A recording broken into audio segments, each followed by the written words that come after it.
jumping up and down to the left of the mound, celebrating a walk-off win. Guerrero's second career walk-off hit. The other came just 2 weeks ago. That'll do it for SportsCenter All Night. I'm Jay Reynolds. It's Wednesday, June 29th. Born on this day 142 years ago, Harry Frazee. He's the one that, as Red Sox owner during his tenure, sold Babe Ruth to the Yankees. We know how that went. How about movement in the NFL? Where will Baker Mayfield land and when? Our Sam Ocho is here this morning, just over an hour from now, with Key, Jay, and Max. They're next. It's ESPN Radio. Coming up next, Keyshawn, J. Will, and Max on ESPN Radio. Hello, and Discover here ESPN2. to explain our cash back match. Here's how it works. We give you cash back for using your Discover card on the things you were going to buy anyway. Then we match that cash back in your first year. And that's why we call it Cashback Match. Now to recap and say cashback one more time. We match all the cash back you've earned at the end of your first year automatically. Discover. Exceptionally common sense. Learn more at discover.com/match. Limitations apply. Cutting the price of your wireless bill feels good. Really good. Actually, it feels great.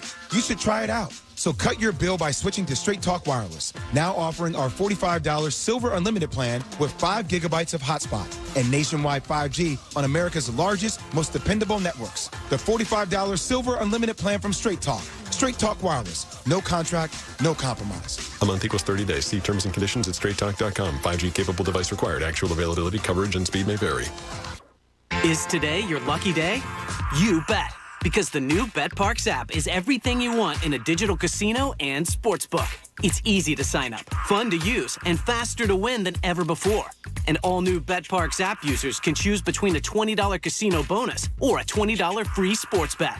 Which begs the question, is this the most rewarding casino and sportsbook betting app ever? You bet. BetPARX. Gambling problem? Call 1-800-GAMBLER. Terms and conditions apply. Pennsylvania and New Jersey only. Could your favorite casino app be even better and faster than before? You bet, because the all-new BetPARX app has been built around what you really want. Easier sign-up, better gameplay, and faster withdrawals, and all the slots and table games you love. Plus, make your first deposit and get a 100% match up to $750 and an additional 500 free spins. So, are all of your favorite games just a tap away? You bet. BetPARX. Gambling problem? Call 1-800-GAMBLER. Terms and conditions apply. Pennsylvania and New Jersey only. 1-877 Cards for Kids. KARS Cards for Kids. 1-877 Cards for Kids. Donate your card today. 1-877 Cars for Kids. KARS Cars for Kids. 1-877 Cars for Kids. Donate your car today. Donate your car today at carsforkids.org. That's cars with a K. Your car, running or not, can be picked up as soon as the next day. No title, no problem. With gas prices at all-time highs, now's the time to donate. 1-877 Cars for Kids. KARS Cars for Kids. 1-877 Cars for Kids. Donate your car today. With your donation, you'll receive a tax deduction and vacation voucher, so donate today. When you get a call from a top NBA player who was injured in a car crash by a drunk driver and faces a career-ending injury, you know you must bring your A game. And you also feel grateful that your reputation as the world's largest injury firm with hundreds and hundreds of verdicts and billions in recoveries for our clients has been recognized. Results matter, reputation matters, choices matter. There's only one Morgan & Morgan, or thepeople.com. It's Cuz. Think about getting an engagement ring? If you're ready to pop the question, you got to go to Golden Nugget Jewelers right now. Largest selection of certified diamonds and engagement rings. Your perfect ring is at Golden Nugget Jewelers. Major financing options, unbeatable prices for name brands such as Veragio and Tacori. Online today at goldennuggetjewelry.com. Golden Nugget Jewelers, where Philly gets engaged. WPEN Burlington, Philadelphia, a Beasley Media Group station, home of the most entertaining sports talk in Philadelphia. 97.5 The Fanatic, Philadelphia. Good morning. Thought I'd help you wake up. It's 6 a.m. and you're listening to The John Kincade Show on 97.5 The Fanatic, Philadelphia. Let the party begin! The show starts now. Don't smoke it crack! John Kincade Show here, 97.5 The Fanatic. John on vacation, Bob Cooney, Jamie Lynch, Devon Givens, Pat Egan, Connor Thomas, Heavy Chevy Mike. We're all here trying to get it done today. Hope you're having a good day. Beautiful sunrise this morning, boys. When I came in, opened the curtain, I saw it on TV. Then I went to the back room where the sun rises. A plethora of colors. A plethora, I say, Pat. People do care. But I hope you're having a great morning. Thanks for hanging out with us on the radio, on your phone, all you YouTube people. We appreciate you very much. All right, life started last night pretty much. Real life. I mean, you did have one game out west without Bryce Harper. But it became real last night against Atlanta, and the Phillies come up short, 5-3 loss. It's kind of the worst case scenario where you get – Wheeler gave you a decent game. It's not a typical Wheeler game. He had a .5 ERA in his last 5 home games that we talked about yesterday. But, he pitched a game that could have been winnable, but the bats were silent, and that's what you're scared to What, you don't like now. 1 in 10 with runners in scoring position? This team's usually so good with runners in scoring position. I don't know what the problem is, Bob. What are you talking about? I've never seen anything like this with runners on. And even first inning, they score a run, great. But it's still first and third, 1 out. And you have Didi Gregorius coming up, and you have Odubel Herrera coming up, strikeout, end of inning. I'm so done with Odubel Herrera. Yeah, there's a lot of guys. And he's going to be your center field option. Last night, right field. Well, yeah. So, yeah, I thought, like Devon last night, I figured the lineup that Rob Thompson was going to throw out there last night. You have to figure, important game, right-hander on the mound, so nothing really comes into play. And the lineup I thought that he was going to throw out there might be a hint as to, okay, I guess this is how they're going to handle Harper going forward. But I don't know. Is Odubel Herrera in right field and Mickey Moniak in center the way to go? Yeah, and that's something that we talked about in the morning. The idea of Rob Thompson and making the changes, making the adjustments, and what's he going to do. And we had our own little mock lineup that we put together through at least the first 5 and thinking that what they would do. And you're right. And the runners in scoring position, while they have been scoring runs, we've talked about it because it's easy to highlight, like we do, and especially when they lose, when they leave runners on base. And an opportunity when you get down so early with the 2 home runs right away and you're already behind, you need Zach Wheeler to come out and not give up those 2 home runs. That'll help too. But, it's one of those deals. But it didn't work last night. And as you talked about, is this going to be something that we have to see going forward, see how it plays? See it now, today will be interesting to see if he changes it, see if he feels like, all right, that didn't work. Let me try another one. And then when he goes back full circle to find out which one really works for him, or when they do put the runs on the board, that this is the one that works out best. Maybe it's not. Maybe they just had a good day that day or a bad night last night. Yeah. That's I don't know, but I'm curious because he's done everything else right, Rob Thompson? Oh, sure, absolutely. Yeah. So now when things go wrong, of course, we're going to check him out. And in this case, with Bryce Harper being out, it's really important to get it right as far as the lineup goes. Well, I think a lot of this is on Dombrowski. Part of the reason why the Braves were able to turn around last year, Acuna went out, and they got Jock Peterson and Eddie Rosario like that. Like, they didn't give it. It was like the next day. Yeah, like it was immediate. They didn't give it 3 or 4 weeks of, well, let's see if our right field prospect can step up here, or maybe our floundering center fielder that is an idiot in the batter's box. Maybe you can string it together here and carry us. No, they went out and addressed it right away with veteran players that can contribute to a team immediately. And Dombrowski and the Phillies, if they're serious about this, have to go address it. And I understand you need 2 to tango here, and you need a trade partner, but you got to address it. Like, you can't convince yourself that Odubel Herrera playing right field, possibly Castellanos here and there if he's not DHing, and Mickey Moniak in center or Matt Vierling in center is going to carry you to the playoffs. You're sorely mistaken. Like, It's just not going to happen. We all know it's not going to happen, so go address it and do something about it. I don't have 3 weeks of this in me. No. I hope that's not an overreaction to one game, but you need to address this. No, you knew how important the MVP was, and when he goes out, you knew that the others are maybe not the ones to lean on in that way. Now, we bring up the usual suspects. We talk about Rhys Hoskins being Rhys Hoskins, and and Castellanos snapping out of it. Schwarber just still scorching hot right now in June.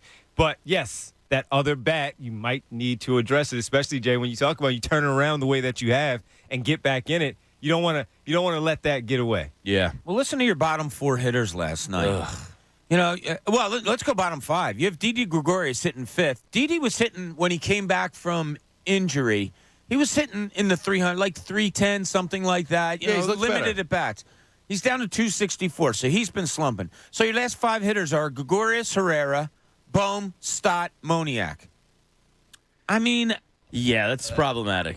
It's problematic in that you're looking at all those guys with hope of, okay, can they do it? It's not like, okay, they're not doing it now. Like JT Realmuto is a guy that he's not doing it now. I have a feeling he can bounce back. Those guys, I don't know. You don't know anything about those bottom 5 guys. And I don't know, stupid baseball kind of, I don't know if you guys thought this or not, and maybe I was on an island, but the first and second, nobody outplay last night with Castellanos up, 3rd inning. Hits a line drive to right field. It's debatable whether it's caught or not. Now, look, that's a tough play. You're in purgatory there as a base runner. Sure. Schwarber, great job. Goes back to the bag and tags up and goes. Even if it wasn't caught, he's all right at 3rd. You have to make a decision one way or the other. What in the holy hell, Jamie? I missed you saying that for the last 4.5 weeks you were out. What the hell is Rhys Hoskins doing there at first base? You have to commit to something. Yes. Either you commit to, I'm running, I'm going because I think it's a hit, and then they get you out at first. Okay, fine. Or you stay thinking he caught it, and if he didn't catch it, okay, you're out at second. But if he did, you're okay there. He just goes in between the bases and stops. Yeah, it was weird. What is that? Not smart baseball. Yeah. I'm tired of not smart baseball with this team. And it kind of got pushed under the carpet a little bit because you didn't know if it was a triple play. They went back and looked at it for 10 minutes when you could see it in like 20 seconds what happened. But what are you doing, Rhys Hoskins? I'm sorry. In the 3rd inning of it, at that point, I believe it was a 3-1 game. Yeah, 3-1 game, bottom of the 3rd inning. You can't just go in limbo and stand there between 1st and 2nd and then raise your hands in the air and say, well, I didn't know what happened, or the ref didn't, or the ump didn't make a call. What is that? I'm tired of this team being stupid, James. Yeah, I don't know how you fix stupid, though. You know what I mean? There's got to be a way. I mean, it's hard. Baseball is hard because when is that play ever going to come up again? Bring back the Pete Mackanin tax. Well, that's the thing about baseball that people love is like, there's something new all the time, and Rhys got caught with his pants down, seeing something new that he probably hasn't seen before, and was inexperienced, and he wasn't thinking ahead. Part of baseball is thinking of every situation and scenario and knowing what you're going to do when that reaction happens. And I don't know what he was doing. It's stupid, but I just don't know how you. This team collectively is dumb. They're a dumb baseball team, and I don't know how you fix that. I don't either. And Pete Mackanin tax. Let's bring it back. Yeah, I just the winning teams in baseball, like the Atlanta Braves. Okay, Atlanta gets up 2-0 last night, 1st inning, as you said, Devon, with the home runs. Right away. And the Phillies come back and score a run. Yep. And you're thinking, all right, great. You score a run. They're going to come right back into this one. That's good. But again, 1st and 3rd, 1 out, strikeout. Good teams like Atlanta, they would have tied the game there. You just have that feel about those teams. And when the Phillies, when they were winning and they had that 9-game winning streak and they had their like a 12 or 14 or whatever it was, everything was working. But then things start to level off, and then we get to see the real Phillies. So is it the dumb baseball that Jamie's talking about, or the fact that you don't have the feel like they are the Atlanta Braves, and you know that it's going to work out for the Atlanta Braves and not the Phillies, and that just goes to, okay, this team is what this team is. They got hot. The pitching is good. They can get hot. Now you lose the MVP, and silly things are going to happen. And look, we like the aggression of Bryce Harper, but sometimes we like, Bryce, don't do that, right? But he does it anyway because he's Bryce Harper and he can get away with it, and sometimes it's successful. In this case, it's almost as if they have to play perfect baseball now when you start to think about going forward without Harper and not making those stupid mistakes that Jamie and you guys are talking about. And you talk about winning organizations, and we're talking about the play of last night. But look at it in a bigger scenario. Matt Olson goes for 2 home runs last night. Mm-hmm. Pretty amazing. They lose Freddie Freeman, who we are going to talk about at 6:30. But they lose Freddie Freeman, and they bring in Matt Olson. I mean, that's what winning organizations do. They go out and get somebody that you say, oh, man, we lost an all-time franchise guy. But, hey, look at this. You know, they're not falling off. They're not trying to plug in a third baseman at first or anything like that. They went out and got Matt Olson, and he crunched the Phillies last night for a pair of home runs. I mean, they're just a winning organization, James. Like, they know, and it carries over from the 90s, whatever, all that. They just know how to win. Yeah, I mean, they're a good organization. The Phillies are one of the worst in sports history. That's what it boils down to. Like, I just everything the Phillies seem to do is wrong. Like, bottom line, when you boil it all down at the end of the day, I mean, this is a franchise that has made the playoffs 14 times in its existence in over 100+ years. Like, this is not an example of successful team organization. It doesn't matter who the owner is. It doesn't matter who the scouting director is. Their baseline seems to be bad. Yeah, is that too doom and gloom for a Wednesday morning? So, no, I was about to say, though, but look, they are still 39 and 36. And they took 3 or 4 in San Diego. I know. Night. Yeah, but I need this addressed. Chances were that it was going to happen, even with Wheeler on the mound. And then when you go down 2-0 like that right away, you already get that feel, this is not going to be their night. They come back, they give you some hope. They tied up 3-3. And then the next thing you know, you get another home run to put them on 4-3 and lights out after that. All right, they lost the game. There's still a lot left. Now, look, we've given Rob Thompson a lot. Now let's see him adjust again. What happens? What does he do? He can only do what he can do with the personnel that he has if you start talking about Dombrowski, as you mentioned, and what needs to happen. So, yeah, it was bad last night. It wasn't great. Yeah. I just think my doom and gloom comes from we all know what's coming. We might know what's coming. But that's, let's just try Moniak and Vierling and Odubel. Not ideal. For a month. Not ideal. And expect to tread water. Like, that's not going to cut it. Like, you need to go get somebody. I know you got the guy from the Guardians. The trade wasn't going to happen in 3 days. I know. It just happened. But the Braves last year, and look, that might have been closer to the trade deadline, so maybe things were more heated up at the time. I recall it happening right after the They got injury. him within like 2 days. And I went, wow. Right. That is cool. You had somebody go down that's integral to your team, and you went out and addressed it immediately. The Phillies tried to address it. We'll see if this guy from the Guardians can play a little bit. But, like, Jock Peterson and Eddie Rosario were more proven commodities than this guy. And it's just – I'm just sick of it because I know it's coming, and I know I'm going to hate it. And I know in September we're going to be looking back like, oh, man, those 6 weeks when Harper was out, that was bad. Why didn't they do anything? This is just our cycle. Which is why I almost want it to be a preemptive cycle and have them make a decision on what you're going to do with this elbow. Like, he should be having an MRI on the elbow right now to see where it is. And maybe he is. I don't know. But, Pat, it's Mickey Moniak is kind of getting a lot of heat on our YouTube channel, just saying he stinks. You can't trot him out there anymore. Maybe he's not ready or maybe he's not good enough. But Mickey Moniak was a guy that was on your radar before. And rightfully so, and you have the best knowledge of the younger players of the group here. What do you do with Mickey Moniak? How do you move forward with him? Or do you move forward with him, or what do you think? It's troubling that he's never gotten a hit off a lefty. That's not great.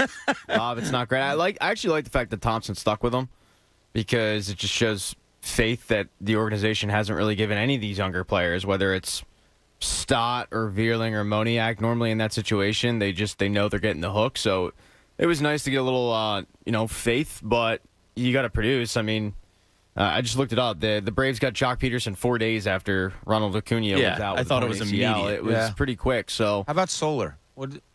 I'd have to look. I mean, I only have one tab open. So and he's a Bing guy. It takes longer. But I had a $30 gift card thanks to Bing. So sweet. When are we doing brunch?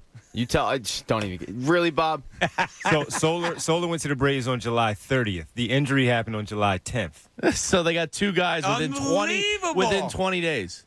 2 guys. Yeah.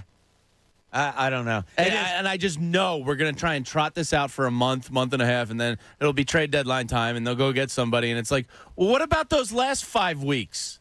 Like, do you think You think those 5 weeks were insignificant to the outcome of the season? Because no, they weren't. That's a pretty big chunk of the season. That's a pretty good. I like that you brought that up. We can talk pitching. Oh, the pitching's going to have to carry him. Hitting's got to come through without Bryce Harper. And Jamie just comes out and says, no, Dombrowski has to come through. Yeah. Because he's got to get some legitimate major league hitters. And look, in again, I don't disagree with you. Yeah, no, I don't think anybody does. At what point does he snap that and say, okay, we got to go do it now? Yeah, like Rob Thompson, like, what does he do? There's no good situation for him to address right field and center field with right now. Yeah. It's crap. And we all kind of knew center field was crap heading into the year. We knew you needed to address it. Now you got right field. It's been discussed from the very beginning. Yeah, now right field's compounded on top of it. Right. And now 2/3 of your outfield is dog crap. Yeah. Good luck. 2/3 of those guys shouldn't be starting in Major League Baseball. Go get somebody. Just go get a veteran player. It doesn't have to be sexy. It doesn't have to cost your farm system. You just need to address it with an actual body that can play Major League Baseball. End of story. Dave Dombrowski, get to work. So Jamie and I have an argument all the time with Kincade on this show, Devon, about the aggressive. And you brought up Bryce Harper's aggressive base running. Yeah. Jamie and I are fine with it. So am I. Yeah, for the 3-4 times you get thrown out a year, how about the 15 to 25 other times that you're getting an extra base, whatever it may be? Well, Vincent Pellegrino, one of our listeners, good friend of ours, friend of the show, he has a great line here. And we're talking about Rhys Hoskins last night on the line drive, just stands between first and second. That wouldn't have happened to Bryce. No. He says aggression versus indecision is the difference. You can live with Harper over aggression. Absolutely. Versus Hoskins' indecision. Totally. Absolutely. Rhys Hoskins has to be aggressive. You've been in the league for 5 years now. You can't stand between bases with your hands up in the air like a little leaguer and say, no. Oh, well, I didn't see a call. Or, I didn't know if it was. If you don't know, get on a damn base and stand there. And wasn't it Rhys who, not long ago, they lost a game by 1 run because he stared and looked at a ball that hit the fence out of the batter's box? Now, he smoked the ball, and it probably felt like a home run and looked like a home run to everyone. But he dogged it out of the box. Yeah. And he ended up with a triple, and he didn't score, and they lost by 1. Yeah. Wasn't that Could Rhys? have been. I believe it was Rhys. And yes. guess who that doesn't happen to? Never. Bryce Harper. He would have had to stand up because inside he busted. the park. He is assertive. He knows what he's doing, and he's going to go do it right or wrong. I'll take that 10 out of 10 times over somebody that's that ticked me off to no end last night. I mean, I yelled out loud in my house, "What the hell are you doing?" You can't do that as a major league player. No. Just stand there on the field with your hands up in the air. Staples stores are a new world of possible with innovative tools for small business and remote workers and learners. Explore more at your local Staples store or staplesconnect.com. All right, switching over a little bit here. Pat brought up an interesting topic last night when we were getting ready for the show today, and I wanted to hit on it now because he's a little scared about something. And is it a Pat point of view, or is this just your thoughts, Pat? No, I guess I can hit the button. Okay, go ahead. A second. I mean, because it is my point of view. Yes, it is. This is Pat's point of view. Here's Pat. It's Pat. I'm Pat, guys. Thank you for coming. hey, Pat. To the show. Does Daryl Morey's desperation scare you guys at all? Because it scares me a little bit. Explain desperation. He knows the window's open, and he's made some boneheaded moves before when windows are open, like trading a whole lot for Russell Westbrook, maxing out Dwight Howard. Like, he's not scared of the big move. He knows the window's open right now for the Sixers. We've heard him hint about getting another star. Does it scare anybody that he's going to make a move that we look back on and go, I don't know if that was the right No, because I think he's kind of hamstrung. Like, I don't think he has a lot of options. Financially. Yeah. Unless Tobias has moved. And that we don't know what the rest of the league thinks about him. At least for 76 million over the next 2 years. He doesn't scare me. Because when we talk about aggression, I do like his aggression. It's just about hitting on the right person when you are aggressive, not standing in the middle of the bases with your arms up instead of busting at the second base, Pat. So he doesn't scare me. And I know, Bob, how you feel about the P.J. Tucker thing. I don't mind the P.J. Tucker thing. I just don't love the $10 million part of it. 37 years, because I've seen the 37-year-old player. He can still play. Mm-hmm. And it's not my money, so in that part I don't care, but it's also, all right, if you're going to do this one, you need to make sure that DeAnthony Melton hits. You need to make sure that you do acquire another young player that we've talked about with the athleticism that comes in as well. So, no, it doesn't scare me that he's going in it this way. You start to see the reports elsewhere about other teams not offering P.J. Tucker the same amount of money. All right, and you also know that representation or Miami might be putting things out another way, too. So, I don't know. He doesn't scare me. What about you, Jay? No, not scared. I think pretty much most decisions he's made since he's been here have been sound. I don't think he's one to get too irrational. I mean, Russell Westbrook. Yeah, that was also James Harden. You can look back on ran it. That team. But at the time, Russell Westbrook was, a triple-double machine. You're pairing him with Harden. I can see why you take that chance, especially if Harden's going, yo, get my boy here. So I don't kill him for that one. The Dwight Howard was a bad deal. But for the most part, I think he's pretty sound, pretty safe. So, no, I'm not afraid of what he might do here. Okay, that settles it. Here's what bothers me. And I think he's, hamstrung financially on top of it, which is like almost an insurance plan against stupidity. What bothers me most about the P.J. Tucker move is this. Okay, he is 37-year-old. We know what he is. Why can't you find that in someone else? Why can't you either groom that or say, okay, P.J. Tucker, look what he did for Milwaukee. Look what he did for Miami. That's really cool. We need someone like him, but younger. But no, they go at him at 37 years. Look, I'm not saying this is absolutely going to happen, but there's no telling if he's going to come in here and like, oh, wow, he all of a sudden he got old. Right. That's what and you're already worried about that with James Harden. Yeah. Well, that young player for me in that mold is Lou Dort. Okay. All right, but go find him. Lou Dort was out there for a long time, and Oklahoma City Thunder said, okay, let's give him a try in the G League, and he turns out to be Lou Dort now. He didn't make a mistake leaving Arizona State. I don't know who that player is, and was that player there last year, or do you draft him in the second round in the mold of Herb Jones? Yeah. And comes in. There's guys out there. They are out there, yes. Matthew Dellavedova was out there. He was that guy. Can Jaden Springer become that? I don't know. Can you grow? I don't think I'm going to grow a 6'3", 165-pound Isaiah Joe into being like some type of enforcer or a get-in-your-face type of defender that's going to, I don't want to say intimidate, but, going to bother you a whole lot. I don't know. But I just don't like going after the 37-year-old. I'd rather go after a younger guy that models that 37-year-old. But the 37's more proven. Like, I don't think P.J. Tucker's going to fall off a cliff because I don't think his style of game really leads to that. So you're getting a more proven, safer plan for at least a year or two. Well, a lot of his game, though, is legs and defense and anticipation and all of that lends to me, like, man, you got to have a young body to do that. Yeah, but he's got a Rottweiler in his heart, Bob. Yeah. He's got that dog Sometimes in him. Rottweilers get put down, too. Like, 37. I mean, 37 we're talking. I know, but I didn't notice it in the playoffs when he was running sideline to sideline, grabbing rebounds over the Sixers, throwing elbows, getting in people's faces, and playing tough defense. So, look, Daryl and James know him. That was the Sixers. That's a fair point. Because how much time can we talk about the effort and the lack of But now energy. I get that effort on my team. Yes, now, but will he bring it up when he bring it out of everybody else? I don't think he knows another way. I think he knows it. Will they accept it and take it for what it is? I think you feed off of somebody like a And PJ again, I don't mind it. I really don't mind it. And I do understand when others have like Bob has a problem with it. I get it. Oh, at 37, I'm concerned. Yeah. And it's a lot of money. Yeah. Kinda for the NBA. I'm washing my hands of that one. I'm not scared, though. Are you scared? Not scared. I'll be. Pat, you still scared? Yep. All right. I'll be a little disappointed, but we'll see. Bradford White Water Heaters, they're sponsoring our 6 a.m. hour. Bradford White is here for the pro.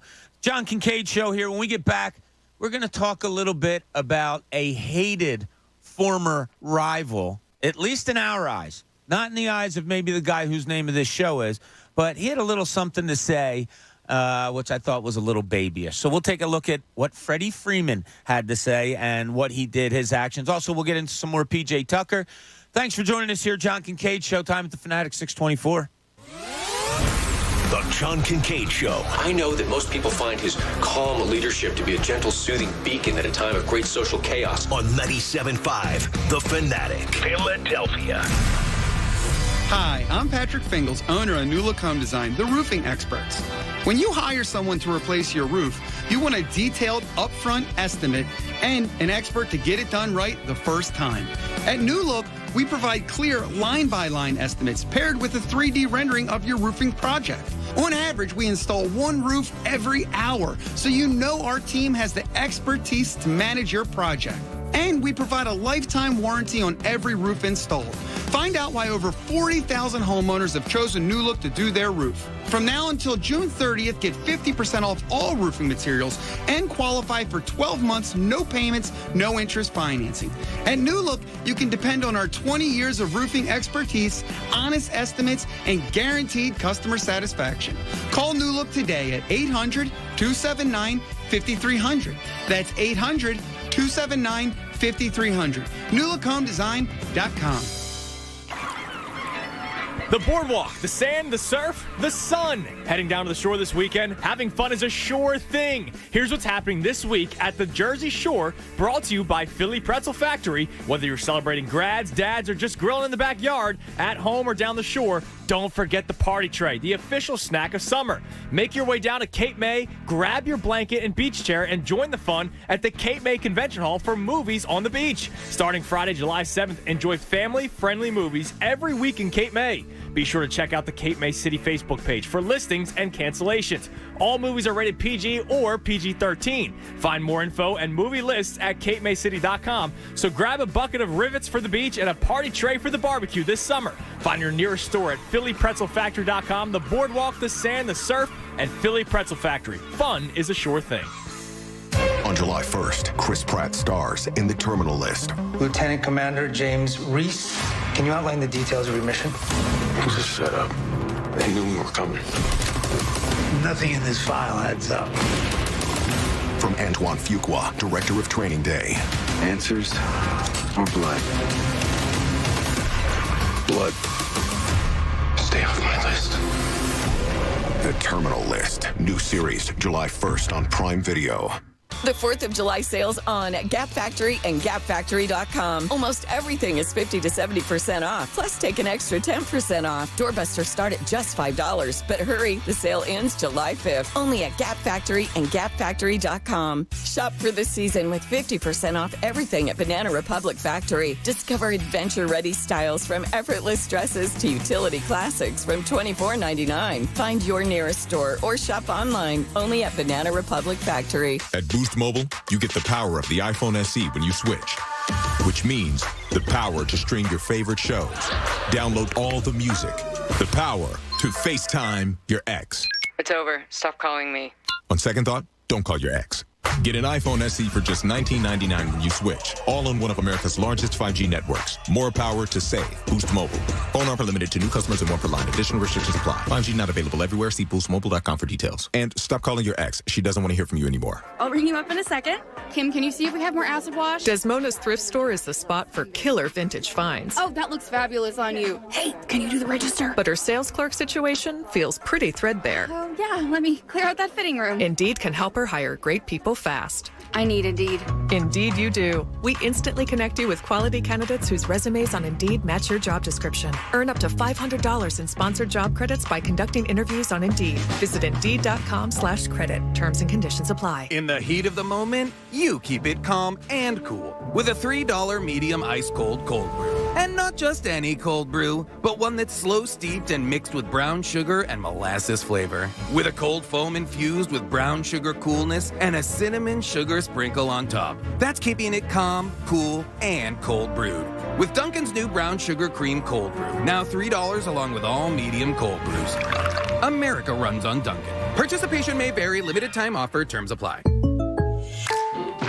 Hey, thanks for coming over, Jake from State Farm. Couldn't say no, Pablo. I love me some vinyl. Well, my budget doesn't. Calling time on my vinyl collecting. Whoa! Don't give up what you love. State Farm has options like insuring your home and ride with great rates on both. Ooh, that's music to my ears. All right, spin that vinyl. For surprisingly great rates, like a good neighbor, State Farm is there. Call or go to statefarm.com for a quote today. Montgomery County is a mecca for golf fans. Book a golf getaway weekend. Play at one of Montco's 50 beautiful courses. Stay overnight in one of the 80 area hotels. Visit award-winning breweries, wineries, distilleries, and you can enjoy world-class shopping at the King of Prussia Mall, Suburban Square, or the Philadelphia Premium Outlets. To learn more about golf and the many adventures awaiting you in Montgomery County, go to visitvalleyforge.org or check out the John Kincade Show Golf Tour page at 97.5thefanatic.com/golf tour. It's all presented by the Valley Forge Tourism and Convention Board. Hello?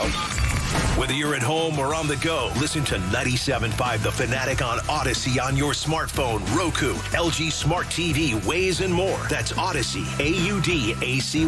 Check it out now. Now, back to the John Kincade Show. You know we really like you when you listen on the radio, but we love you a little bit extra when you take us with you after your ride on the 97.5 app. On 97.5 The Fanatic, Philadelphia.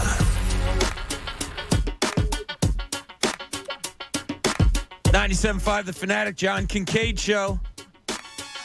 We welcome you back. Hope you're having a great morning. Beautiful, beautiful day again today. Low humidity, lots of sunshine. Looks like we're going to have a decent 4th of July weekend. Coming back with the roots. Beautiful. Yeah. So Pat's busy opening his mail in there. The Roots were also the theme song for, why am I forgetting the name of it? Winning Time.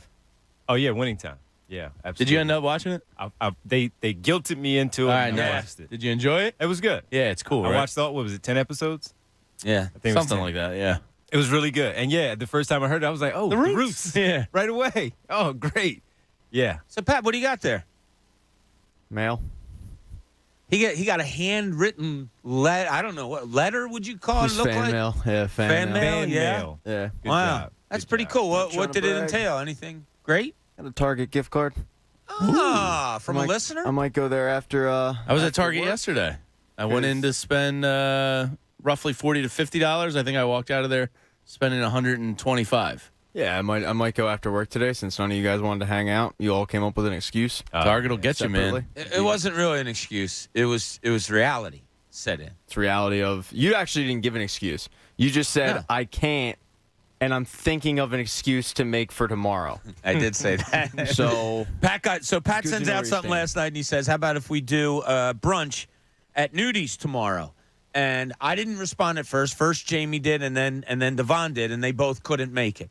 And I said, "Yeah, I can't either. I have horseback riding today." You so never I can't said do it." horseback I didn't riding. say that, but I just said, "Yeah, I can't make it either." yeah, it hurts. And then Pat said, "Okay, what about Thursday?"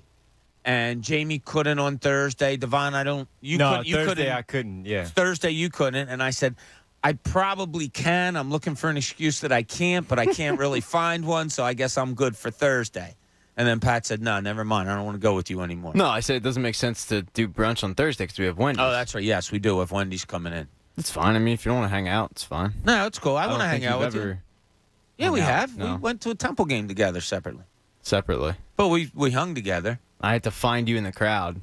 So, Pat, there's a letter addressed to Pat. Now, letters aren't something that come across our desks all that often. No. People don't really. So it comes across to Pat. So I say, oh, it's for Pat. Let me go hand it to him. Maybe he didn't see it here.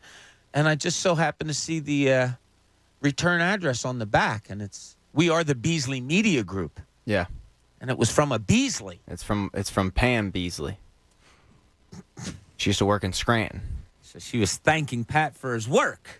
Because he does a great job on our digital work. Somebody from the digital team. Yeah, and we are building bigger and better brand of digital work here at Beasley in the process of doing it, and Pat is a huge part of it, so we love it. All right, my wife got annoyed at me last night again. I was about to say, yeah. How is this different from any other night? I'm not looking for things that you do, and this is just real quick before we get into this Freddie Freeman thing, but she gets mad at me. Because on the few times that I go to bed and she's still awake, I say, all right, I'm going to sleep, good night, and I'm asleep within a minute. I just go to sleep.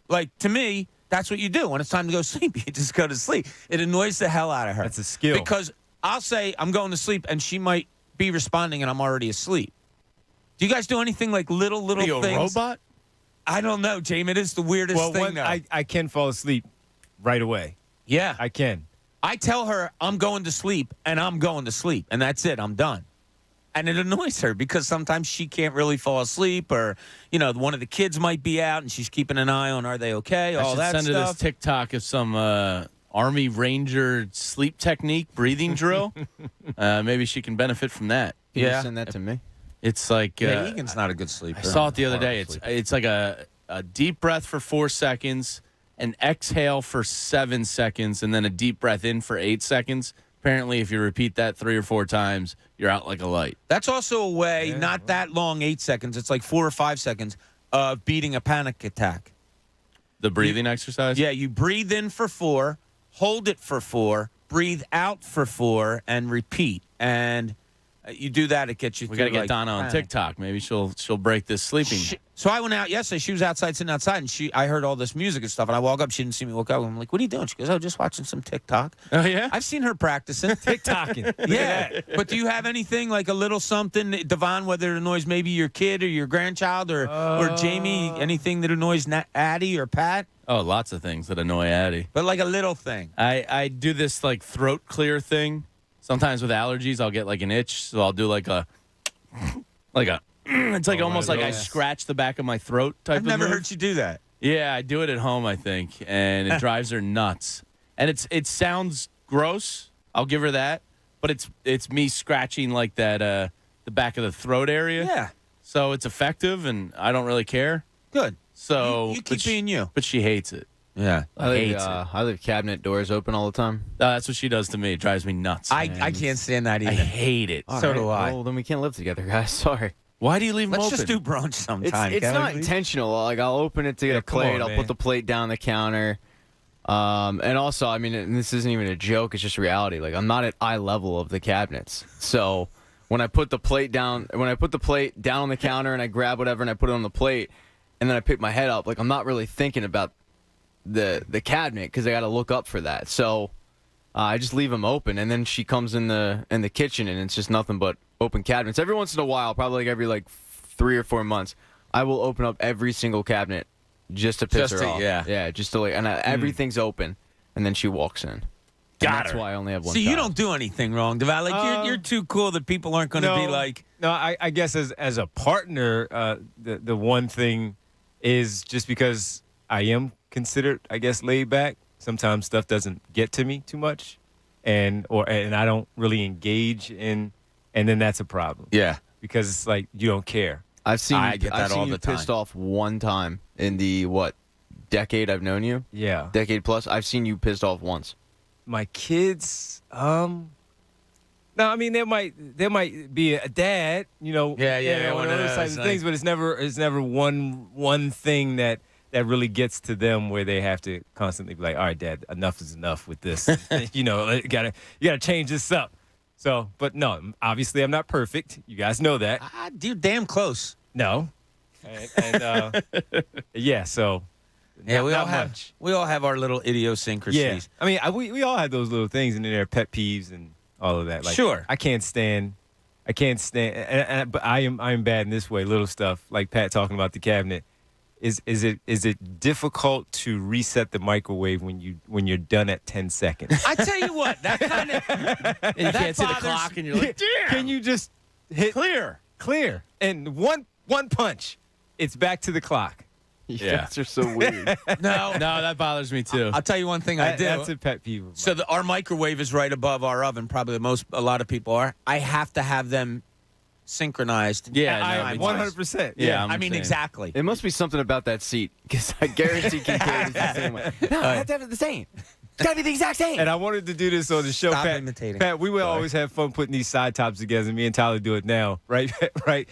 And one of them, I was like, "Oh, Pat would love this one." We do a side topic of just simply pet peeves and stuff like that because I can't. I mean, it's like I got another one. Bang! Just hit the button. I do the laundry probably more than half of the time and fold because I'm kind of anal with the way I fold stuff. You're kind of a clean freak. Yeah. And I fold my T-shirts a certain way because the way I put them in the drawer, and she doesn't fold them that way, and it drives me nuts. We've had that debate. Mm-hmm. So I do the majority of the laundry. When I take it up to her and it takes her like 5 or 6 days to be put away, drives me nuts. I just did the laundry.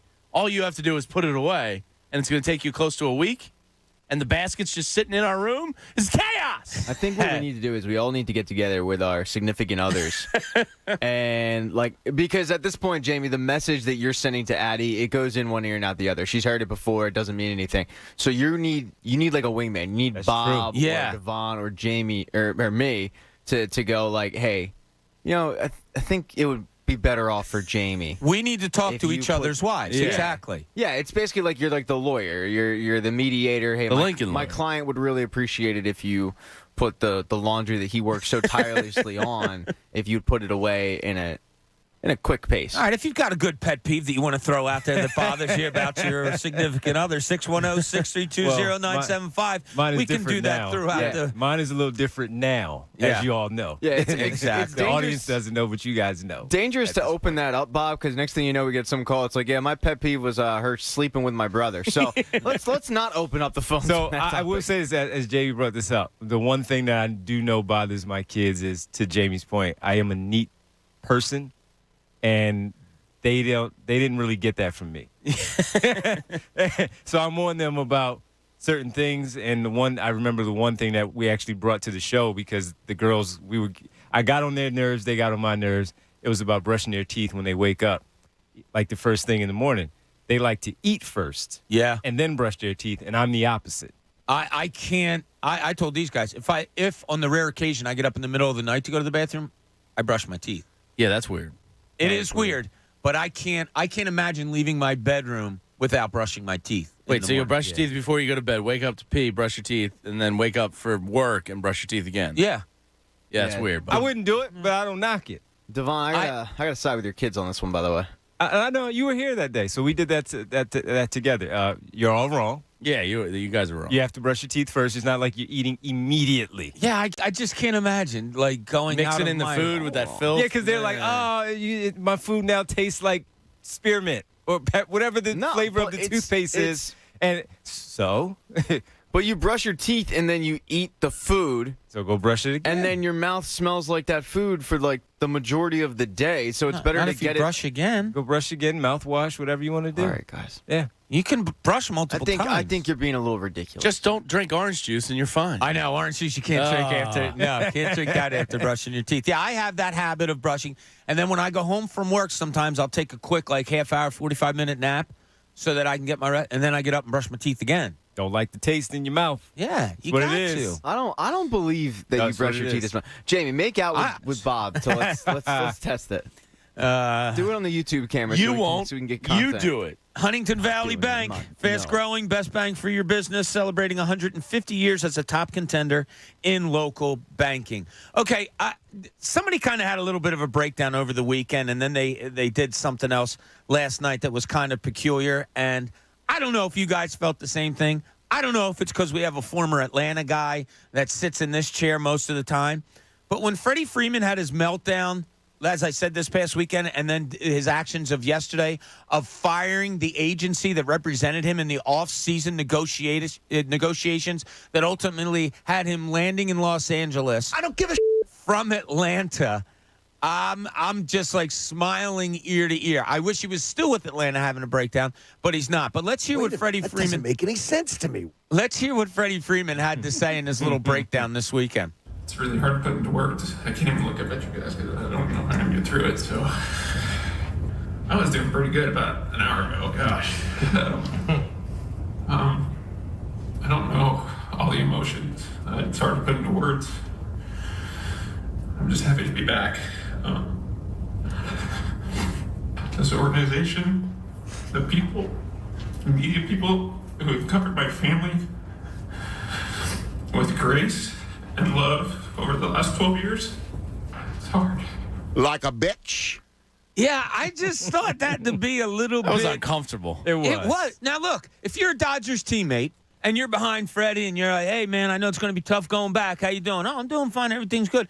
And then you go out there on the podium and basically say, I wish I was still here, and you fire your agency, team, or whatever that did the negotiations for you? By the way, it's long time agent. This isn't he's known him for a hot minute. They've been his agent, I think, since he's entered the league. Yeah, so he's currently listed as being self-represented. He said the issues with his agent, his immediate agent, is a fluid situation. Like, what's fluid? Meaning he's going to hire them back, and they made a mistake. Clearly, he never wanted to leave, right? Yeah, he never wanted to leave. Okay, it got that far. I didn't think he was going to leave until he actually did it, and this was uncomfortable. And I mean, come on, man. And I'm a big Freddie Freeman guy. I can't defend this one. Screw that guy. They offered him $140 million over 5 years. The Braves. The Braves did. In fairness, that's a low ball offer for somebody like him. It is, but if he wanted to stay. I know, he could have. He had that option. This is the problem I have with him. Like, dude, you could have stepped in. You could have made it abundantly clear to your agent that you wanted to be in Atlanta. You never wanted to leave. Yep. And you didn't because you had an ego trip and you got into a pissing contest with the front office and you didn't want to be disrespected. Like, I mean, come on, man. And then you're going to fire your agency that just made you the 17th highest paid player in baseball? Like, your sense of reality is non-existent. What did he get? You're an idiot. Yeah, but he got 6 years, $162 million for the Dodgers. So $20 million. So $27 million a year as opposed to $21 a year. But honestly, if you work in the state income tax out there, it's probably the same. Yeah, that's close. Versus staying in Atlanta. Yeah. If I'm him, like that whole thing was uncomfortable, and this is a weird story. Yeah. I'd be insulted too. Like, you just won a World Series. You're coming off an MVP the year before. You're seeing guys around baseball get paid $300+ million, and you get offered half that by your team that, was so integral to you and your family. I don't disagree I'd with be that a little part. insulted too. Yeah, now look, and you figured there would be emotion. You seen that when he was with the Braves. He's that kind of guy. Yeah. He seemed like he was a decent guy, nice guy, all that. So you could see the emotions coming back. Buzz McAllister. But then to go as far as deciding to fire your agency, and you have to think that the agency said, hey, do you really want to do this? Yeah. Or do you want to accept this? And as Pat mentioned, at some point you just simply step in and say, all right, I'm just staying. And this is what it's going to be. I'll take less. Yeah. He signed less money with the Dodgers. I mean, overall money, it's more money, but it was an extra year. Yeah, it's probably a wash It comes down to $27 million a year with the Dodgers. The Braves offered him $28. And he's coming back crying, saying like they kind of, I mean, I think his agents didn't do a good enough job. I'll be honest. Look, should Freddie Freeman at 32 be a $35 million a year guy? Agents did a pretty good job. He's a 17th highest paid That's what I'm player saying. in the How game. so? Yeah, but you're talking about the you're an Braves angle? MVP and a World Series champion, and you're one of the best players in the league. I don't know. Maybe the interest wasn't there. But to me, if I'm Freddie, I'm a little perturbed at my offers. Look, the reality is he's 32 years old. Like, you got to have some understand. self-awareness. You got to sit in the mirror and go, I understand why they're offering me this. They're not offering me an 8-year contract when I'm 32 years old. I had an MVP season. It was an MVP in a shortened season, a COVID 60-game season. Yeah, but he's a stud. He is. I'm not, and that's why he's the 17th highest paid player in the game. But to bitch and moan and whine and cry and fire your agent when your agent got you the deal that they got you, when you didn't step in because this is all ego-driven and greed, and now you're going to sit there and cry at a podium of, oh, my God, I never want to leave. Then you didn't have to. No, I'm They not. offered you a I'm contract, not like pro sign it. Freddie here. I'm just Right. trying to give. You're wearing a Freddie Freeman jersey. Yeah, that whole thing was uncomfortable, but whatever. It's weird because Freddie Freeman does have the reputation of a really good dude. You see him talking to everybody when they get to first base, and nobody's ever said a bad thing. And I think Kincade knows him a little bit and said, he's great and all that. The guy is literally crying and firing people over making $28 million a year. I mean, is it? Yeah, talk about tone deaf. Is it a little more? Is there more to it than that? Like if Ronald Acuna had fired his agent for the contract that he signed, he should have. Understandable. He should have. Because he should have. Yet you got Freddie Freeman here making 28 and crying and firing people. I don't know. It just seems very tone deaf and Monday morning quarterbacking and lack of self-awareness. I'll tell you what, if he went to Atlanta and did break down and cry, and the emotions are there. He said he spent 12 great years there. He liked how the media treated him and all. I totally understand that. But then he backs it up by firing his agency? Yeah, I was surprised about that part. Because of negotiations that got him $28 million a year? Come on, man. Yeah, I mean, there had to be something more that we don't know, right? I guess. I don't think so. Yeah, it just seems like this is it. Then that's just weird. It's bad. It seems like he got offended by the initial offer. You kind of get it. And then the emotions come into it when he's in Atlanta. But at the end of he somebody didn't sign offend immediately. me. Somebody offend me. I know, it took so long, right? And that's the thing. So after a while, don't your emotions, because we've all been in a situation where you say something, you do something, and then 10 minutes later, you're like, all right, I probably shouldn't have done that. He had like 2 months before he signed with the Dodgers. Don't you take a step back and go, yeah, I don't want to. I don't want to go there. Did somebody explain to him like state income tax, and he basically took the same deal? Like, yeah. Was that discussed to him? Like, does he think he won, or is he realizing now?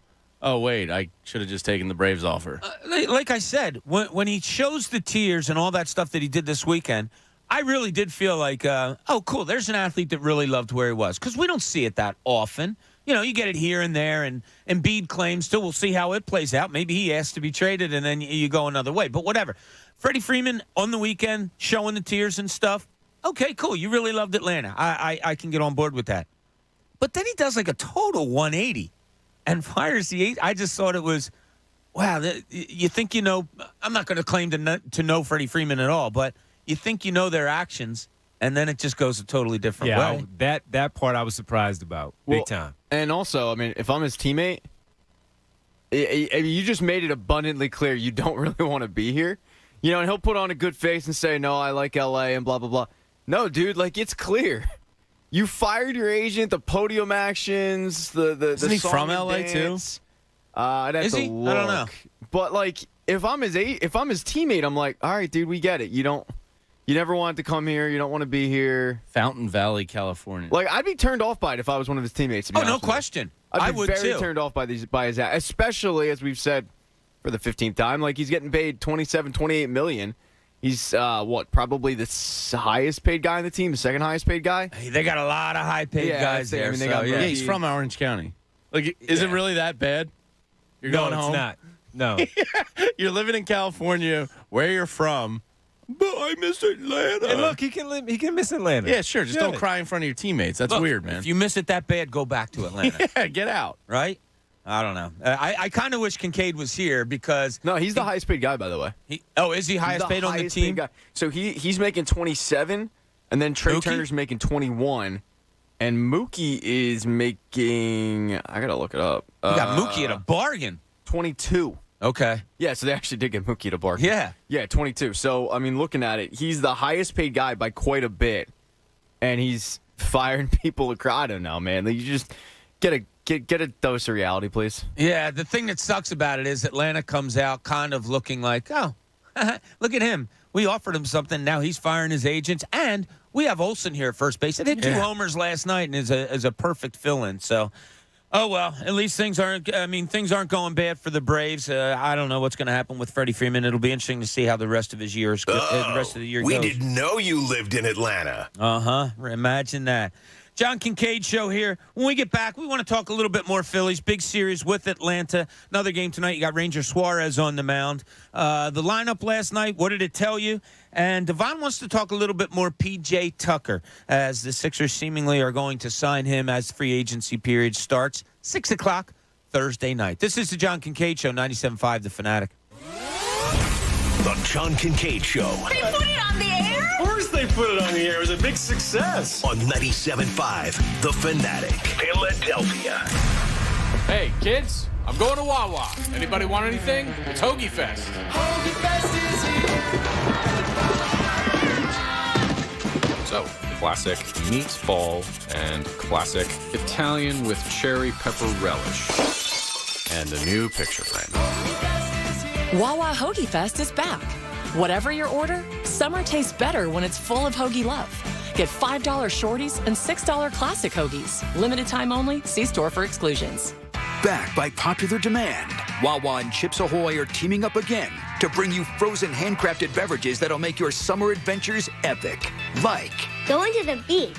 Going to the beach with a delicious and creamy Chips Ahoy milkshake. And Binging season 3 of that show? binging season 3 of that show with a tasty Chips Ahoy smoothie. Whatever you're doing this summer, make it epic. Chips Ahoy frozen handcrafted beverages are back and 20% off when you order and pay on the Wawa app. 1877 Cards for Kids. KARS Cards for Kids. 1877 Cards for Kids. Donate your card today. 1877 Cars for Kids. KARS Cars for Kids. 1877 Cars for Kids. Donate your car today. Donate your car today at carsforkids.org. That's cars with a K. Your car, running or not, can be picked up as soon as the next day. No title? No problem. With gas prices at all-time highs, now's the time to donate. 1877 Cars for Kids. KARS Cars for Kids. 1877 Cars for Kids. Donate your car today. With your donation, you'll receive a tax deduction and vacation voucher, so donate today. Finding great candidates to hire can be like, well, trying to find a needle in a haystack. Sure, you can post your job to some job board, but then all you can do is hope the right person comes along, which is why you should try ZipRecruiter for free at ZipRecruiter.com/free. ZipRecruiter doesn't depend on candidates finding you. Its powerful technology identifies people with the right experience and actively invites them to apply to your job. You get qualified candidates fast. So while other companies might deliver a lot of hay, ZipRecruiter finds you what you're looking for. The needle in the haystack. 4 out of 5 employers who post a job on ZipRecruiter get a quality candidate through the site within the first day. ZipRecruiter, the smartest way to hire. And right now, you can try ZipRecruiter for free. That's right, free. Just go to this exclusive web address, ZipRecruiter.com/free. That's ZipRecruiter.com/free. ZipRecruiter.com/free. On July 1st, Chris Pratt stars in The Terminal List. Lieutenant Commander James Reese, can you outline the details of your mission? It was a setup. They knew we were coming. Nothing in this file adds up. From Antoine Fuqua, director of Training Day. Answers or blood? Blood. Stay off my list. The Terminal List. New series, July 1st on Prime Video. The 4th of July sales on Gap Factory and GapFactory.com. Almost everything is 50 to 70% off. Plus, take an extra 10% off. Doorbusters start at just $5. But hurry, the sale ends July 5th. Only at Gap Factory and GapFactory.com. Shop for this season with 50% off everything at Banana Republic Factory. Discover adventure-ready styles from effortless dresses to utility classics from $24.99. Find your nearest store or shop online. Only at Banana Republic Factory. Hey, it's Cuz Colonial Marble and Granite celebrating Independence Day with a fabulous 4th of July sale. Yeah. Save 20% off all marble, granite, and quartz countertops, up to 25% off all wall and floor tile. Get zero money down, 0% financing on purchases of $19.99 or more. Transform your house into the home you've always wanted. Visit one of their local showrooms or online at colonialmarble.net. Okay, import footage. How is the hard drive already full? Jawan's Pilates studio converted to entirely virtual classes. MPEG. But leading and editing sessions is stretching her too thin. It says render failed. What'd I do? Indeed can help her hire great people fast. I need Indeed. Indeed you do. We instantly connect you with quality candidates whose resumes on Indeed match your job description. Earn up to $500 in sponsored job credits by conducting interviews on Indeed. Visit Indeed.com/credit. Terms and conditions apply. Hey, it's Cuz. Don't be that guy with the T-shirt on in the pool. You can still be slimmer for this summer, since it only takes 40 days to lose a contractually guaranteed 20 to 40-plus pounds with NJ Diet. Their program uses hair, saliva, and bioenergetic scans to personalize natural formulas and supplements to help you lose the weight. Their DNA info is used to help you keep it off. No shots, no hormones, no surgery, no prepackaged foods. Ew. Call 855-5NJ-DIET or visit NJDiet.com. That's NJDiet.com. WPEN Burlington, Philadelphia, a Beasley Media Group station, home of the most entertaining sports talk in Philadelphia. 97.5 The Fanatic, Philadelphia. Now, back to the John Kincade Show. Broad Market, 22nd and South, and Cooney's Corner. Where else would you want to hang out? Back to the John Kincade Show. On 97.5 The Fanatic. Philadelphia.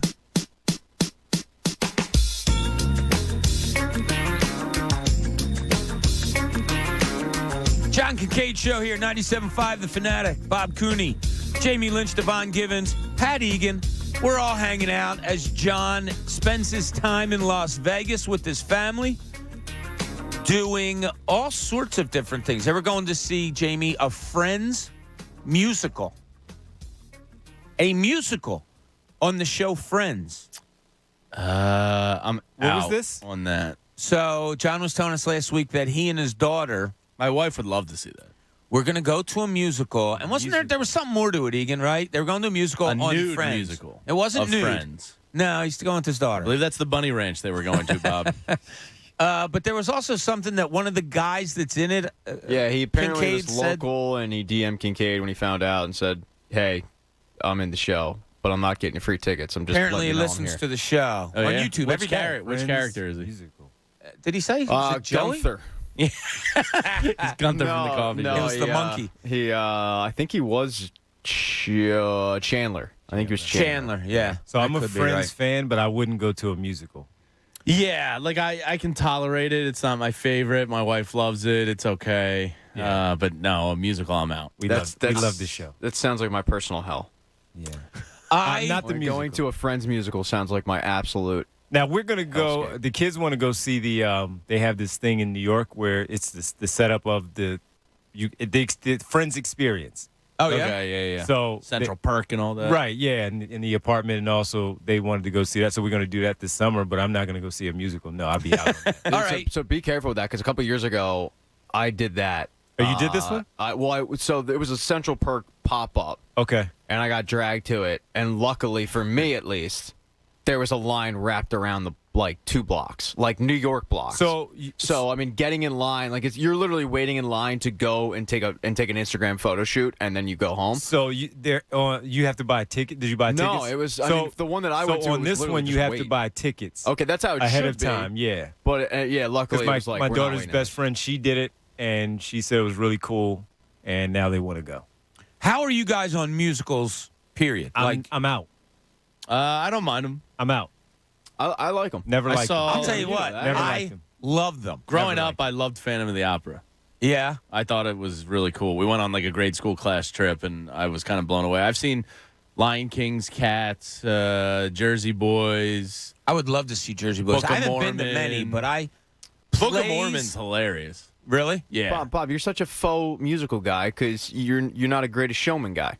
I hear you. Although maybe you came around after Kyle told you it was good, because when I told you it was good, you were like, I can't get through 3 minutes of this. Well, Kyle said it was good, and you probably got on board. Yeah, Kyle said he was. What did he have? He was listening to the he was bumping soundtrack. the right? soundtrack. Yeah. wants to I've be always, every time I've gone to a play, I haven't been to many musicals, but anytime I go to them, I really feel something like, damn, I wish I would have done that. Not me. No? No. It's never been my thing. Never liked it. Tried it. Didn't like it. Well, I can respect you saying you don't like it because you tried. I did try it.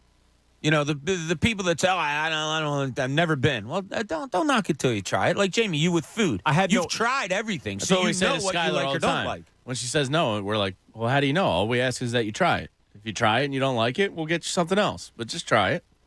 And I'm with Skylar on that one. Skylar's appetite. Just no.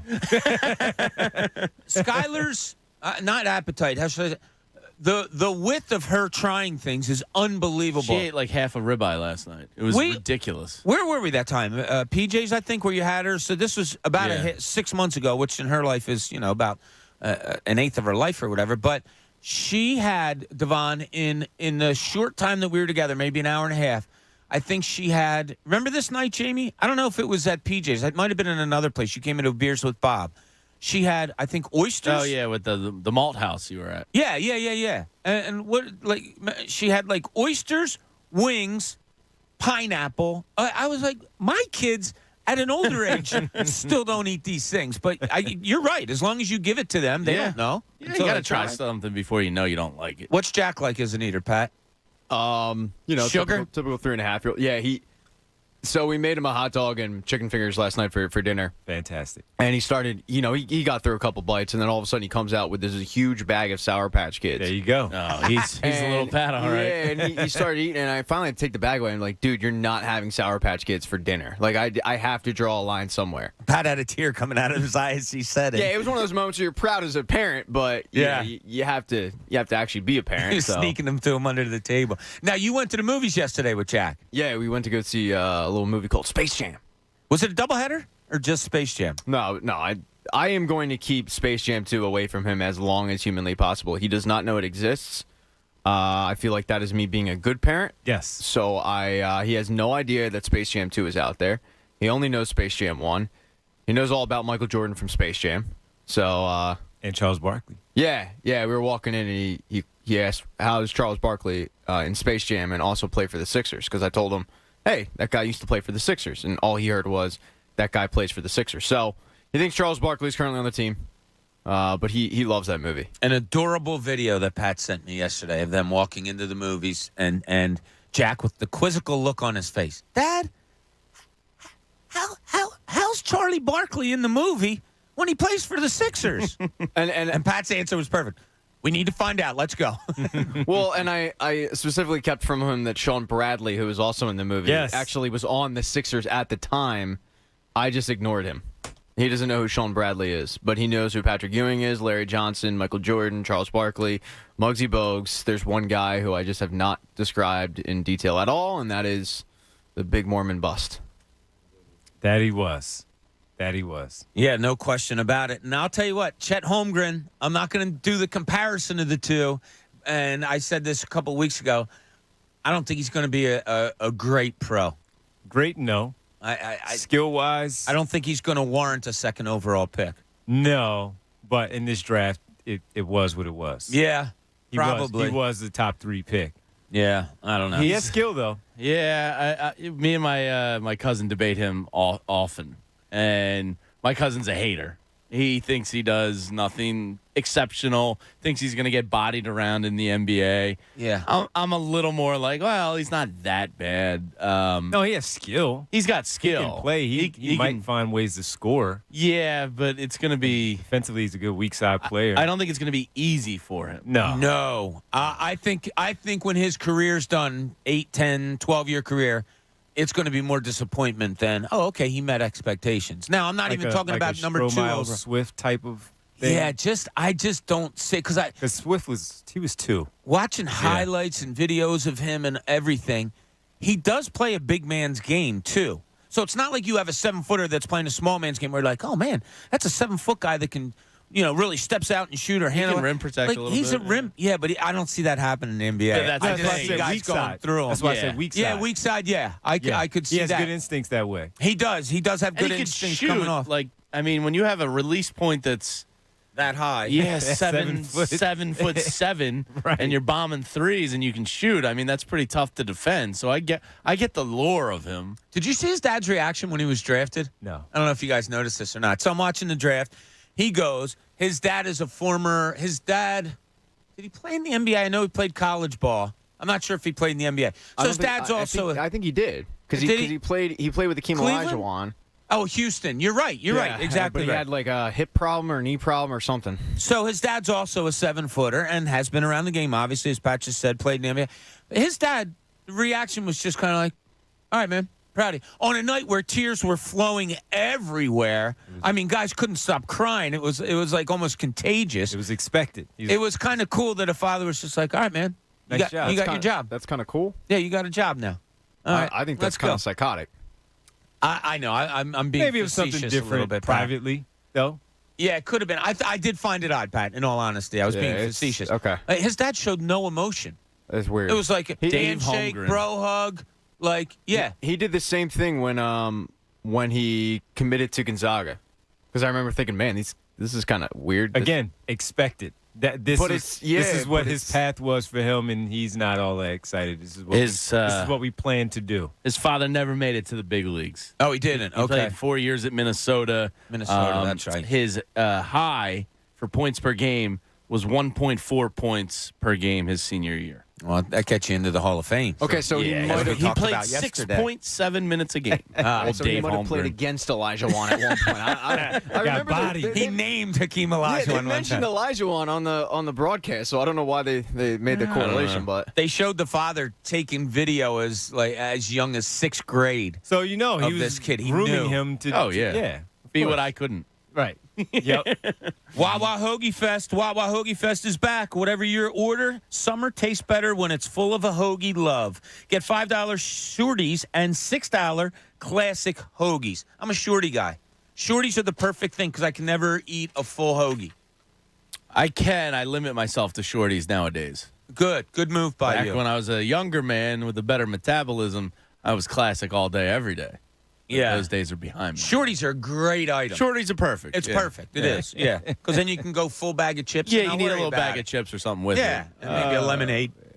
So you guys bring up Chet. I'm sorry. You bring up Chet Holmgren, and I scroll here through Twitter and NBA memes. Oh, he's a meme factory, Holmgren.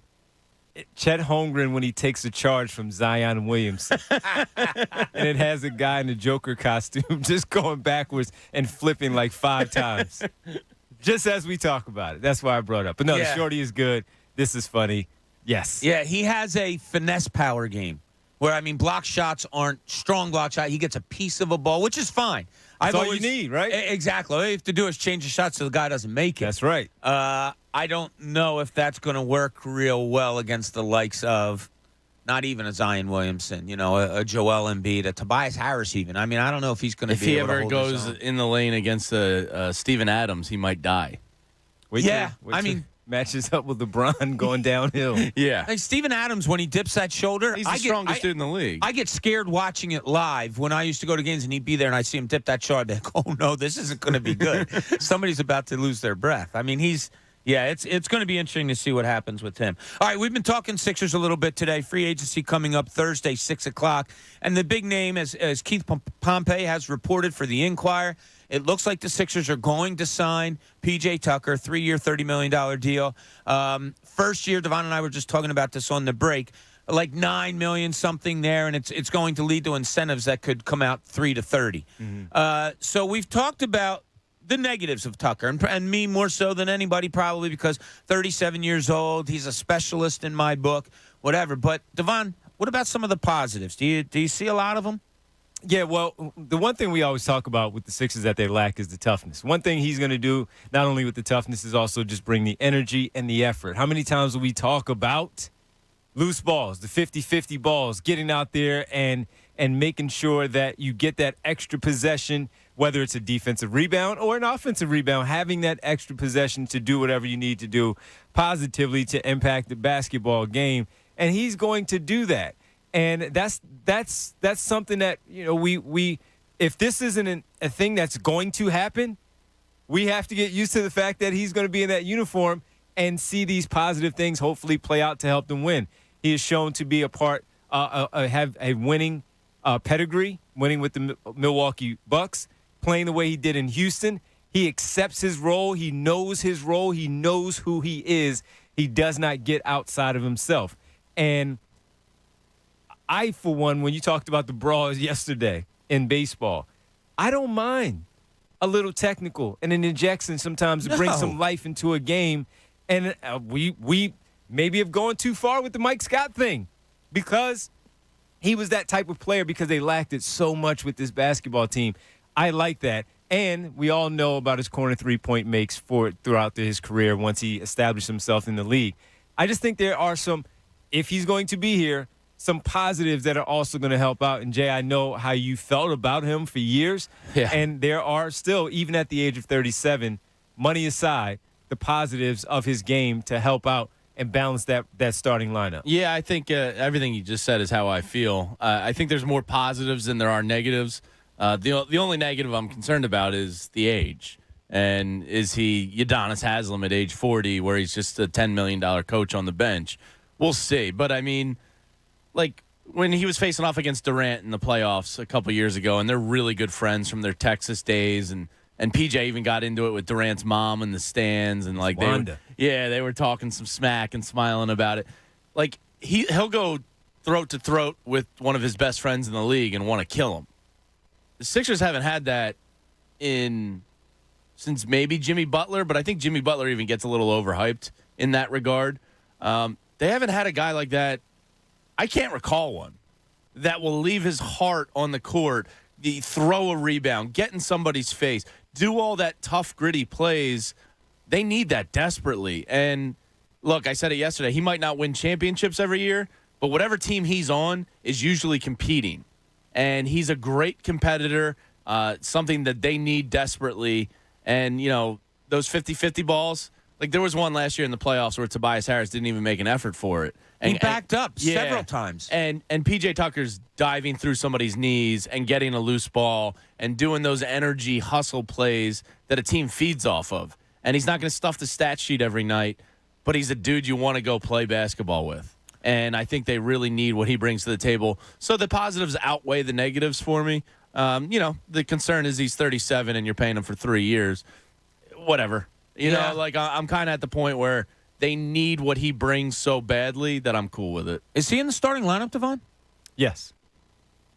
Yeah. Tobias back to the 3 and he 4 or he 3 and well, Tobias he's only 6'5". I like him better as a... He can play anywhere. Are you saying Thybulle is still here? Either or. He's starting. Okay. It's weird. For some reason, I just had in my head, I didn't have him. Maxey Harden, Tucker, Harris, Embiid. Yeah, and Tucker and Harris just kind of play positionless. All right. Ball. Tobias 6'8", 6'9". Yeah. Yeah, so it's fine. So I'm looking up like minutes per game and stuff like that for P.J. Tucker. Only because I want to see what stamina looks like. He plays some minutes, man. Yes, he does. At the age of 32, I'm doing 32 on. Okay. 28 minutes a game, 34 minutes a game, 34 minutes a game, 26 minutes a game, 30 minutes a game at 35 years old with Houston, and that was in 32 games. Then he played 20 games that same year with Milwaukee when he got traded and went 20 minutes a game. Last year, 28 minutes a game with Miami. That surprises me a little. I didn't think he was up there that much. So. Yeah, he's starting. Okay. All right. He's not leaving a starting situation in Miami to come here to come off the bench. Yeah. Okay. So the starting 5. Now, he's a good corner three-point shooter. He's improved on that throughout his career. And he's better than Thybulle, so that's... Well, he shoots, so that's exactly. right away he's better than Thybulle. All right, so you're improving your starting 5 because he's better than Thybulle, and you've already improved... As far as that goes. Yeah, you've already improved your sixth man. If this Tucker thing... So you're off to a good start. So now you're looking at you could just get Thybulle, a 7th man, like Thybulle is Niang and Melton as your I want Niang as like my 8th guy. I want that 7th guy. I need one more guy that I can kind of count on. More offensive oriented? Maybe a little bit. It doesn't have to be night in, night out, but a guy that can go get you 14 or 15 points here and there. So describe, okay. So are we talking that I mean, you're going to have to rim scrap guy, heap. you're going to have to kind of scrap heap that one. All right, so it's funny. Now that we laid it out there like this, I don't know why I had in my head that P.J. Tucker was going to be a backup piece and they still needed a starter at that 3-4 spot, whatever it may be. Are they that far off now? No. So you have your starting 5. You have, as you guys laid out, Melton and Niang coming off the bench. Are you comfortable with Bassie / B-Ball Paul? I thought I was initially, and Rivers just didn't play him. So I don't know. And he was saying, the one thing, I was like, why did you just tell on yourself? He's like, oh, yeah, my assistants have been telling me for months now that Bassie's ready for the opportunity. And I went, so you're ignoring your assistants who probably watch him a little closer than you do because you're involved with the bigger picture? Like, you might be talking to a big man coach. I don't even know who it is for the Sixers right now who's going, yo, Bassie's ready, Doc. Bassie's ready. I'm seeing some. Yeah. And so you would ignore that? Like, Doc's more involved with the starting 5 and getting Harden to work with Embiid. And, like, listen to your assistants. If they're telling you he's ready, and he's try got great him. assistants. So I think you're going to... Sam Cassell and he's got a great staff. Yeager, man. Yeah. So you might have to accept that Bassie and Reed are your combo backup center. I still think they go veteran. Drummond was wearing a Phillies hat yesterday in his Instagram post. It seemed like he enjoyed himself here. I thought he did too, because from what I'd seen of him through the years live and in summer leagues when he was younger, he was kind of that unemotional type of guy to me. Bigger. He had some weight problems early on that he had to take care of. So I think he came into the league kind of, mouth closed and do the work. But then when he was with the Sixers, I was surprised at all the emotion he showed here. Yeah, especially alongside Embiid, who rented space in his head. Exactly. Now, I do think he's going to get a starting opportunity somewhere because he played well a season ago. He'll get a little bit of cash. Yeah, now, some people have thrown out there, bring him back. I just don't think it's going to be possible. He's going to get more money. He's going to, not a lot, but a starting opportunity. I don't know, and that's why I brought up the Dwight Howard part, because if you do lean more towards the younger guys, but you do have a veteran in Dwight Howard, you can mix that up as far as the bigs go. And like when we talked about situationally with playoffs and what matches up better, where that's how it goes. You start to groom these guys a little bit more. Dwight Howard is still there. He will teach them, and when he does get in there, he's going to make the most of his opportunity. That's why I mentioned someone like him to come back here. Now, the part that you said, thinking about that fifth starter, where were you with Thybulle? Was he not here, or was he coming off the bench? He's already gone in my mind. Either. If he comes back and he's improved his shooting, or if you do decide to keep him, look, if he gets back to his basic defensive schemes, which he was really good at, which I think he lost over the last few months last year. So do I. You have a good defender coming off the bench. But here's more what I was thinking. We talk about guys that can play over the rim, athletes, which they just don't have. My thought was, man, if you get a 6'8" guy, I don't know who it is, scrap heap, whatever, that could run the floor like a deer, that makes you faster, that you can go with, and then you bring Tucker off the bench. I guess that's what my thinking was. Because, man, you're talking a lineup of P.J. Tucker. He's never impressed me with his speed. No. Obviously, Joel Embiid, Tobias Harris. Maxey's like the only guy that can get out there. And I just have a feeling he's going to be running out there and being like, come on, guys. Now, we'll say Harris will try to keep up with him. Yeah, he will. And he's one that will have effort. He will try to keep up with him as far as that space goes and getting out. Right. And Harden is ball fast. Yes. Which means, look, he's not. Is he fast of foot or quick? He's a little bit quick, but fast of foot, no. But when you're throwing outlet passes, that makes up for lack of speed. So if James Harden's throwing a ball 30 feet ahead of him on a dime to Tyrese Maxey for a layup, it's the same thing as running out there on a fast few break. Times. Oh, that bounce pass I'll never forget. Yeah. But, the athleticism and the speed. And, God, Jamie brought this up in the middle of last season. That's where the Thybulle part comes in. Yeah, if you can rely on it at all. He can run the floor. He will run the floor. It's just a matter of how good his hands are and, the finishing at the rim. He's already gone in my mind. Like, I'm not even – now, you're saying gone, not even physically. You're saying gone mentally. Like, if he's on this team, too, he's gone. I think he could rebound there. No, I think he's physically gone. Okay. Like, They're shipping him out. Yeah, like, I think he's as good as gone. That's just how I feel about it. I mean, what a tease. Yeah, I just – something happened. I'm convinced of that. I had my personal theory that he was the affable, lovable guy for so long, and then that vaccine thing happened, and he got hate. And could be. And I think it mentally screwed with him a little bit. Couldn't deal with it. Could be. Yeah, and all of a sudden he's going, oh, great, now my teammates think of this of me, now the public thinks this of me. Before he was doing the vlogs in the bubble, and people loved him, and he's always got a smile on his face, and he does great stuff around the city, and people love the dude. I mean, look at Connor. He's got 2 jerseys of him. And then all of a sudden he was public enemy number 1 because the Toronto series and the way it went and not being able to play up there and help his team. And then he just kind of fell into a funk and couldn't pull out of it. I think mentally he went through the ringer last year. We talked about it on this show, and Devon, you and I talked about it pregame in the playoffs. He just looked different last year. He didn't look joyous on the court the way he did before, and I do. I think it affected his play. I think Jamie's absolutely right. John Kincade Show here at the Fanatic. When we get back, we're going to talk. Pat's going to talk to us about players who got second chances, and maybe it concerns all the local teams or maybe just one. We'll take more of a look at the Sixers, Phillies. We have it all going on here. John Kincade Show, 97.5 The Fanatic. The John Kincade Show on 97.5 The Fanatic, Philadelphia.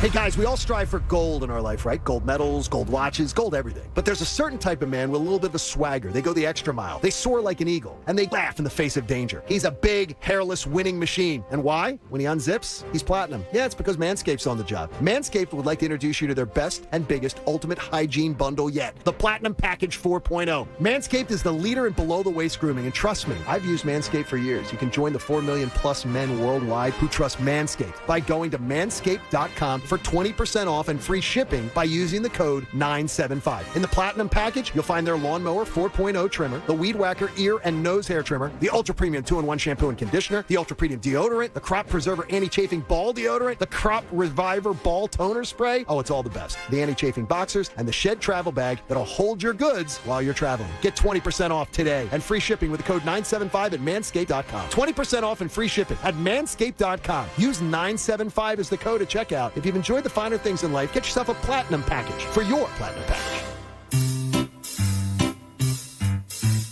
1-877 Cards for Kids. KARS Cards for Kids. 1-877 Cards for Kids. Donate your card today. 1-877 Cars for Kids. KARS Cars for Kids. 1-877 Cars for Kids. Donate your car today. Donate your car today at carsforkids.org. That's cars with a K. Your car, running or not, can be picked up as soon as the next day. No title, no problem. With gas prices at all-time highs, now's the time to donate. 1-877 Cars for Kids. KARS Cars for Kids. 1-877 Cars for Kids. Donate your car today. With your donation, you'll receive a tax deduction and vacation voucher, so donate today. Yo, Philadelphia, Anthony Gargano here with my childhood friend, Bob Marino, now president, Huntington Valley Bank. Bob, tell me about Huntington Valley Bank. We are a full-service, fast-growing community bank with a great lineup of competitive products and services. Go on. We've always done residential mortgages, but now we have built a best-in-class business banking group. Meaning? We are attracting business customers by offering the best business bankers and the best services to help businesses become number one in their fields. Sounds like Huntington Valley Bank is the best bank for your business. Right on. And great tagline, Ant. Here's another stat. We just celebrated our 150th anniversary. Wow. So Huntington Valley Bank is a seasoned player with a history of working with a team of experienced bankers whose goals are to deliver top-notch customer service. You heard it right here, folks. That's Bob Marino, the GOAT, president, Huntington Valley Bank. The best bank for your business, celebrating 150 years as a top contender in local banking. Huntington Valley Bank, equal housing lender, member FDIC. Hey guys, it's Andrew. Do you need a new roof, but you're cringing at the thought of dealing with it because you've heard nightmare stories about contractors who won't call back, or materials that are unavailable, or costs that are doubled because of supply chain issues? Take it from me. You have to call New Look Home Design. They will help you through the process and make shopping for a new roof easy. They always do roofing the same way. Same day on-site or virtual estimates, whatever's best for you. Transparent line-by-line pricing, so you know exactly what you'll be paying for, and a 3D rendering of what your new roof would look like, so there's no surprises. And most roofs, they can be installed in a week. Their team is 100% professional. There's no obligation to buy, but I am confident that after you deal with them, you'll want to give them your business. Now through June 30th, when you buy a new roof, you pay half later and the other half never. Save 50% on roofing materials and qualify for interest-free financing. So call them today at 800-279-5300. That's 800-279-5300. Or online at newlookhomedesign.com. That's newlookhomedesign.com. And tell them Andrew sent you. Communities need support now more than ever as they work hard to recover from the impact of the pandemic. That's why Lowe's has selected the first 100 community-nominated projects as part of its Lowe's Hometowns program. This $100 million commitment, the company's largest ever commitment of its kind, is part of Lowe's goal to make a positive impact on the millions of Americans in the communities it serves. Communities can find details of every Lowe's Hometowns project and their progress on the Lowe's Hometowns landing page at #Lowe's Hometowns on social media. When flying insects show up in your home, how do you get rid of them? Hopelessly clapping every single one? Aimlessly swatting back and forth? Hanging fly strips in your living room? Ew, ew, ew. Instead, try Zevo Traps. Zevo uses light, not odor or chemical insecticides, to attract and trap bugs, working continuously so you don't have to. Zevo, people friendly, bug deadly. Now at a store near you. Hey, thanks for coming over, Jake from State Farm. Couldn't say no, Pablo. I love me some vinyl. Well, my budget doesn't. Calling time on my vinyl collecting. Whoa! Don't give up what you love. State Farm has options like insuring your home and ride with great rates on both. Ooh, that's music to my ears. All right, spin that vinyl. For surprisingly great rates, like a good neighbor, State Farm is there. Call or go to statefarm.com for a quote today. The Better Fred White and Blue sales event is on at Fred Beans. Now through July 9th, we're letting freedom ring with a better selection of over 1,200 new cars, trucks, and SUVs, and more arriving daily. Drive out the lot with $0 down financing or leasing and get up to $2,000 over book value for your trade. Plus, you can save time with Fred Beans Expressway, the better way to buy a car online. Celebrate a better Independence Day at the #1 automotive group in the Philly area during the Better Fred White and Blue sales event. Online at fredbeans.com. Call 267-454-6814 for full details. Virtua Health is here to keep hearts healthy. With comprehensive care from general cardiology to heart rhythm care and advanced surgeries, Virtua is South Jersey's heart headquarters. Learn more or make an appointment at virtua.org/heart. Virtua Health, here for good. Now, back to the John Kincade Show. This crew always says thanks for listening, and we actually mean it. The John Kincade Show continues here on 97.5 The Fanatic and streaming on the 97.5 The Fanatic app. 97.5 The Fanatic. Philadelphia.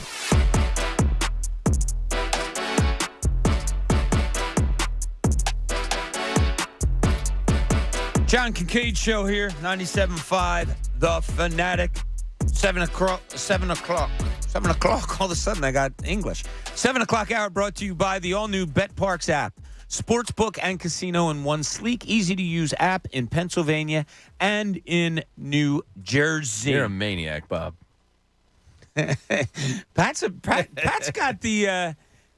he can imitate pretty much anybody at this station. And you heard it today. Although my wife kind of yelled at you yesterday. Why? Well, and me too. I don't want to get...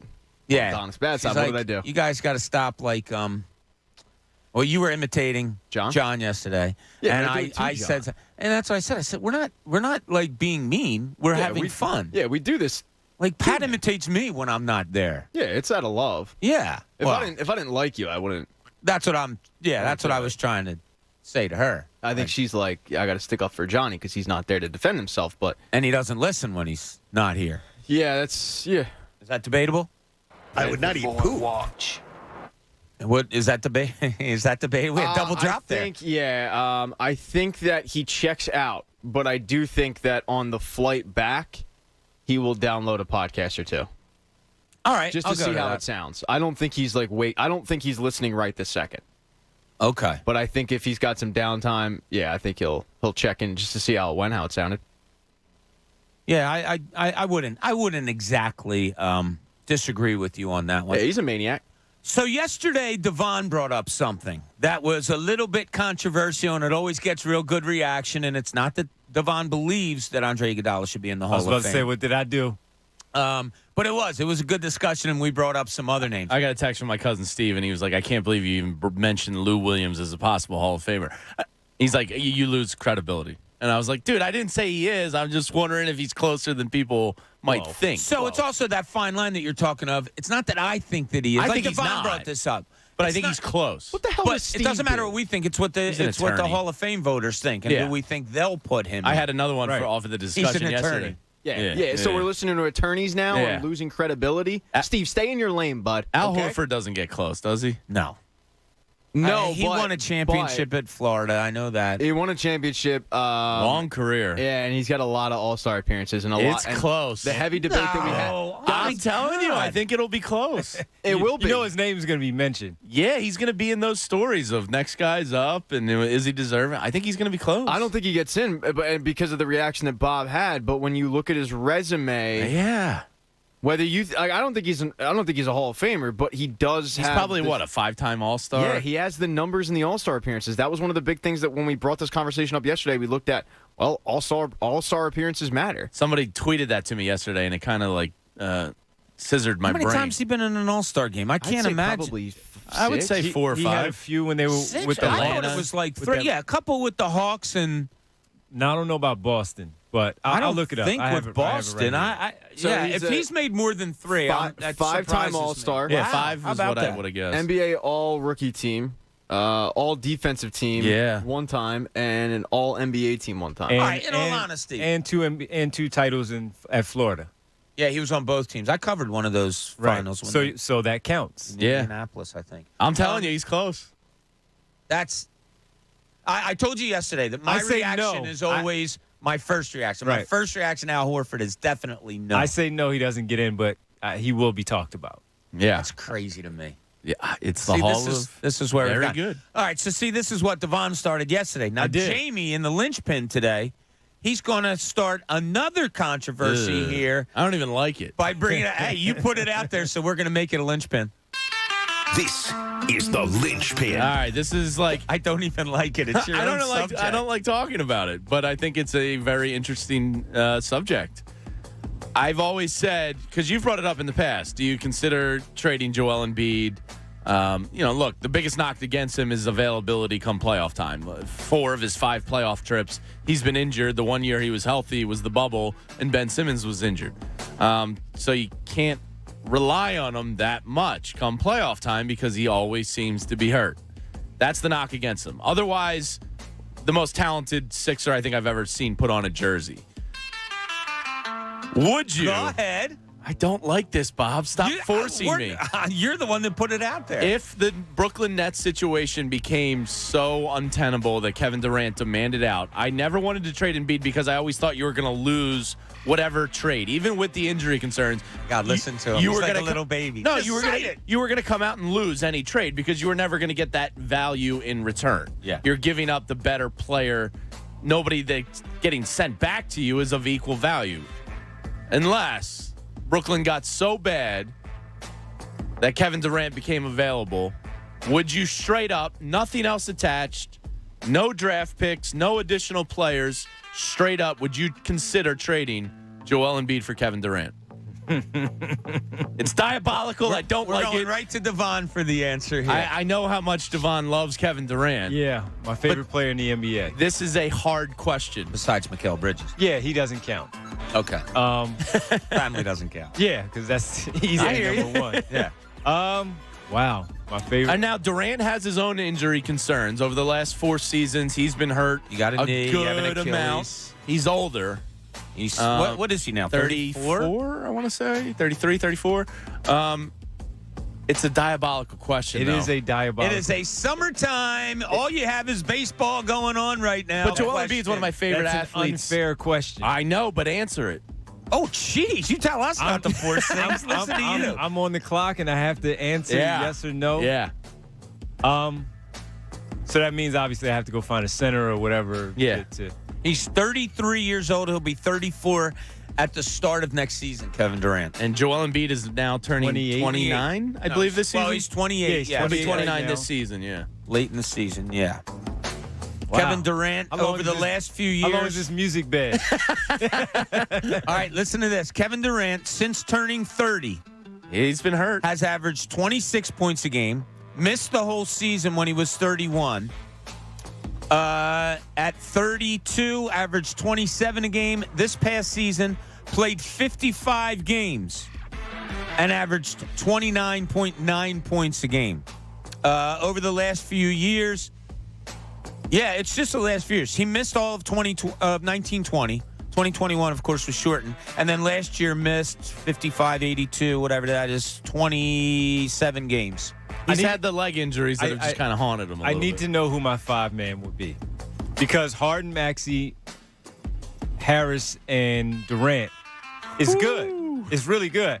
I just need a really serviceable 5 that can do stuff. Hey, you got B-Ball Paul and Massey are going to be sharing time at that center spot. For the purposes of this conversation, let's assume Andre Drummond can slide in and be, whether you got him in free agency or a trade deadline deal to supplement the trade, whatever it is. Let's just use him because he was here and it's fresh in our minds. And he might say, wow, Durant? All right, I'll take a $2 million a year deal and try to win a championship. So let's work under that pretense that it's Andre Drummond.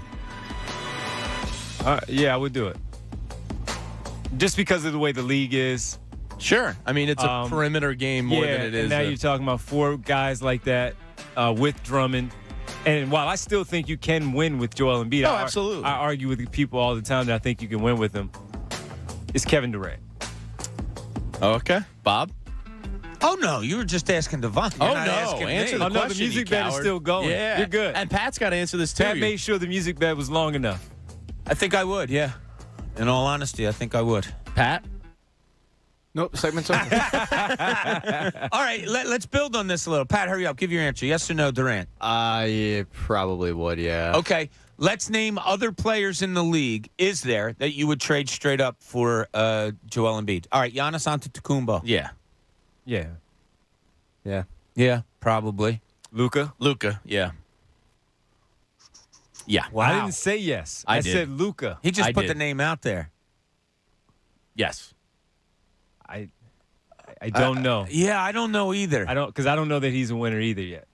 Yeah, but he plays in the playoffs.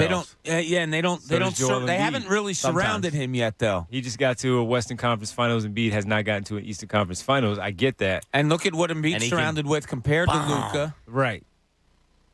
How about Jokic? No. Hell no.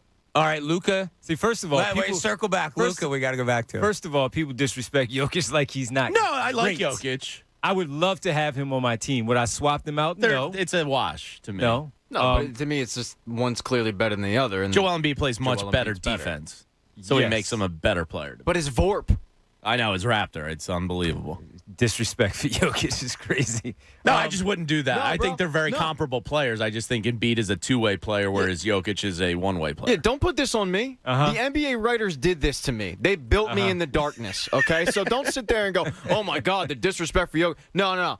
All the little nerds, the stat nerds out there who want to make a point did this to me. They built Fair me up enough. from the ground. Fair enough. Luka.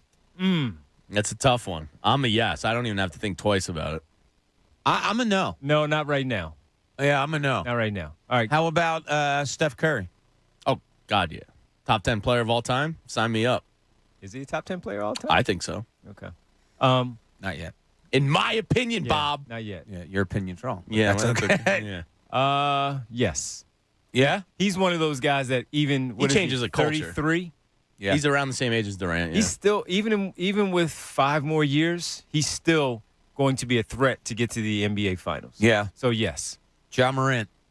No. No. Great, because and here's why. close. He might be, and this has been discussed, as talented as he is, he's also not available in the playoffs when they need him. He gets hurt because of his aggressive style of play. Yeah.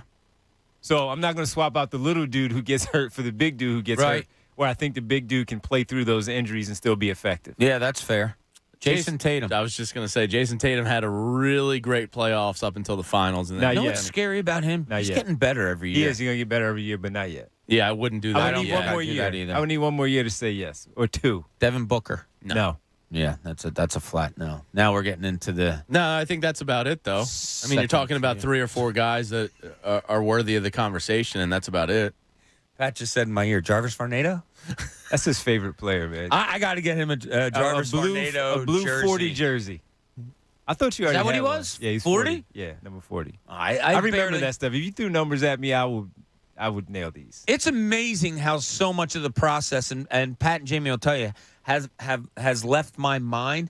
Like, they brought up stories about guys, and I was like, oh, really? And Pat looked at, he's like, you wrote the story. Yeah, the Jarvis Varnado. That's why Jarvis Varnado is such a because I wrote a feature lasting on him one impression on time. the show, is because that was the one where you're like, I don't even remember this guy, and I'm like, Bob, you're the guy who wrote the story about Jarvis Varnado finally getting his opportunity with the Sixers. And look, during the process, it was like Sports Talk Radio is now. You're looking for stuff then to write about as we look for stuff now to talk about with just baseball going on. I feel like it was Jarvis Varnado was the story of the time, man. I feel like it was, in a weird way, and you could correct me if I'm wrong, I feel like it was in a weird way like easier, just because you had so many new guys coming in that every day it was like, all right, what new guy do we want to interview? Because we got to do it now because he won't be here in 4 days. Oh, sure. It was a plethora of going up to guys and being like, hey, where you from? What's your name? You know, give me something funny about you or some good background story. We'll get into the basketball in a minute. And then we'd go off on a tangent about how his mom still beats him one-on-one in the driveway or something like that, And you then know? and then you'd be like, no, that's believable because I saw you during practice. Oh, it was probably a true story for most of those guys during the process. There was a lot of not really good players, except for Alexei Shved. I love Shvedder. I loved Alexei Don't Shved. leave Hollis Thompson's name out your mouth. It's true, Hollis Thompson. Yeah, you hated I Hollis hated him. Thompson. Shved, I believe Shved got the highest. Yeah, some flair to his game. The biggest contract over in like Europe. When he signed over in Europe, the contract was huge. Okay. Yeah. After he left. Who was the point guard they brought in, Devon, from, I think he's like Sergio a Spain. Rodriguez. Sergio Rodriguez. We're in the locker room, afternoon game. What's that, President's Day or something that lands in February, whatever Martin it Luther is? King Day. Yeah, okay. We're afternoon game in Milwaukee. He doesn't get used. Game gets done. I'm walking in the locker room. He's like, Cooney, can you come here for a second? I said, yeah, what's up? He goes, they don't like me. And I was like, huh? And he goes, they're going to get rid of me. And I'm like, I said, are you asking me a question here? And he's like, are they getting rid of me? And I said, yeah, they don't like me. I'll confirm what you're looking for. He was cool about it. He laughed. He said, yeah, not a good fit, whatever. And sure enough, the next day they released him or whatever. But I don't think any NBA team is a good fit for him. Yeah. Martin Law, Philly's original law firm for injured workers. Schedule a free consultation today at paworkinjury.com. It's kind of a fun Embiid exercise to come up with only about 4 guys that you would ever straight up swap him for. That's pretty impressive. Yeah. Do you? And he's playing the best ball of his life. Yeah. There's only 4 guys in this league, about 4 handful of guys in this league that you would trade him straight up for. Now I know all are debatable. I know he finished runner-up 2 consecutive years, but I never hear him as a top 5 player. I think he is a top 5 player. Yes. Yeah, it was funny because I went on a site just to like look up the top players in the league. They didn't beat number 1. Did they really? I think he's top 3. Yeah, and who's the 3? To me, it's Steph. Giannis. Steph, Giannis, and Joel probably. Just off the top of my head. No Dunkin. He's probably in that 5-6 range for me. So on this site, I don't even know what site it is. Somebody just ranked the players in the NBA real quick. Embiid number 1, Durant number 2, Antetokounmpo number 3, LeBron 4, Steph Curry 5. Healthy Durant is top 3 still, to me. I'll tell you what, a healthy Durant and LeBron I have like He's right top there. 5, yeah. Yeah, rounding out the top 5. And then I probably have Lucas 6. His year this year, LeBron's was sick. 30 points. Yeah. And he's 30 points. 38 years old or 37 years old? He won't stop. No. He's ridiculous. He will not stop. No, it's insane. Egan doesn't stop either, and because he doesn't, we're going to do a Pat's Takes. With or without. Either way, it's time for Pat's Takes. Hello. Hey, Pat, what's happening, buddy? Just some takes. Zach Greinke, really weird dude. So he, if you're unfamiliar, I saw this. He once came into Royals training camp, and he told them that he wanted to be a shortstop, even though he was one of the best young pitchers in baseball. He loves to scout for the team he's playing for. He one time got traded and immediately asked the organization who he got traded for, and then started to break down the players. One of those players, by the way, was Gene Segura. And he also one time called a meeting with his catcher at the mound to ask his take on a fantasy football trade. So, yeah, guy is a little bit different, but that, in my opinion, doesn't really excuse his weird behavior recently. An autograph seeker tweeted a pic of Greinke and wrote that right before he took the picture, Greinke acted like he was about to sign the baseball that was being offered up. He came over, grabbed the ball, and then looked the photographer right in the eye and chucked it as far as he could. When the guy, who I'm pretty sure was like a teenager, asked him why he did that, Greinke responded with, "For my amusement." Now, look, I'd be lying if I didn't chuckle at this, but the man's a real J.O. I mean, this is a jerk move. So, Bob, I know you'll just sit this one out because you don't get autographs, but have you guys ever had a situation where you met a celebrity or something, tried to get a picture and autograph, and they were just a jerk? No. No. Yeah, Devon, you're not really like that either. I'm not like that. I do have a story on this. Okay, good. But go ahead, James. James, do you have any bad interactions with celebs? Not really. Ricky Waters once. There was Stockburger Chevrolet in Newtown, which wasn't far from where I grew up. And I went once to a Ricky Waters autograph session. He showed up late and I think left a little early. And I didn't get the autograph, and I was in line, and I was disappointed. I was heartbroken as like an 11 or 12-year-old, whatever it was. But like, no, not really. I always heard Lenny Dykstra was a total crumb when it came to that stuff. I don't have any personal experiences, no. Did Greinke go on to say he didn't want to sign balls for people to make money off of it? No, I didn't see that. Oh, I thought I saw something. It was just for his amusement. It was for, The Athletic did a piece about Greinke maybe a year ago or 2 years ago where they interviewed a bunch of his teammates. It's one of those cool pieces where they go back and forth telling stories about how weird he is. And you look at it and you're reading it, and it is amusing, but you kind of sit back also and go, man, this guy must have been horrible to have in the clubhouse because he's just such a bizarre guy. So I know a professional autograph seeker here in town, and they work at it. Oh, yeah. And his theory is that Greinke is just a Richard head, and he's not this mental. I mean, who knows? Yeah, but he has a reputation of being that. Look, to guard against it, I would always say to the guy, "What's your name?" I mean, you can't sign if I sign an autographed baseball, if I'm Zach Greinke, and I give it to a guy that says Zach Greinke, and he goes out and sells it, yeah, I can understand Greinke getting pissed off that the guy's making money off of him. I can understand that. I don't know if it would bother me all that much. He's made like $300 million in his career. That's Who why cares? it doesn't bother. Like, yeah, I wouldn't even I care. hear you, and I'm not saying I like it. Doesn't bother me if it makes him upset. Okay, it doesn't. It really doesn't. So just say to the guy, "What's your name?" And to Pat. Zach Greinke. That's that it. way, nobody else, like a guy, it has to be a guy named Pat that's going to buy it. Yeah, when I was a little kid and get autographs, I used to have them sign it to me. So yeah. So all right. So I do have a weird story. I was like 9. So our son Bobby, real quick, was a huge Bill Cosby fan when he was a little kid. Now this is 20 years ago. Pretty problematic, Bill. So, yes. Yeah, so, I'm assuming it's not recently. Right. So I'm He wasn't at the courthouse. Yeah. Mr. Cosby, can I get an autograph? Dad, get his autograph. So I'm covering a Temple game. It's like an hour and a half or so before the game. And Cosby by himself is just walking by. Literally just the two of us. So I said, hey, how you doing? I said, listen, my son's a real big fan. Any chance like you could just throw him in a real quick autograph? I said, I'm not that guy. I don't usually do this. I'm not that guy. Gave me stuff about it. Yeah, like was mean to me. What are you doing? I can't, I said, you know what? Never mind. He goes, no, I'll do it. And he signed his name, walked away. Like, he's kind of a jerk about it. There's surprise me. There's a really great show that Jamie just got into on Amazon called The Boys. Yeah. And there's a guy that kind of was gone for a while. I think he left in like the 80s and he came back and he's just been off the grid. And they're watching TV and, it's like the soy boy nature and he's making fun of him. He's like, Heathcliff Huxtable. Now, that guy. That's America's dad right there. All right, next story. The Washington Capitals haven't played a game since May 14th, and the Caps players are in the full swing of the offseason. Gone are the days where guys would take the entire offseason off, and then they use camp to get back into shape. Nowadays, players might take, a week or two off, and then they start getting back to the grind of things. And it appears it's what Alexander Ovechkin is doing back in Russia. Ovechkin signed a one-day contract to play with FC Dynamo Moscow, a soccer team, and he definitely made his one appearance count because 10 minutes into the game, he scored. Because, of course, he did.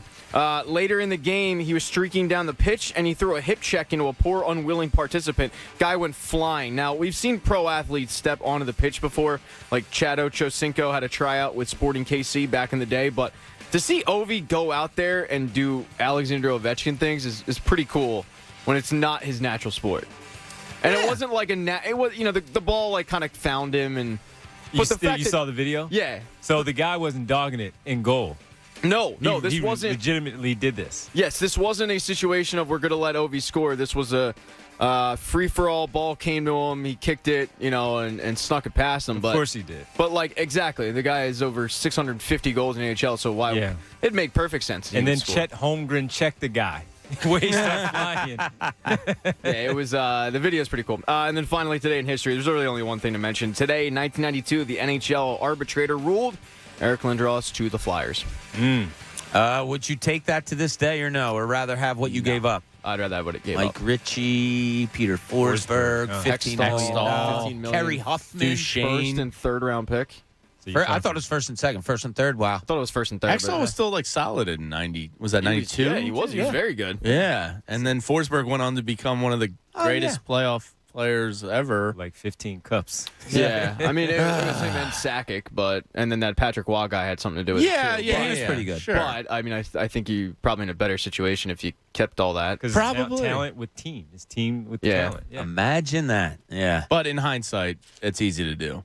At the time, it was a no-brainer to make that Oh, deal. I was so excited. I was working at the Daily News when I saw it come over the wire that they got Lindros. I was like, oh, my God, hockey's back in Philly. Legion of Doom got me into hockey. It was awesome. He once wished you a happy birthday, Jay. He did. He's a great that's man. right. Yeah, I that was forgot cool. about that. Yeah, right here on these airwaves. All right, this is the John Kincade Show. We have a lot more coming up. More Phillies. We'll do some Eagles, actually, and more Sixers coming up. This P.J. Tucker signing, we'll see where we all stand on that, maybe even a little bit more. But I got to tell you right now that this baseball season, you can turn K's into cash and big hits into big wins with FanDuel Sportsbook in partnership with Valley Forge. Now new customers can step up to the plate and make a no-sweat first bet up to $1,000. All you have to do is sign up with promo code Bob, place your first bet, and FanDuel will give you $1,000 back in free bets if you don't win. FanDuel has so many great promotions, and I love when I win. I get paid faster than a fastball right down the middle of the plate. Are you new to FanDuel? Well, there's no better place to bet America's pastime than on America's #1 sportsbook. So download the FanDuel Sportsbook app and sign up using promo code Bob to get started with your no-sweat first bet up to $1,000. 21 plus and present in Pennsylvania. First online real money wager only. Refund issued as non-withdrawable site credit that expires in 14 days. Restrictions apply. See terms at sportsbook.fanduel.com. If you have a gambling problem, call 1-800-GAMBLER. The John Kincade Show. Sir, one more outburst, I will strangle you with my microphone wire. You understand me? On 97.5 The Fanatic, Philadelphia. Hey everybody, it's Pat Egan, and I'm here with Dylan Sullivan at Recovery Centers of America to talk about addiction and support our friends and families who are affected by the disease of addiction. This health issue is very personal to me. In 2002, someone very close to me was battling alcohol addiction. My family and I are so grateful that he sought help, and we've been tighter as a family ever since. Thanks for sharing, Pat. It's so important we talk about addiction. We need to break down that stigma and the barriers to recovery. That's why we do what we do at Recovery Centers of America. You call us at 1-800-RECOVERY 24/7, and we'll pick up the phone, talk to you about your struggles, and figure out the best course of treatment to get you better, because we want you in recovery for life. This is serious treatment, and we'll help your family, too, with family therapy and support groups. If you're struggling with your mental health, which over half of people with addiction do, we will treat that too. Appreciate your time. Again, if you need help, call us day or night at 1-800-RECOVERY or find us online at recoverycentersofamerica.com. 1-877 Cars for Kids. KARS Cars for Kids. 1-877 Cars for Kids. Donate your car today. 1-877 Cars for Kids. KARS Cars for Kids. 1-877 Cars for Kids. Donate your car today. Donate your car today at carsforkids.org. That's cars with a K. Your car, running or not, can be picked up as soon as the next day. No title? No problem. With gas prices at all-time highs, now's the time to donate. 1-877 Cars for Kids. KARS Cars for Kids. 1-877 Cars for Kids. Donate your car today. With your donation, you'll receive a tax deduction and vacation voucher. So donate today at carsforkids.org. There's a reason Comcast Business powers more businesses than any other provider. Actually, there's a few. Comcast Business offers the fastest, reliable network, the peace of mind that comes with Security Edge, helping to protect all your connected devices, and the most reliable 5G mobile network. Want me to keep going? I can. Whether your small business is starting or growing, you need Comcast Business. Technology solutions that put you ahead and give you serious savings. Comcast Business, powering possibilities.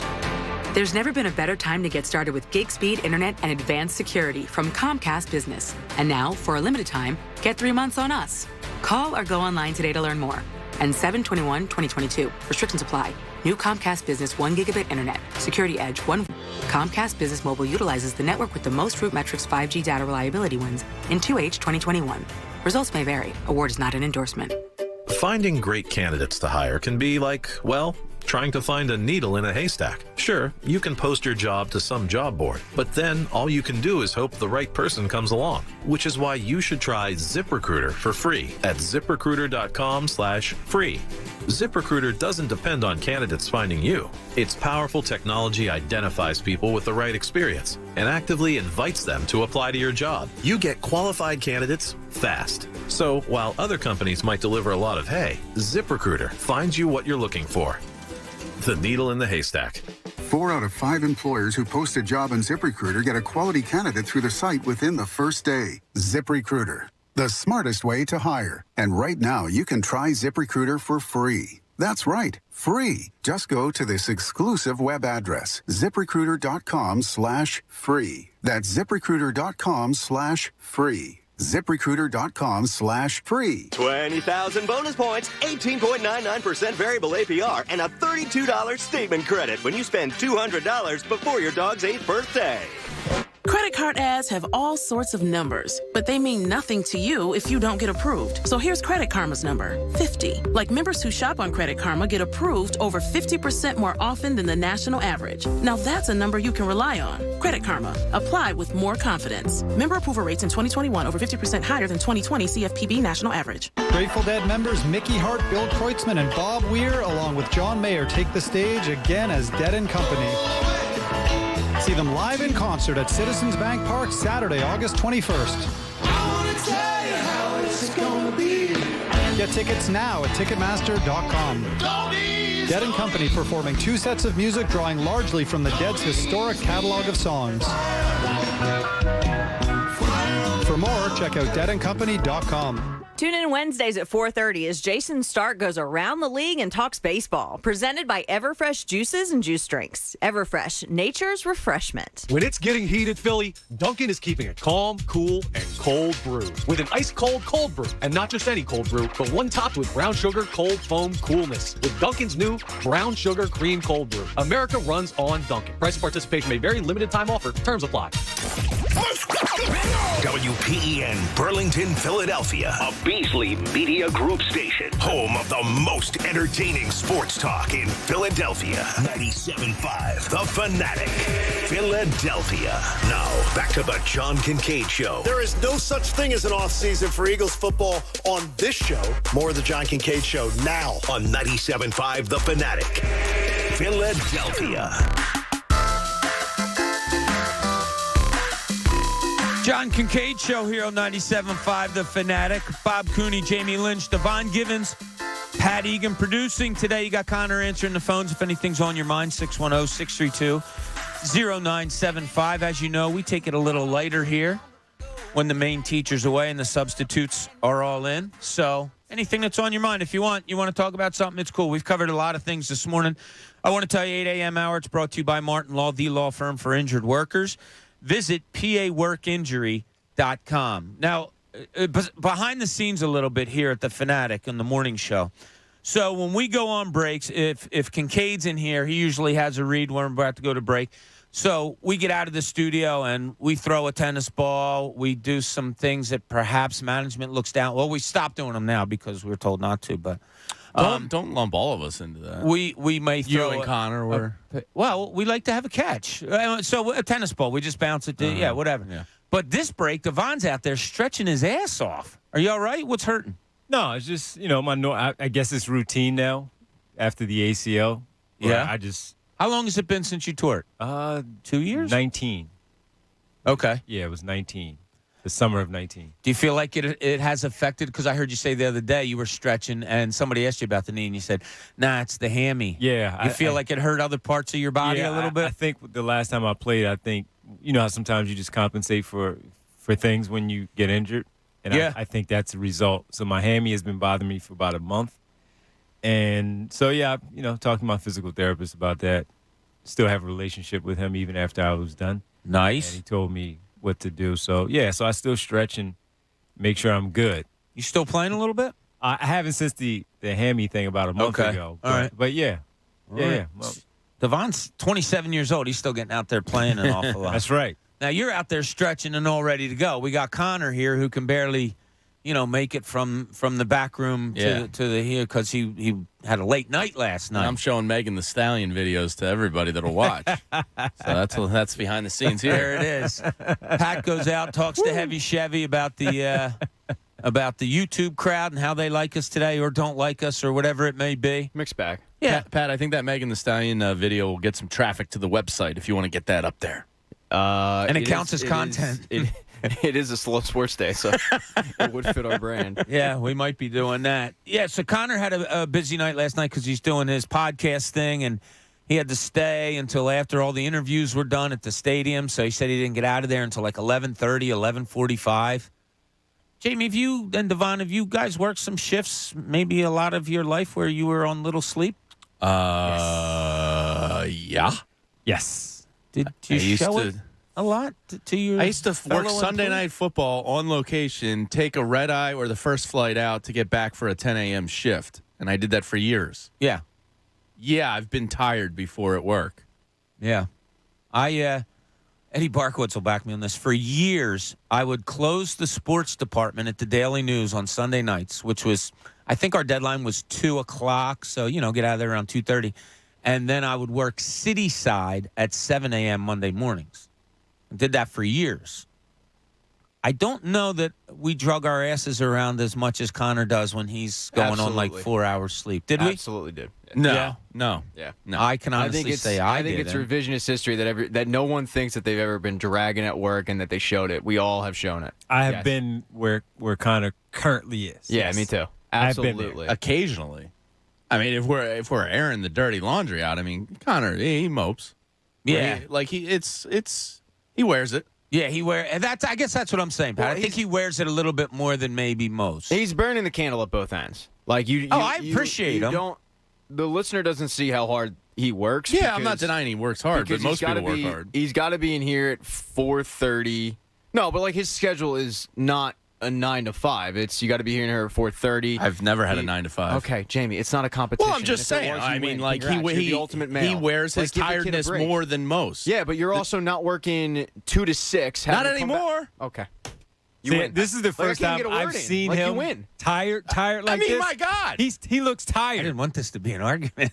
He looks tired. He Like, looks I can't even tired. I can't even defend my boy back there. Like, Oh, we're not I'm putting him not down. slaying- no, he- it's a competition. it's- Everybody's more of a man than Connor. No, everybody's tired at work. I'm not tired. I'm actually awake right now. I'm good. Well, congrats on your success. I had a good I went night's to bed sleep. late last night and hosted my wife's birthday dinner. I'm exhausted. Who I drank told your wife to I have drank a a bottle birthday and a dinner? half of red wine. Who I'm not told in you here to do that? moping my ass around. No, but think Everybody, about- I'm tired. Think about the things you just said. Oh, I had a birthday party and I drank red wine. All Yeah, your I decision cooked making. and I hosted He's and I cleaned. working. Oh, He's give me a break. working. You act like I didn't work. Scallops.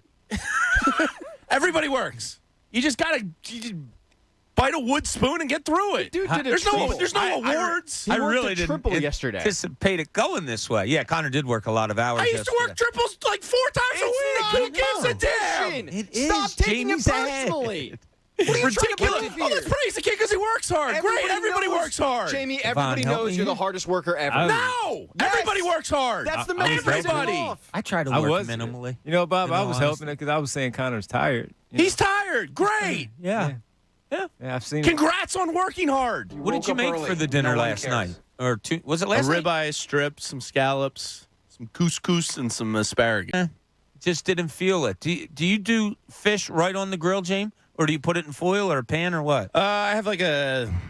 I don't know what a that means. mesh- What you just did with your hand, like one of those mesh like grill top things, so it catches the fish. YouTube people are going to be like, "What the hell is Jamie doing?" one of There's, those. there's, like, a okay, great things. YouTube comment from Kristen in Florida that said, Jamie also just took 3 weeks off to rest up from all his hard work. No, Why would you go back there, Pat? all I right, had to. look, Connor gets tired. We talk about it every time Connor gets tired. But see, I'm new here. I don't know that. Oh, my God. So Every for time the me, kid's tired, we have to talk he's about it. tired. I get it. He works hard. Everybody listening right now works hard. Guess what? We don't get the amount of sleep we want. This is a reality of life. Why do we have to talk about Connor every time he's tired? I am really, really sorry that I brought it up. Jeez. Wow. I'm sorry. I'm getting triggered by it. My daughter was at the game last night. It seems like he personally affected you. No, he works hard. Great. It seems like you're Connor- pissed off yeah, that he's dragging yeah. his ass this morning is what it comes down Connor to. hurt you He somehow. did. like Joel Embiid gets injured and doesn't wear injuries well. Connor gets tired and doesn't wear his tiredness well. That's all it is. If you're screaming about working hard, the hardest thing you're doing is screaming about working hard. That's always been my motto. Even though I know you work hard, Jamie. I'll shut my mic off now. Like, great. I managed 4 and 5 jobs for a decade plus. I worked in the service industry after working in radio. I didn't drag my ass around constantly. Whoa. We didn't ask for your LinkedIn today. All right, I'm doing just that saying. tomorrow. That's Guess what? tomorrow's Most show. people work hard. This is Jamie, life. somebody on the YouTube page puts it perfectly. Jamie's being a little bit of a meanie. I'm sorry, Connor. I know you work hard. Oh, stop. We all love Connor. Oh, my God. We have to Connor praise knows him we every do. time he works hard. Great. Great job, Connor. Got it. I got your back. No, everybody praises Connor when he works hard. Oh, he had a late night What at do you stadium. want? You want a pat on the back because you worked hard? No! I just accept it as reality that we all work hard and we all grind and we're all tired. No, That's some of us life. don't. Sometimes I come in here and I don't work hard. Sometimes I work the minimal amount. I'm going to be honest with you. Oh, sometimes I come in here very minimal. Hey, it's a minimal we know. day. We know. Minimal Tuesdays, Obvious guys. radio here. Pat's we mailing know. it in today. Phantom Fireworks this 4th of July. The rockets' red glare and the bombs bursting in air are brought to your backyards across America by Phantom Fireworks. Visit fireworks.com for a location near you. Okay, one of our topics that we've been talking a lot about today is this P.J. Tucker situation. And starter, I don't know why I didn't have it in my head that he was going to be a starter. Devon, you pointed out. Jamie, you agree. Okay, there's your 5th starter. The more I've thought about it since you brought it up, my God, this is a slow team. I'm seriously, and this isn't a slow basketball game anymore. Like, slowness doesn't win in this league. It's run and gun. It's firing from 3. You're not adding a great three-point shooter. You're not adding a great athlete. And before we got into free agency and all that stuff, Jamie, I think you'll agree that you and I were looking for that long, athletic, over the rim, attack the rim type of player. Yeah, so let's go get a 37-year-old. It's not that. Right? I know. So there's the downside of it. But they need what he brings. They do. So that's why I'm okay with it. Like, they need everything that P.J. Tucker is. I get, He's except just not for 37-year-olds and except for 10 I mean, million D'Anthony Melton's 24 years old and pretty athletic. So, like, they did address the athleticism in some capacity. You're just not looking at the size that you wanted. That wing size. 6'6", 6'7", 6'8". Exactly. guy. I'm with you. That was the target for me also. I didn't expect this P.J. Tucker thing to come up. Now, like I talked about with the Anthony Melton move last week where I was saying to people, it's the first move. Let's relax. You know, people don't know him and they don't love it. This would be probably the second move. Now, let's see what else happens after that. I would imagine that they also believe that they need some athleticism. They need some length on this team. If they don't, they're ridiculous. When the season ended, I said I need 3 new bodies in here. Okay, so you have one in D'Anthony Melton. Yes. You're going to have one in P.J. Tucker. It appears that way. And you're good with those two. Yes. All right, I'm not going to even go name. I'm going to say, what do you want now? And I'm not saying name. I want an athletic wing, a 1 or 2. 6'6" to 6'8"? Yeah. Like, I want a 2-guard that's D'Anthony Melton-ish. Well, younger guy, athletic, 2-way player, can hit an open shot. Like, I think he's the perfect kind of mold for what they were looking for. I'm not saying he's the perfect player. I just think, like, that style of player is what they need. I don't know who that is. Yeah, it's not Eric Gordon. I mean, there are names like T.J. Warren. Yeah, that's been out there. In the bubble, he was nasty. Danilo Gallinari. But they're probably going to warrant a little more money. Yeah. Now, the T.J. Warren part, I don't know. He hasn't played for 2 years. So what can he really ask for? But he appears to have suitors out there. I just if they don't get that 6'7", 6'8" athlete, I mean, Jamie, that might have been our number one. Jamie and I, Devon, that might have been our number one want. The day the season ended, God, they got to get more athletic. Bob, my thing was same. But Yeah. I went like this. Wing, wing, wing, wing. That's where I went. Now they've pivoted. I didn't see the Melton thing happening. And I like it a lot. Let's see what else they do outside of the Tucker part of it. They have to get some wings in here. Yeah, I kind of hope it's not Eric Gordon. Not that I oppose his game, but it's just what he does, they need because you'd they have to don't give have up it. something more to get him. You couldn't just get him and bring him in. Mm-hmm. You'd have to probably part with Tobias, right? And then that changes everything at this point. Like, I'm not moving Tobias just to move him, but if he brings me 2 players. Like, if I do a decent 2-for-1 for Tobias, A starter and a backup or 2 backups. I could be talked into that. Yeah, I would be listening. That would be your best opportunity to get the guy we're talking about because he's probably not out there in free agency. What if it was hypothetically? I say a name just because we talk 6'6", 6'7", all that stuff. What if it was a player like Chetty Osman? Would that do anything? Okay. That's okay to me. It's just okay. Nick Batum. Okay. And I just read something that he might go back to the Clippers for like 3 years. Huh. Am I a minority, not just among us, but I think among the city, among Sixers fans, to say that I want them to run it back with Tobias Harris and what they have? What if Tobias and Harris, see what happens? What if Tobias Harris doesn't want to run it back? I'm sure okay, but that just lends that's to you not getting his choice, right? He can't do anything about it. I mean, I'm sure it's exhausting your entire career. Every year you're talked about getting moved. Like, I'm sure that aspect is really quite annoying for him. But at the same time, you're getting paid like $44 million, so I don't really care. Yeah, you're overpaid. Yeah. Well, if he says, I don't want to be here anymore, one, that puts the Sixers in a horrible position because now everybody knows he wants to be traded, so you're going to get less value I'm for just him. throwing that out there. Yeah. Two, I don't know. If I'm Tobias Harris, I'd like to set roots somewhere to get my legacy, air quotes, kind of He's been set. here for 4 seasons. Yeah. Yeah, and it's by far the most event. With Embiid? This is his 4th or 5th team, This would right? be his. Yeah, this is 15. Yeah. This is. So you're talking about length of time with the one team? I'm just saying, I think doesn't he this want to settle at some point? Yeah. Yes, I would think so. Yeah. Yeah.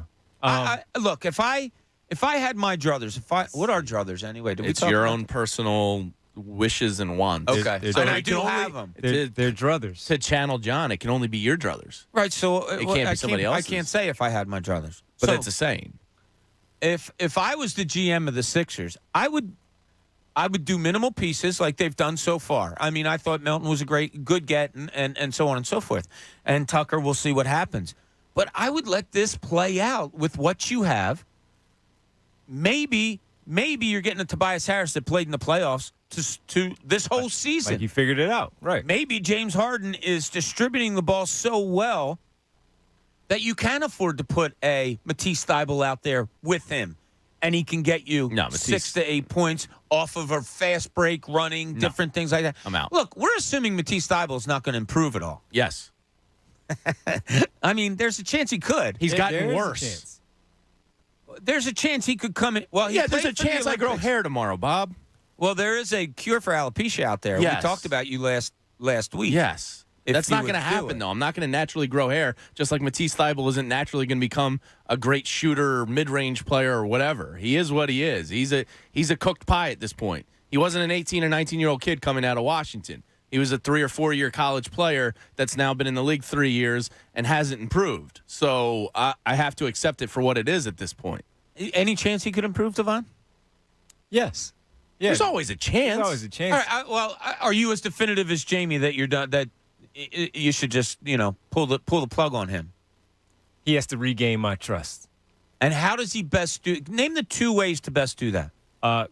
Get back defensively with what he was. Right. And 2, number 1, attempt the shots. Those are exactly my top 2. And then following that, of course, knock a couple of those down. Right. More consistently. If I saw a video of him working out with Tyrese Maxey all summer long, because you know how important I Jamie. just saw a video. I saw Tyrese Summer with Chris video. Johnson, yes. Yeah. But Bombing. if we saw Matisse Thybulle out there putting in the work, say with a Maxey, and shooting threes, Nope, and doing all not that. going to convince me of anything. You have to do it in a game. Like a Tyrese Maxey, I see him working out, and I go, that's great. I've seen it in a game. I don't need to doubt if this is real. If I see Ben Simmons or Matisse Thybulle in an open gym with their shooting coach doing exercises, great.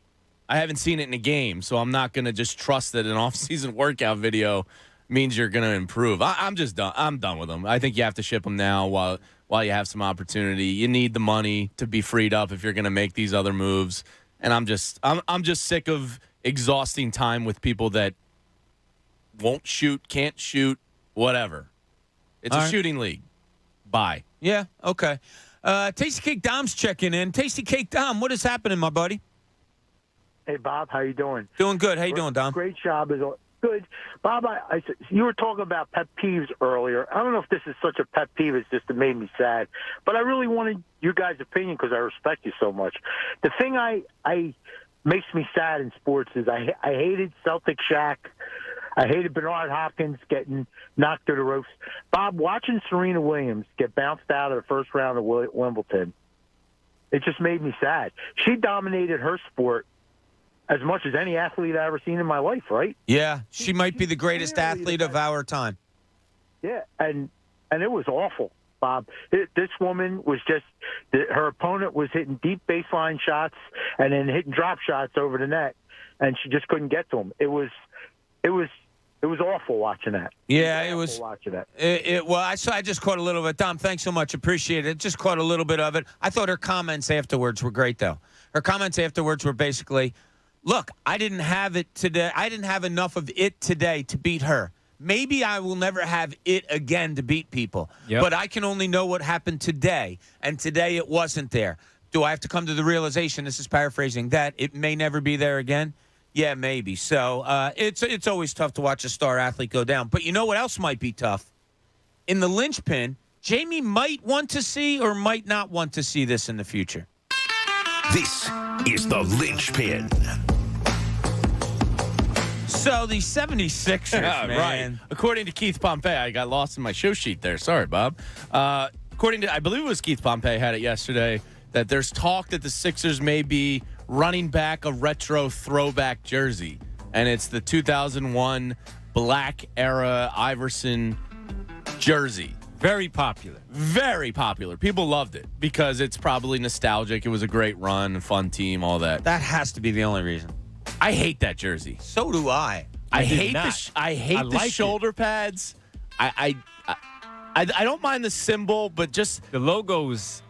Yeah, I hated the shoulder pad. The shoulders are terrible. That was the era where they started to do that. It was terrible with look. multiple teams, and I didn't like it either. But you know, the cool thing was, remember when Jordan would do the cut-off sleeves of the T-shirt? It was almost like he started that. Yeah, back with the in UNC early 90s. gear under his, exactly. under his Bull stuff. And then they just started to make that into an actual jersey. And I hated it. I don't disagree that part. But the black, jersey is okay. Everything else, if they bring it back, I don't want it to be with the shoulder pad. But I think it would look weird taken back to original jersey now. No, because they had it. They had it. I like know, that. and I thought it looked weird. Did you? Yeah. Yeah, I liked it. I liked the blue ones that they wore that season with the like same those better. design. I have those shorts. I didn't like the blacks. Yeah, I like the black a lot. Remember the black became popular, like the black sneakers, and then everybody had to have a black was the era. uniform. Yeah.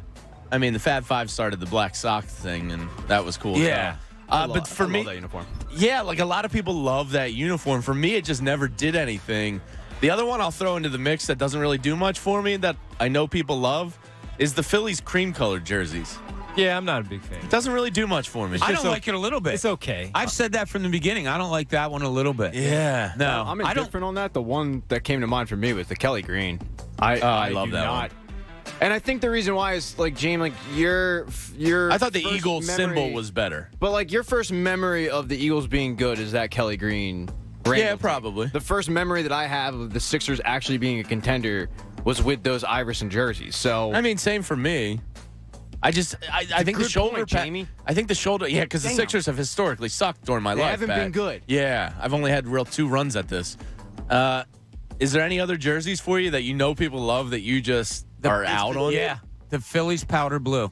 You don't like those? Can't stand them. Can't stand you. I think it's because when I was a little kid, we had a black and white TV, and I didn't know we were very poor, but I didn't know that they were like blue. And then the first time I saw them, I was like, ew. And I don't like those. I kind of like those. Yeah. Yeah. I saw a lot of bad Phillies baseball in those uniforms. I Was guess it because that's of why. the baseball or because it just the powder blue? Probably, and I was, a dorky little kid and stuff like that, so not a great time in your life, but having to go watch baseball games in color and sit at the mall so you can do it because you didn't have a color TV. I think part of it with the Sixers jersey is they're not black to me. They're red, white, and blue. Like, those are the Sixers colors. Fair black is not a Sixers color to me. Yeah, but there's so many alternates now that you just I like know. as the alternate. What's wrong with that? That was the era they did it as a primary. It was every game. I know. I thought they would. I thought they were dope. It's gonna sell product. I mean, those jerseys, if you can get an And they Embiid. ruined it by bringing the other ones out a little bit, and it made people want them even more because you say, all right, we're going to have this, and they bring back the black ones, and they bring back the black ones with the boathouse and all the stuff that went with it. Yeah, boathouse has to go and stay gone. yeah, fans were like, give us the Iverson ones back. Okay. Okay, cool. Okay, we got you. Here's Yeah. the ugliest jersey in the world. Yeah, right? New Philadelphia. That's what it was. That's what we are. All right, John Kincade Show here, 97.5 The Fanatic. When we get back, we're going to talk a little Eagles because it's been a very interesting offseason for the Eagles, but we're going to look at it in another way. Time at The Fanatic, 8:24. The John Kincade Show. Oh, geez, look at the butt on that. Yeah, he must work out. On 97.5 The Fanatic, Philadelphia. It's Hoagie Fest. Today's the day. Follow your taste buds. They'll show you the way. Hoagie Fest is here. Na na na na na. Wawa Hoagie Fest is back. Summer tastes better when it's full of hoagie love. Get $5 shorties and $6 classic hoagies. Limited time only. See store for exclusions. Back by popular demand, Wawa and Chips Ahoy are teaming up again to bring you frozen handcrafted beverages that'll make your summer adventures epic. Like going to the beach. Going to the beach with a delicious and creamy Chips Ahoy milkshake. And binging season 3 of that show. Binging season 3 of that show with a tasty Chips Ahoy smoothie. Whatever you're doing this summer, make it epic. Chips Ahoy frozen handcrafted beverages are back and 20% off when you order and pay on the Wawa app. June is National Men's Health Month. 97.5 The Fanatic and Iron Mountain Men's Health are committed to your well-being. Did you know men are more likely to get type 2 diabetes at a lower weight than women? Type 2 diabetes can cause problems linked to buildup of sugar in the blood, including hydration, diabetic coma, and damage to your eyes, kidneys, and heart. Studies show that 90% of cases could be prevented simply through a healthier diet and exercise. If you're 45 or older and at risk, get checked today.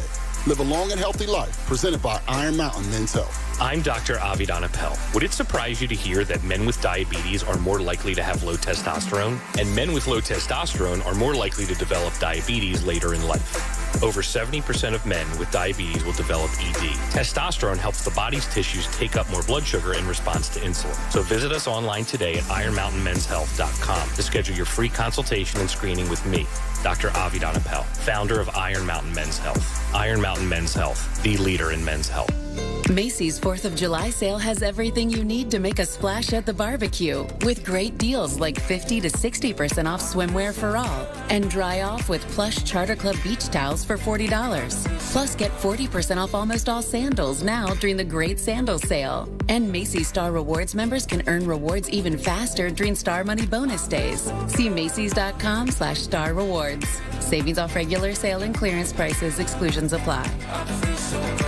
COVID-19 moves fast, and now you can too. If you feel symptoms, even if they're mild, you should test fast. Test positive and at high risk for severe COVID-19? Then act fast with authorized oral treatments that can be taken at home and must be taken within 5 days from when symptoms begin.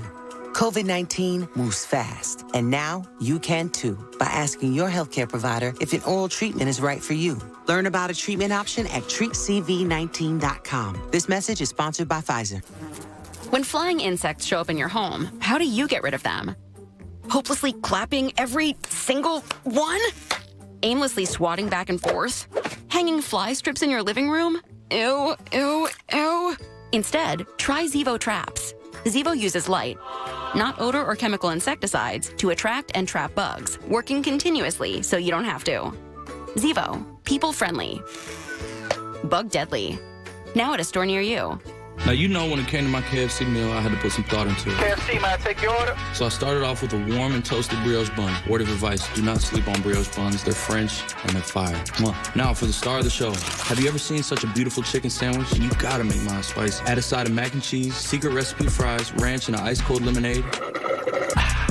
And there you have it. Check out the new Jack Harlow meal at KFC. Order ahead or on the KFC app today. Prices and participation may vary.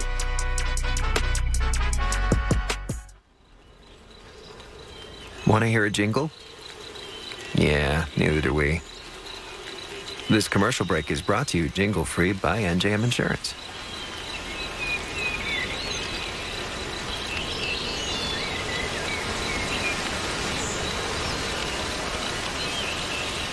No jingles or mascots, just great insurance. Visit NJM.com to see if you could save up to 25% on your auto insurance. Hey, it's cuz, don't be that guy with the T-shirt on in the pool. You can still be slimmer for this summer. Since it only takes 40 days to lose a contractually guaranteed 20 to 40-plus pounds with NJ Diet, their program uses hair, saliva, and bioenergetic scans to personalize natural formulas and supplements to help you lose the weight. That DNA info is used to help you keep it off. No shots, no hormones, no surgery, no prepackaged foods. Ew. Call 855-5NJ-DIET or visit NJDiet.com. That's NJDiet.com. Think you know Amazon? Think again. Did you know you can get paid when it works best for you? That means you can get the money you earned directly after your shift, or that you get benefits like healthcare on your very first day. As an Amazon warehouse associate, you'll be amazed by what you can get. To learn more about all of the benefits of working an hourly job at Amazon, go to amazon.com/hourly. That's amazon.com/hourly. Amazon is proud to be an equal opportunity employer. Now, back to the John Kincade Show. The Sixers and their fan base hang out here every morning on the John Kincade Show. On 97.5 The Fanatic. Philadelphia.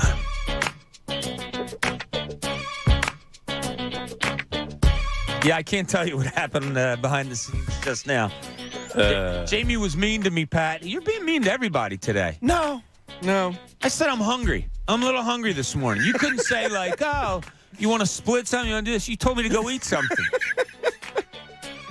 What's up with that, Pat? Jamie, did you check social media at all lately? No. Oh. Why should I? I don't know. There might be something pretty funny up there that our social media director. Yeah. Is that your title, Pat? Social media director? Yeah, I'm just Pat. No, you do have a title. I mean, you're getting gift cards. The far and DPD, wide. I wasn't digital program director is my official title. Okay. I wasn't tagged in anything on Twitter. It's coming up, All right. and it is out now. Congratulations on your medal. Way to go, Jamie. Congratulations. Yes. Yes, the hardest worker ever, Pat. Just like every other person that has a job every single day. We all work hard. We all don't get enough sleep. All right? Bob, you want some sliced apples, man? I can't. Oh, no, thank you, Devon. That's nice of you. Devon's though. a foxhole guy. He really is. Yeah. Did you ever buy them? No, I didn't. Okay. I bought a Apple Core. All right. I Well, sent you the picture. You've bought sliced apples before, because I used to buy them at Wawa. Now I buy my own peanut butter cups and slice the apple. The apple push down thing is pretty cool. It's we awesome. have one. Yeah, It's Skylar, especially when you have kids. Yeah, it's paid for itself in like 2 days. Cutting an apple's not that fun. What's that? Cutting an apple's not that fun. No, for kids. Yeah. I'm still just grab one and chomp on it. All right, well, they're here. But I'm real particular about apples. Not those, Devon. I appreciate the offer. If I bite into an apple and it's a little squishy, like it doesn't have that hard, good texture, I'm done. Yeah, same. Oh, really? Yeah. Okay. I thought I was an apple snob or something. No, I'm the same with that. No, the mealy apple. Ugh.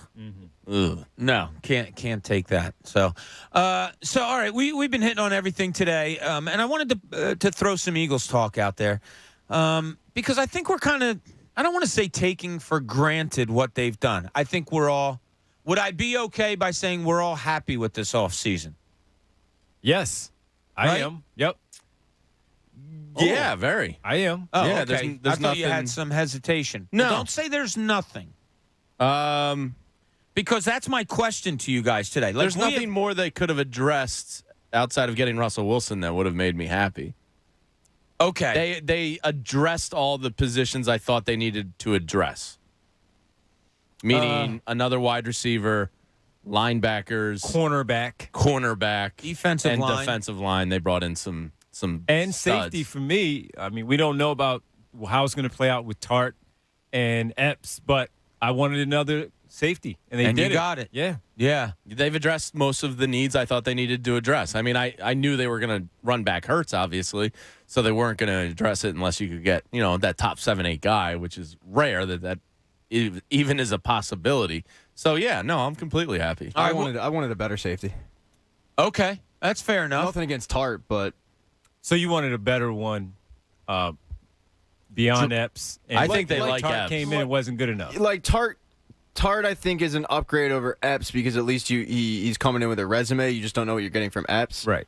Ideally, though, I would have rather had a better safety, but I think they did well, and Howie Roseman's done this throughout his career. He does really well at getting the second run of free agents, the guys who kind of overplayed their hand and waited too long, and you sit there in June and they're still looking for a job, and Howie's there with a delicious 1-year deal to up their value for the next year. So I don't have a problem with him going out and getting Tart, but ideally, yeah, I'd like an upgrade over him. You'd like somebody better than. Yeah.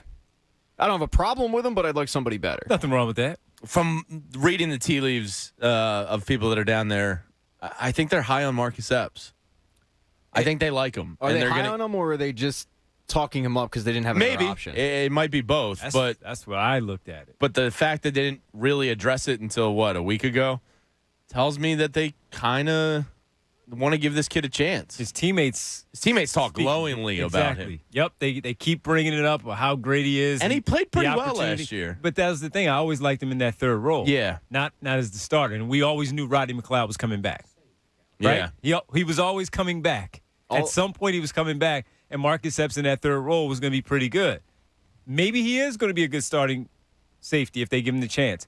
I don't know that to be true. That's why I wanted that other body. Yeah, all of his teammates said how hard of a worker he is, and he was just tireless worker. And I'm not. I think there was an op-ed piece. I think there was an op-ed piece that was like everyone works hard. Everybody works hard. That's my point. Has Marcus Epps gotten? It's like putting a quarter in the machine again. Jeez. With the addition of Bradbury, and obviously you already have Slay there, has Marcus Epps gotten better just because of that? I mean, probably, yeah. Yeah, that if I'm a coach, I'm looking at it kind of that way. I think so. Like if I have a little leeriness of saying, man, we got to start Marcus Epps, not sure he's ready yet, whatever. And then you sign somebody on the side of Slay. Now, look, Bradbury to me, somebody said, I don't know if it was here, somewhere else, said like, oh, Bradbury, you could have 2 top 10 corners. I was like, whoa. I mean, Bradbury 2 years didn't ago, have a good year last year. No, but 2 years ago he was probably a top 10 cornerback. Right. So he's got the potential. So he's got that. So if I'm a coach, if I'm anybody on the Eagles' defensive side of the ball, and I say, got Bradbury, which that could be a good move. You have Slay there. Yeah, Marcus Epps is better in my book. Because of those two. Absolutely. Sure. So maybe they're not settling as much as they were before. Yeah, I mean, McLeod wasn't, he's coming off an injury. He was solid, but he wasn't, great last year. A solid player that he didn't screw up too much. And to me, as a safety, if you're not screwing up too much, you're doing a decent job, which is, it's just okay. It's not like we're replacing him with, taking a chance on replacing Brian Dawkins.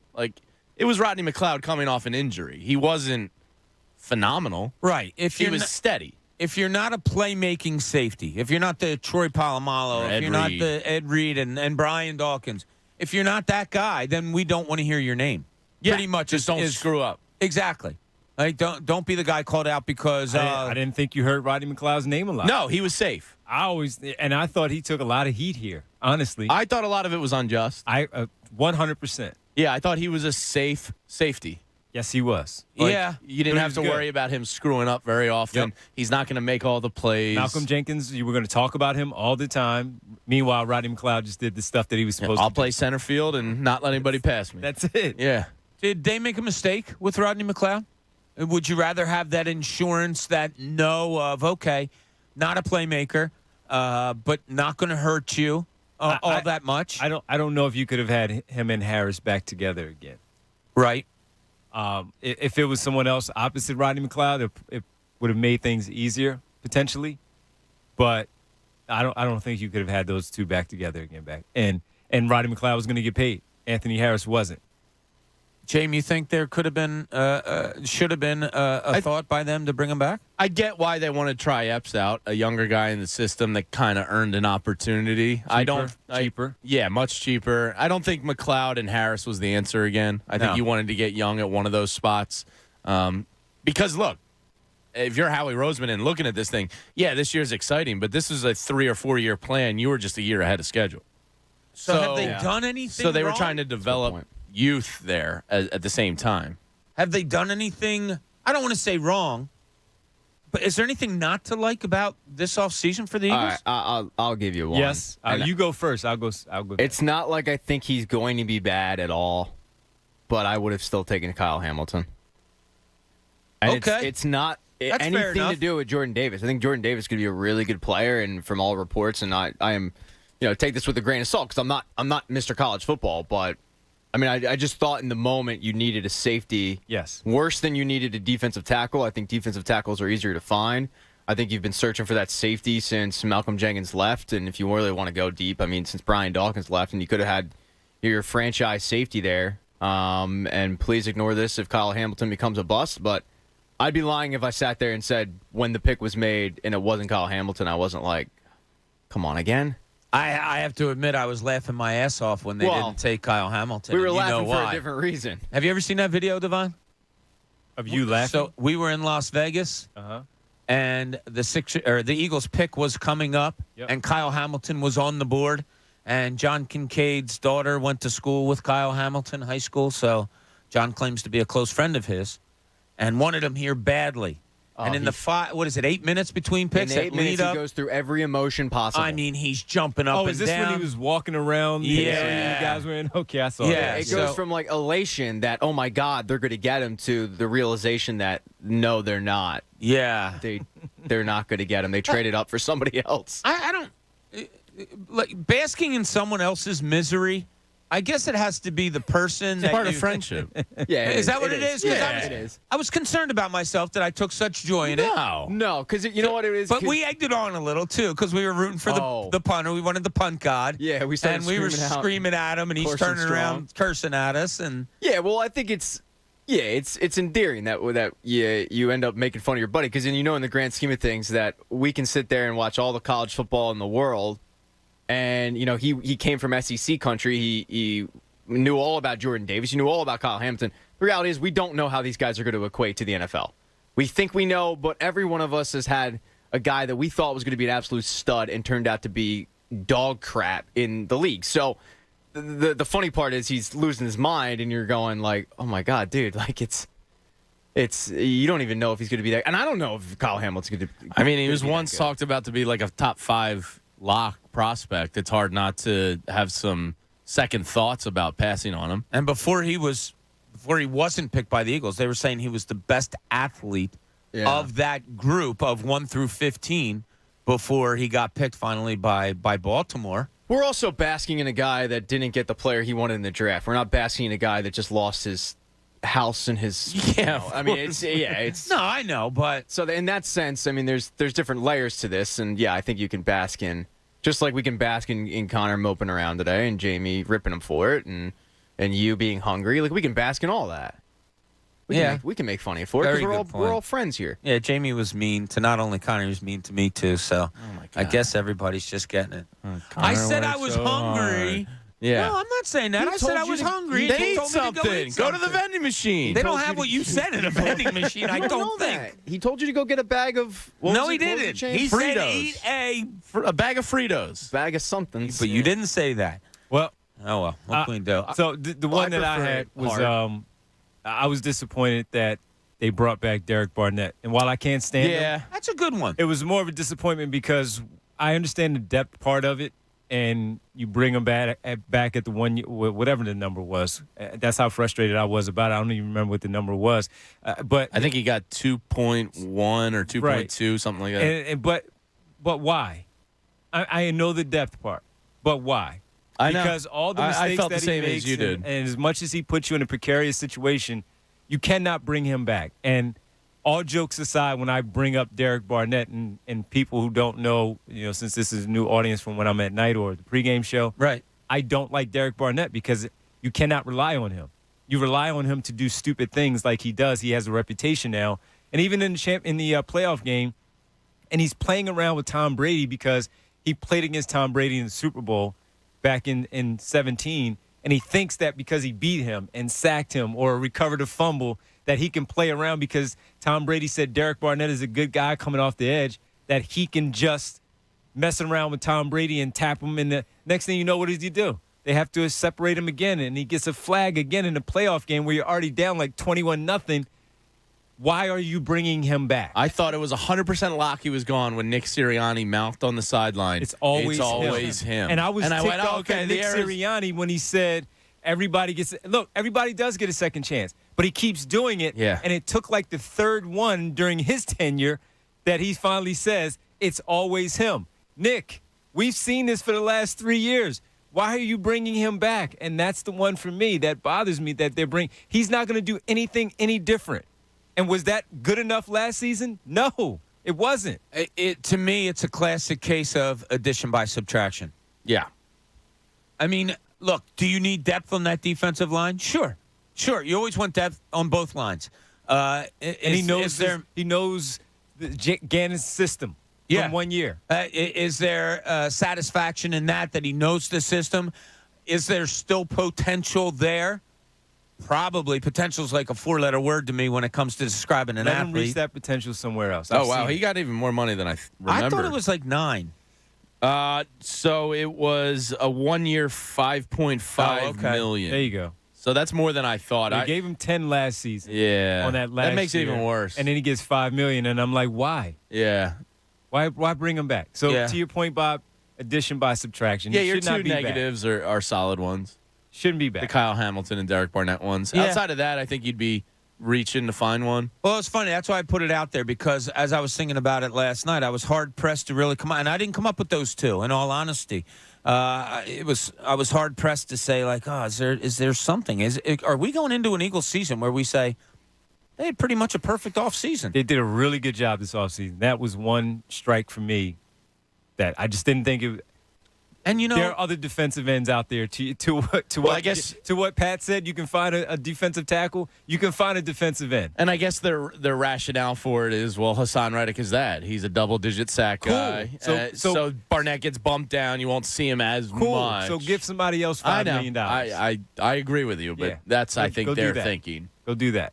It's also interesting in this aspect. We've talked a lot about the draft picks that they're going to have next year. They're going to have good draft picks next year. You know, you have that New Orleans one. You have your own. Like they're going to have good draft picks next year. But we always equate it to the quarterback, right? Anthony's big on this, and he's got some insight that they were looking. And he said this before that draft might be totally, meaning next year, totally all in for the quarterback of the future and this and that. Okay, if there's a chance that Jalen Hurts proves to be the guy. Look at that. You have two really good draft picks to build on still. Safety, right? You could go safety. you could go there's so many. A lot of different ways. But they're going to be high picks. Mm-hmm. You're going to have good picks next year to improve this team even more. Go get another rusher. Look, you have to hope that Jalen Hurts is it. Because, again, you're going to have those picks to make your team even more solid in other players. How you feel about places. I'm leaning. I'll tell you what. I'm more excited as time goes by, as the season gets closer, to see what this kid can bring, and maybe I have a more confident level that that he can improve upon. I know the improvements he has to make. We all saw it up close and personal. I have a feeling he's going to be better than most people think this year. I do too. Jay, what do you think? Yeah, I tend to agree. Yeah. But is it good enough is the question. Yeah. I mean, I think he'll improve. Because he's going to work. Yeah, and there's no doubt. And he's got, one of his good friends who happens to be an elite wide receiver here now. Now you got to put it on his hands. He's got weapons. to allow him to be him. But I just don't know if you can improve instinctually enough. Right. Well, that's something you can't practice. You can't. That's game. We talked about that before. He had the ankle surgery in the offseason. And, we're talking about, arm strength. He can do this. I'm not concerned about his arm strength. I think it's the anticipation getting rid of the throwing. Football when you need to get rid at of the exact football. Minute. Making sure that receiver is running underneath it when you have that deep touch that we ask about. That deep, and when you see your wide receiver making a cut, and boom, before he's even turned, all right, he's got him on his hip, he's open. Boom. Exactly. Like that stuff. And I don't know I don't know how much better you can get at that stuff. Yeah, I mean, you can watch tape of, I should have gotten rid of the ball then. I should have got. Sure. But you can't practice that. You're not going against rushes in the offseason. Yeah. As much as Chip Kelly wants to run at you with pool noodles and stuff, that's not, Ndamukong Suh bearing down on you in the pocket. Yeah, right. Did he do pool noodles? Yeah, he at training camp, he ran around with the pool noodles and it was like, yeah. So when He I would was do in, rushing drills like a weirdo. when I was in high school and we were going to play a bigger team, Yeah, the broom. tennis rackets would come out. Tennis rackets. Yeah, so it was usually when we were going to play Camden High because they had a bunch of 6'9", 6'10" guys or whatever. Our coach used to pull out brooms. That and our coach would put 10 defensive players on the floor. 5 would have brooms, and the other ones just be running all over. He's like, yeah, this is what you're going to face tomorrow. And I remember sophomore year, I was starting or whatever, and I'm like, wait, what? This is what we're facing tomorrow? I think it was 110 to 50 later. Yeah, that's what we faced the next day. But, this offseason for the Eagles, I don't want to say it's unlike any other one that we've seen as far as positiveness. But I'll tell you what, it's got to be right up there. So, Jay, when you were off, when I filled in for you one day, you were off, and we were here, Bob, Pat, with John, and I was talking about one of the topics that I brought up was we're not talking about them. Yeah, what does that's that a great mean? sign, isn't it? It's probably more positive than negative. Yes, we're not talking about them. Yeah, because you tend to talk about the Eagles are negatives. always talked about. Yeah. They're not being talked about. Yeah, and that's probably a good thing. I think so. it's definitely a good Yeah, thing. I think so. Yeah. It is a good thing. It's absolutely, I mean, we'll find out, I guess, when the games get played, but the fact that we don't have, we have that one talking point that's been murdered to death, the Jalen Hurts thing. Mm-hmm. Other than that, there's not really a real drama that normally follows this team. And he was part of when we talked about the nice guy thing the other day, he was part of the reason why we brought that up, because he's the nice guy, right? He's the nice guy, but in the end, yeah, you got to produce. I brought it up many times on this show that when they drafted Hurts, I didn't agree with it in the second round, and we've gone back and forth on that. I did. Yeah, you did. Jamie I was the did. only one. Yeah, Right. And that, but I did say I saw that. Tyler Zulli here. We were furious that night. Yeah, I was we were shocked. on the air. I remember coming in like, what's everybody so mad Furious. about? Yeah, you needed a backup. Joe Torre, we were hot. Yeah, Still but pissed off. I did say that I was anxious to see what the guy could do because I loved watching him play in college. I did. His senior year in college, he was. I thought he was must-watch TV. He accounted for like if you like 57 college football. touchdowns. Yeah, Like, it was insane. Yeah, he was fun to watch. Yeah. He was dynamic in college, and you take him. And anytime you take a kid that was dynamic in college, I always say at least, I wonder what he can do at this next level. Now, I didn't know he was going to be thrust in the starting quarterback Also thought position. that Carson Wentz would be here for a bit. Exactly, Yes, very and much that's so I had that in my mind. Oh, with a franchise quarterback, okay, I'm still anxious to see how they use this kid. If you need him as a backup, whatever. Yeah. Thrust into this position, I don't know if he can still do it. I think he's going to be better this year. I think he's going to make more of a case for himself to be the guy, as opposed to totally make us all believe he's not. He's confident. You know that. Yeah, I'm not. He's got what? He's got the weapon. There's no excuse for him this year. He's confident. I'm not. There's no excuse for him this year. No, there is none. You brought in a really good wide receiver to go great along weapons. with a really good wide receiver to go along with a good tight end, a good running game. I think a really good tight end. Yeah, I think a great offensive I line. think this could be the Goddard bust out year. Doesn't have to worry about 86. Yeah. It's mine.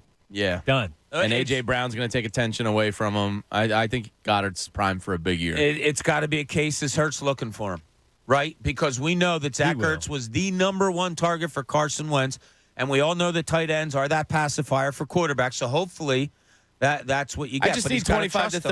30 passing touchdowns from him. If I don't get at least 25, I'm going to... I think 25 is a good number. I don't know if he reaches 30. I think that's a good number. You know why? Because he will run some in. Yeah.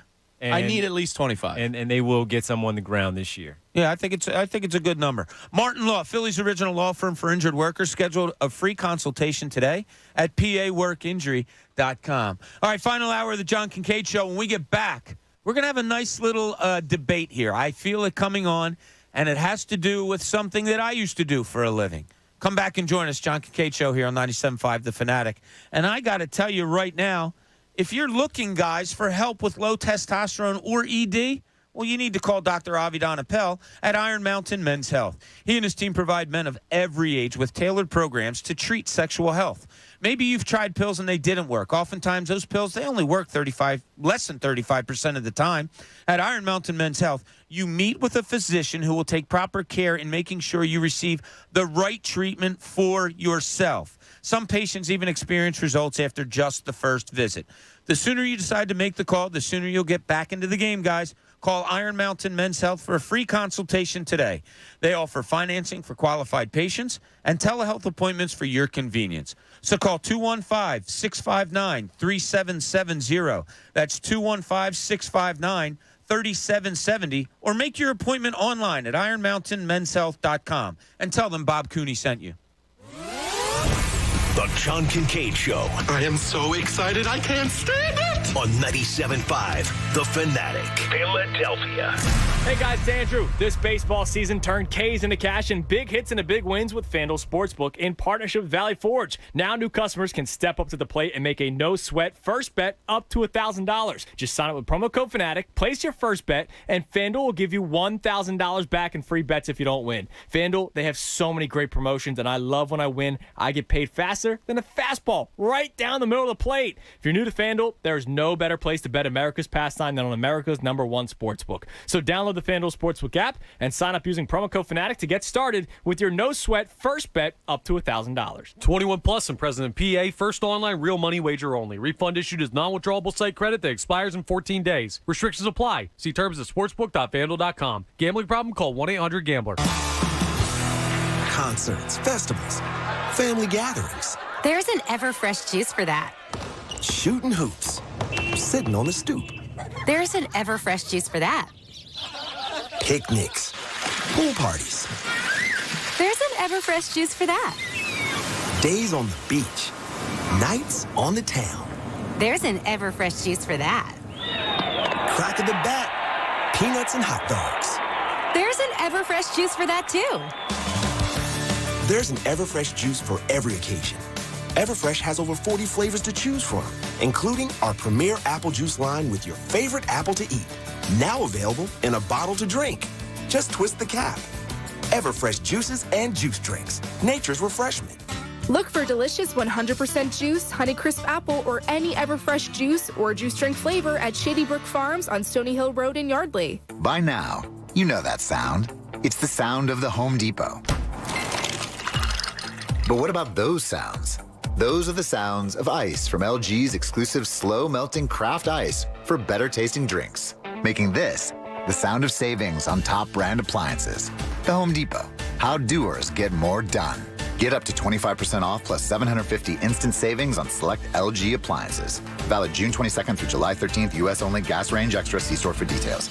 Finding great candidates to hire can be like, well, trying to find a needle in a haystack, but not with ZipRecruiter. Its powerful technology actively finds and invites qualified candidates to apply to your job. So while other companies might deliver a lot of hay, ZipRecruiter finds you the needle in the haystack. See why 4 out of 5 employers who post a job on ZipRecruiter get a quality candidate within the first day. Try ZipRecruiter for free at ZipRecruiter.com/free. That's ZipRecruiter.com/free. Now, local businesses can get closer to every customer in their city with fast, affordable shipping. Introducing USPS Connect Local. You want speed? We deliver same or next day. You want savings? We give you supplies at a flat rate. You want less legwork? We do free pickups. Move your local business forward with the United States Postal Service. Let's connect at USPSconnect.com/local. Specific markets, restrictions apply. Same day or next day delivery expected, but not guaranteed with entry close to final destination. Did you know that shapes have sounds? This is the sound of a square because it's Wendy's fresh, never frozen beef served up on those hot and juicy hamburgers. And this is the sound of a circle. Not the Arctic Circle, but a circle of frozen beef that's flash frozen somewhere else. And this is the sound of a triangle. Anyway, when you want hot and juicy hamburgers, go for the square at Wendy's. Choose wisely. Choose Wendy's hot and juicy hamburgers. Fresh beef available in the contiguous U.S., Alaska, and Canada. 20,000 bonus points, 18.99% variable APR, and a $32 statement credit when you spend $200 before your dog's 8th birthday. Credit card ads have all sorts of numbers, but they mean nothing to you if you don't get approved. So here's Credit Karma's number, 50. Like members who shop on Credit Karma get approved over 50% more often than the national average. Now that's a number you can rely on. Credit Karma. Apply with more confidence. Member approval rates in 2021 over 50% higher than 2020 CFPB national average. If you're a small business, there are lots of choices when it comes to your internet and technology needs. But when you choose Comcast Business Internet, you choose the largest, fastest, reliable network. You choose advanced security for total peace of mind. And you choose fiber solutions with speeds up to 10 gigs available to more small businesses than any other provider. That's virtually everywhere we serve. The choice is clear. Get unbeatable business solutions from the most innovative company. Comcast Business, powering possibilities. Restrictions apply. Not available in all areas. Actual speeds vary. It's Stars and Stripes Harley's pre-owned freedom sale this week. All pre-owned Harleys tagged with liquidation pricing. Save thousands of dollars at Stars and Stripes Harley's pre-owned freedom sale. Good credit, bad credit, no credit, not a problem. Stars and Stripes Harley is accepting 100% of all credit applications. Repost trucked in and the owner says 50 used bikes must go this week. Let freedom ring when you purchase the Harley of your dreams. You don't need perfect credit or cash down payment. Stars and Stripes Harley-Davidson is the #1 volume Harley dealer in the state. Pre-owned freedom sale is this Sunday on approved credit. WPEN Burlington, Philadelphia, a Beasley Media Group station, home of the most entertaining sports talk in Philadelphia. 97.5 The Fanatic, Philadelphia. Now, back to the John Kincade Show. I've got a dog named after Nick Foles. You can't get more Philly than that. We're always loving the backup quarterback. How's everyone doing? On 97.5 The Fanatic, Philadelphia. The John Kincade Show here at 97.5 The Fanatic. Bob Cooney, Jamie Lynch, Devon Givens, Pat Egan getting it done while John sits poolside in his Speedo getting a nice little tan in Las Vegas. What's the matter? We don't have a producer? Connor fell asleep. We're looking in the producer studio here. I'm talking. I see Devon and Jamie are like quizzically looking around like, what's going on? I look in the producer studio and there's no producer. This music's not going to fade out, so just enjoy it. Should we dance or something or start saying? Where were you, Pat? Hey, there he is. Patty Two Scoops. Did you go get something to eat? Did you eat a... Let me just say that I am now on Jamie's side about Connor, okay? I asked Connor to watch the board because I went down to HR to complain about Jamie's behavior on Connor's behalf. And I come back, and Connor's just sitting back there talking to, I don't know, Car Wash Chris. On the corner. Or whoever is calling up, but he's not back here. You know what, Jamie? I'm now on your side. Welcome. Screw Connor. The water's warm, Pat. Welcome. Did he fall asleep? Yeah, I mean, you know, we know he's tired. He's probably swiping right. I have no idea. So wait, Connor's very diligent about when you have to go to HR, you have to go to wherever you go, that he stays in there. Like, he's pretty good about it, at least for the break when we're coming back, because you have to stop the music. Well, he just have left? No idea. Guess he decided, you know what? I'm not doing it today. I can't defend him today. No. No, I don't think you're out. Yeah, Hard you joined out. Jamie's side. Yeah, this is ridiculous. I asked one thing of him all day. I'm eventually right, guys. It's just a matter of when you guys realize it and come around. You keep saying guys. Your feud this morning was with the one and the only Patrick. You brought it up. I just said he looked tired. I didn't know you and Pat were going to fight about it. Let's give him an award.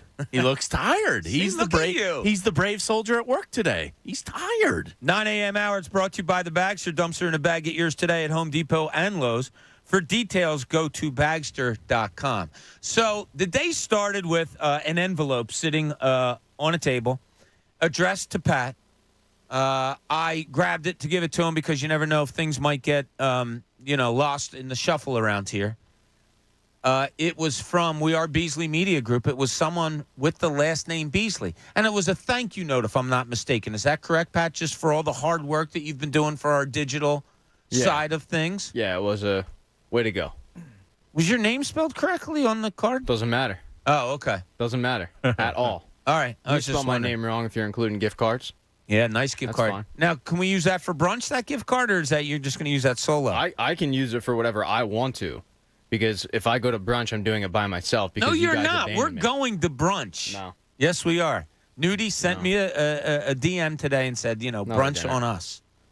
No, they didn't. If you bring Pat and someone recognizes Pat and Pat admits that it's something about Pat. this chair where you just start making crap up. Yeah, right? I mean, come on, someone DM'd you. No one's believing that. Yeah, that's Stop. true. Good point. Very good I'll point. go to brunch by myself. No, we are doing brunch. We're doing brunch, Pat. I'm doing brunch. I'm picking it up. I gotta order it and do to go because I don't have any friends. I think we're good. Next Thursday, We're maybe? friends. Oh, no, I'm off next Thursday. Next Thursday? How about Wednesday? I'm off Wednesday. Yeah. All right, Pat, we'll get back to you on that. Don't you worry. Now, see, he's taking this personal. Like, we don't want to go to brunch I'm with not taking you. it personally at all. I'd love to go to. I would love to share a meal with you. Give him I'm a not medal taking- for hurt friend award. No, I don't think anyone's surprised that Jamie's taking off. It should come as a surprise to nobody, so he can't make it. That's fine. Devon usually works nights. No one works harder than Devon, other than Connor. Devon works very hard. He And carried then- 2 jobs for a long time. And then Bob, he might have a conversation with Rock or Tim or Glenn on the phone that he can't miss that, so he can't come. So it's fine. No, you don't sound hurt at all. No, Devon I'm good. actually carried like 4 jobs at one time. I forgot about Sixers and Yeah. Locked On. So, I mean, where's Devon's medal? Devon works hard. Somebody praise The him. medals were already given out, Jamie. Oh, okay. It's on Twitter and Instagram. I don't know what to tell you. They've been given out. Would you like the latest nugget involving your Philadelphia 76ers? Sure, I would, Jamie. Are you kidding me? From a Jake Fisher story this morning. I think Devon alluded to it earlier, but here's the snippet because it's the first time you're hearing trade recipients for Matisse Thybulle. It's Jake Fisher from Bleacher Report goes on to say, Philadelphia continues to be mentioned as the leader to land Tucker on the widely discussed 3-year deal, $30 million. This is a big little nugget to me. In addition to James Harden sacrificing some annual dollars, it's believed the Sixers are still exploring various trade options. That the Harden thing's a little tiny nugget, but that tells me he's not taking his player option next year and instead would probably sacrifice some on a 2 or 3 year deal. Right. That's just a guess. I'm reading between the lines there. But he says exploring various trade options to free financial flexibility as well as upgrade their roster with premium veteran talent. The two teams most often mentioned as Matisse Thybulle suitors have been Portland and Dallas. Portland was mentioned when Keith talked about it as them looking to do a straight-up deal for Matisse Thybulle. The Dallas part is new. I could see it and understand it. The curious part about that, of course, Dorian Finney-Smith is there.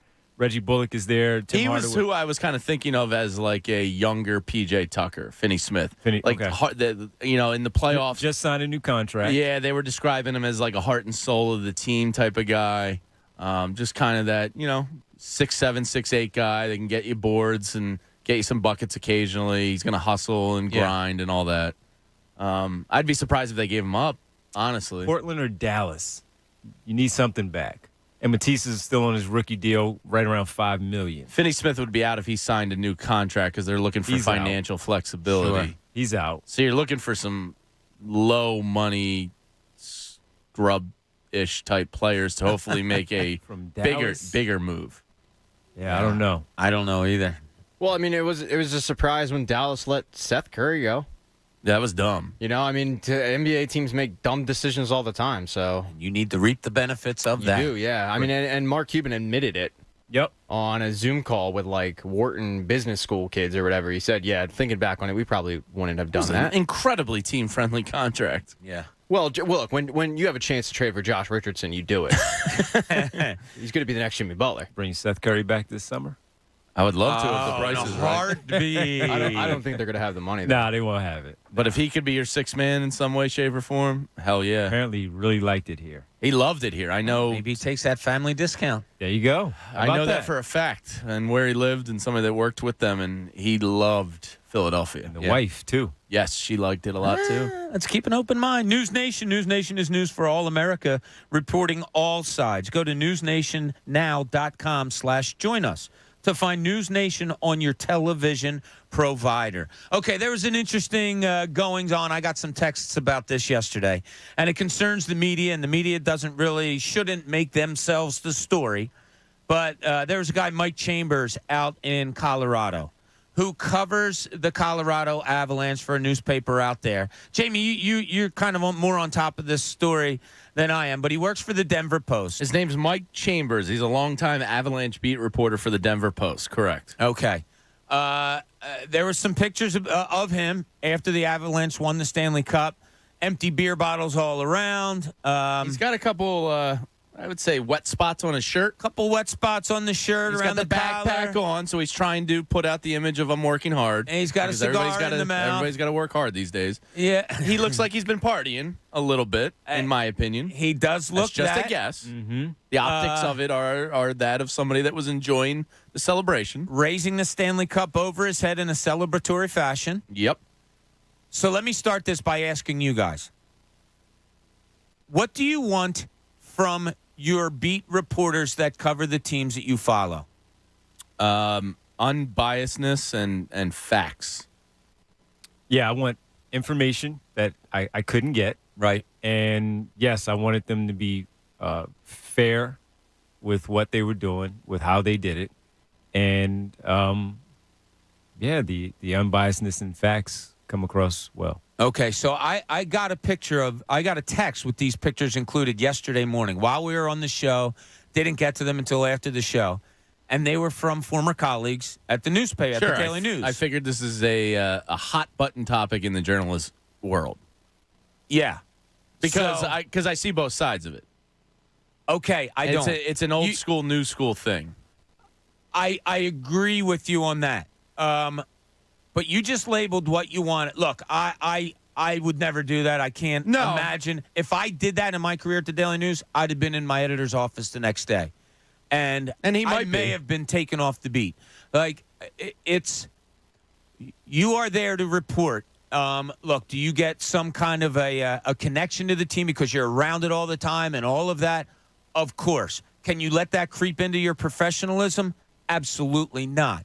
That's the old school, Jamie, the way you phrased it, the old school journalism. Yeah. Like if I'm Mike Chambers and I have to write a scathing story, not scathing, but let's say critical. A critical story on a player that's handed me the Stanley Cup, that gave me the cigar, that's throwing beers in my face, are you able to do that? Well, does that picture prevent you from doing that? I don't necessarily think it does. It can't. So Dave Jackson, who's an ESPN ex-referee from the NHL, verified, Twitter account and all that. He says, Mike, anyone who knows you and reads your work or has worked with you realizes how professional you are. You criticize as often as you compliment, and I believe the players know that you're fair and objective. You've always been fair with the officials, too. The season's over. Enjoy. Okay. That's kind of how I look at it. As long as it doesn't affect how you do your job and because I know this picture looks biased. Yes. As long as it doesn't affect your reporting and you're still reporting in an unbiased fashion, then I don't have a problem with it. But I certainly see why you and your colleagues and everybody else that came up in journalism would have a problem with it. So I'm sitting on the fence on this one. Right. I don't have a strong take. Now, does he he roots for the team? Well, that's the question. I mean, it appears from the pictures he's at least enjoying when you cover a team, Bob, you're doing your job. You want to cover the team, but it's not like you want to see them lose all the time either. You experience the rebuild and how terrible that was. You don't want to see that. You want to, and as a writer, you also want to go as far as you want to go and get to the pinnacle. I saw 26 losses in a row. Yes. Did I want them to win because I was tired about writing the same thing? That's a professional thing. I didn't feel like writing the same thing. Right. Did I want them to win so our readership would be better because people don't want to read about it? The only rooting I'm ever doing when I'm covering a team is if it gets us more readership hits, whatever it may be, in a professional aspect. Mm-hmm. Does carrying a Stanley Cup, looking like you got doused with something and you got a cigar in your mouth and raising it over your head in celebratory fashion, in some ways, that's not going to help his coverage of the team. Like, there's going to be players that see this and say, oh, well, he can't ask me a hard question now. He thinks he's one of us. Like, I hear you with fine line, James. It disgusts me. Like, quite frankly, it disgusts me. Like that's like Devon jumping on the court with the Sixers when they won the championship if he was covering the team. Your celebration goes to your – look, he works for the Denver Post. I'll bet you there was 3 or 4 other writers there covering the game. Go into a hotel room and get some beers and stuff like that and celebrate. Oh, cool, this is a great time for our newspaper. Yeah, but like if Devon is covering the Sixers as he does, and let's just use Tobias Harris as an example. If they've developed a quasi-friendship away from the job, and Tobias is hoisting the Larry O'Brien trophy, and Devon's in the locker room and goes, "Hey, Devon, check this out, man. Look, it's the trophy." If Devon took it and posed for a picture with it, it wouldn't affect the way I viewed Devon's coverage. Do you know what I mean? Yeah. And this guy very possibly could have developed some personal relationships in the locker room, and the players were like, "Look, dude, like, enjoy this. You cover the team too." There's a lot of journalists like George Diaz from the Orlando Sentinel said, "Are you a journalist or a jock groupie?" So, I mean, I'm aware of what the reaction was going to be in the journalism world. I just don't, unless it affects his coverage of the team, it wouldn't really bother me. Yeah, I don't know how it doesn't affect. Look, you this might is be all right. swirling around him now. Big time. So it's and different. He posted on his own social media, so that's where the tough part also comes in for him, because he willingly shared it, and not just Pat took the picture and it popped up on social media. No, this is on his account now. So. And the caption says, "Probably the most memorable experience of my career, #Stanley Cup." He's not the first one to cover a team to win the Stanley Cup. No.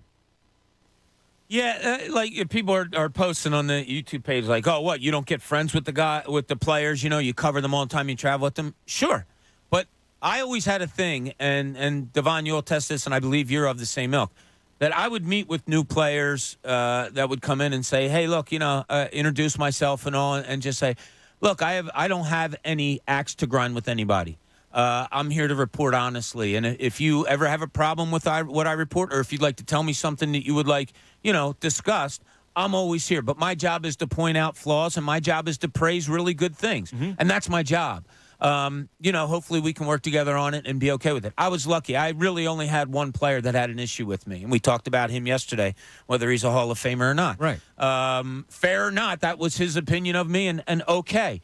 But I was taught by people like Phil Jasner and Stan Hochman and guys that were fair and critical, but had no axe to grind. There's a fine line, and James, I hear you. I can't disagree with what you're saying. You do form friendships. You do all that.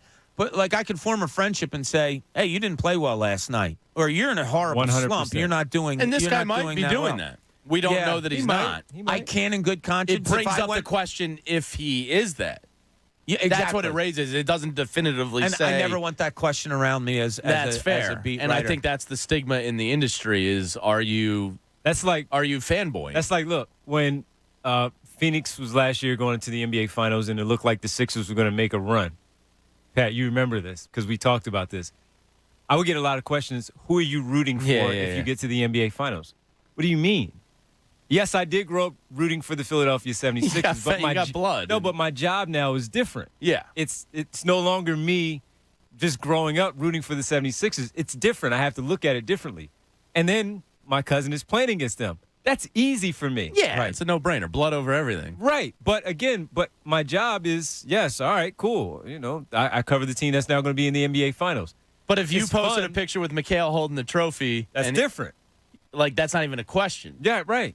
That's different. Yeah. Now, look, it was discussed if they are you going to be also because during the work with them, right? As part of the we are the flagship station, all that. You are going to be on the bus or something if riding down Broad Street. Is that acceptable? Something like that. And now I'm still covering them. Now I'm covering the experience of being on the bus. Yeah. And look, so it goes a lot of different ways into the relationships that you build. We brought up Robert Covington as a developmental player and all that. You get to know these guys. And, I got to know them. But I would also tell him his locker, as soon as you walk in, right? His locker, as soon as you walk in the locker room, his locker is right there. See him right there sitting. Yeah, you didn't play that well today, huh? But I know him, so I can say that to him. But when I'm destroying him on the air post game, I'm not hiding from him either. Where I see him in the locker room and I say it, and if he has something to say, I feel like I talked to Doc Rivers earlier in the season because of stuff that we disagreed on. I didn't bring it out on the air. I'm talking about it right now. We disagreed. We still talk. Welcome me back anytime because we'll disagree again. That's just how it goes. But I don't know that I would be posing with the Larry O'Brien. Yeah, it's funny. When you said that about if Tobias Harris just leaned over to give you the trophy, I would have enough sense in my head. And this is just me. I'm not. Like, This is why this is debate. I'd be like, yeah, congratulations, man. That's all you. I might look at it. I might say, I'll take a look at it. Look, if the Stanley Cup was sitting on the floor next to me, I'd certainly get on a knee and take in all of those teams. But no, I'm not cigar in mouth, doused in champagne or whatever. And you are going to get doused because you'll have to be in the locker room. I got doused in the Phillies locker room in 2009. There you go. When Jason Worth gave me a corkscrew from the champagne. I have 2007, 2008 corkscrew that I picked up off the ground. Yeah, it is a fine line. And one guy on here is like, oh, the guy had a good night. Get off his back. Stupid topic. Look, if you don't care about something, this is the way your society goes. Like, sorry that I care about the journalistic integrity of people having been a journalist in my past life. I'm not casting right or wrong. I have my own feelings of what is right and wrong, and I have been in the business for a long, long time. Give the guy a break because he's having a fun night. Yeah, the I don't care attitude, sorry, dude, just doesn't work with me in certain topics. Yeah, if he was covering the team on a different platform, a new age media platform, some kind of, credible blog or something like that, where he was getting credentialed to cover the team, that's different, but he's the Denver Post. There is a staunch difference between that and a lot of these new age media companies that get credentials these days, which is something was new to you because you didn't come up in that era. Right. But media is changing and shifting. And how about in our case, Jay? Let's remove me and say you because we are the flagship station. I wouldn't have a problem posting if one of the players handed me the trophy and was like, here you go, dude. I would post it because I'm not in that locker room day in and day out, asking questions. What if you were? And I was just at the station employee, not like a newspaper. No, you cover the team on a daily basis. You are the beat reporter of that team. I wouldn't have posted it. And you're classifying yourself as what you want your beat reporters to be, unbiased and factual. I wouldn't have posted it. Yeah. But I also see... Would you have taken it and just kept it for yourself? Yeah, I might have done that. Okay. I wouldn't have posted it, but I also am not offended that he did it. Now, people are bringing up, Harry Couch, he hung out with the guys. Harry Couch was employed by the Phillies. Yes, he was. He wasn't supposed to be a non-biased type of announcer. That's what the announcers are supposed to be. So that is on a totally different realm. We're talking about beat reporters that don't work for the team, that cover for the team for the fans. Right.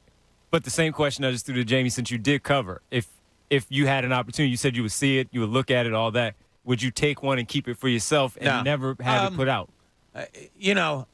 Just because I've never been like that. I've never been someone that does autographs. No, pictures, I know that. I know. But no, I still wouldn't. Okay. Yeah, I wouldn't. Look, I like I said, I'd go into a room with my coworkers and be like, dude, wasn't that fun covering a championship season? And I'd celebrate with my coworkers that we were able to provide good content for a championship season, that we did it honestly, truthfully, unbiasedly, and that's the guys that I would want to celebrate with. Yeah, so it's different, and it's who cares? He's having a good time. Hey, I want everybody to have a good time. I'm all about good time. I say it all the time on the air, on these airways. Fun's the best thing to have for me. You have to be professional at times, and I just think the guy Mike Chambers kind of overstepped it a little bit. So, that's our thoughts on that. Yeah, that was an interesting topic. I was excited to talk about it today because I don't ever want to claim in anything to know more about something than somebody else. And Jamie, you have a different outlook because you came up with different media than I did, and Devon, same thing. So. I thought it was an interesting topic, and we got the most out of that. So coming up in the 9:30 hour, we're going to hit on some more things. I want to dip back to the Phillies a little bit more because you go game 2 tonight in a big series against these Atlanta Braves after a tough loss last night. And Jamie's seeing the world through somebody else's eyes. We're going to take a look at that also. 97.5 The Fanatic.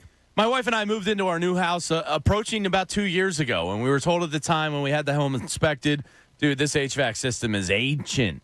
So I always knew in the back of my mind I was going to have to get a new HVAC system in the near future. And hearing John talk about H&H heating and air conditioning, it was a no-brainer for me. Look, it's a hot summer here. Our climate's changing a little bit. It's humid. It's muggy. I don't want to have to risk it. And I got 2 little girls and a wife and a dog at home. I got to make sure they're taken care of.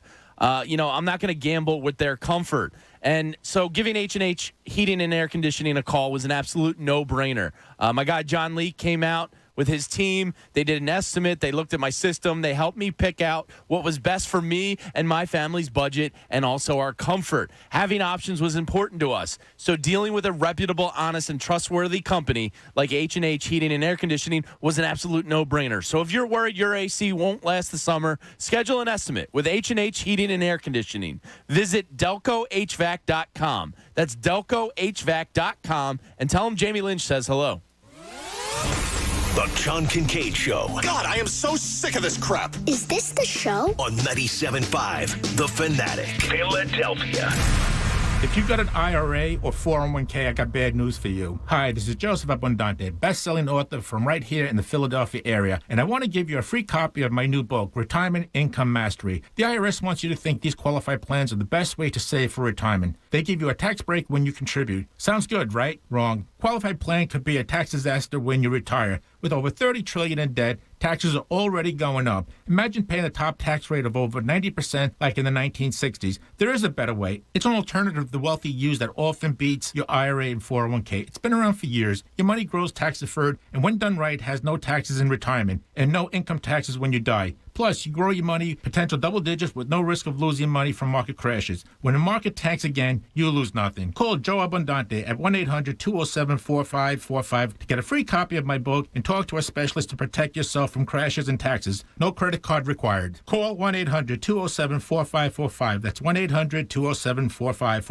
Hey, it's Cuz. Don't be that guy with the T-shirt on in the pool this summer. With NJ Diet, it only takes 40 days to lose a contractually guaranteed 20 to 40-plus pounds. NJ Diet is unlike any other weight loss program. They use your hair, saliva, and blood work, along with bioenergetic scans, to personalize supplements that will target your hormonal imbalances, which gets your body into the fat-burning zone so you can finally lose that weight. Then NJ Diet uses DNA info to help you keep the weight off. Guys, don't wait for your doctor to give you the bad news and then try to figure it out. Contact NJ Diet today. Get ahead of your health. Your weight loss can help you overcome any health issues like high blood pressure, high cholesterol, diabetes, arthritis, depression, even digestive issues. So what are you waiting for? Locations: Newark, Delaware, King of Prussia, Cherry Hill, or worldwide with live online video consults. Visit NJDiet.com or call 855-5NJ-DIET. That's 855-5NJ-DIET. Go to NJDiet.com. Lose the weight for good. The future will be amazing, and that's all well and good. But what about today? You can feel the rush of a 400-horsepower Nissan Z, or climb to new heights in the all-terrain Nissan Frontier. Light up the road in the all-electric Nissan Ariya that feels like a sci-fi dream come true. The future will be great, but today is made for thrill. All you have to do is get in a Nissan and drive. 2023 Ariya and Z not yet available for purchase. Expected availability is this spring for 2023 Z and this fall for 2023 Ariya. Of all the multitudinous manifestations that water can take, in oceans and ice cubes, in glaciers and streams, vapors and rain, double black diamonds, lap swims, and brains. Of all that water everywhere, only 0.5% is fresh water available for human use. That's why at Moen, we're innovating to save 1 trillion gallons of water by 2030. Discover Mission Moen at moen.com. Now, local businesses can get closer to every customer in their city with fast, affordable shipping. Introducing USPS Connect Local. You want speed? We deliver same or next day. You want savings? We give you supplies at a flat rate. You want less legwork? We do free pickups. Move your local business forward with the United States Postal Service. Let's connect at USPSconnect.com/local. Specific markets, restrictions apply. Same day or next day delivery expected, but not guaranteed with entry close to final destination. All right, where are we going for breakfast? I kind of want a breakfast quesadilla. Oh, I didn't know they were doing quesadillas for breakfast these days. Well, Taco Bell is. Wow, I had no idea. Yeah, they have this Bell breakfast box now that comes with this breakfast quesadilla that's super cheesy and a hash brown. Okay, wish I knew about this earlier. And it has Cinnabon Delights and a coffee in it. Why did I not know about this earlier? Try the new $5 Bell breakfast box, only at Taco Bell.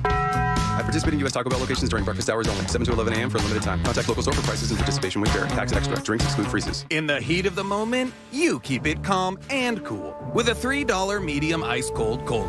And not just any cold brew, but one that's slow steeped and mixed with brown sugar and molasses flavor. With a cold foam infused with brown sugar coolness and a cinnamon sugar sprinkle on top. That's keeping it calm, cool, and cold brewed. With Dunkin's new brown sugar cream cold brew, now $3 along with all medium cold brews. America runs on Dunkin'. Participation may vary, limited time offer, terms apply. Hi, I'm Peter. I'm Emma. And our deck is TimberTech. I'm the practical one in the family. And I'm the designer. We chose TimberTech because I wanted a great design. And I wanted low maintenance. We love our TimberTech deck because it looks just like real wood.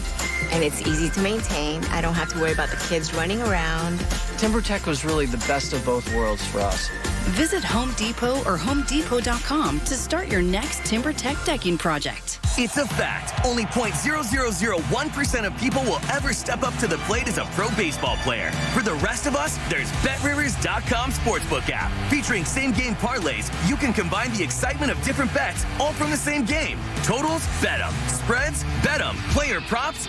It's a home run. Download the BetRivers.com Sportsbook app today. It's a whole new game. Presented by Rivers Casino, Pittsburgh. Must be 21. Gambling problem? Call 1-800-GAMBLER. Listen to 97.5 The Fanatic everywhere. On Alexa at 975thefanatic.com, The Fanatic app, and now on Odyssey. Hey, guys, if you're looking for help with low testosterone or ED, call Dr. Avidan Appel at Iron Mountain Men's Health. He and his team provide men of every age with tailored programs to treat sexual health. Maybe you've tried the pills and they didn't work because oftentimes they don't work or they work less than 35% of the time. At Iron Mountain Men's Health, you meet with a physician who will take proper care in making sure you receive the right treatment. Some patients even experience results after their first visit. The sooner you decide to make the call, guys, the sooner you're going to get back into the game. Call Iron Mountain Men's Health for a free consultation today. They offer financing for qualified patients and telehealth appointments for your convenience. Call 215-659-3770. That's 215-659-3770. Or make your appointment online at ironmountainmenshealth.com. And tell them Bob Cooney sent you. The John Kincade Show. I watch TV, I play video games, and then I go to happy hour. On 97.5 The Fanatic. Philadelphia.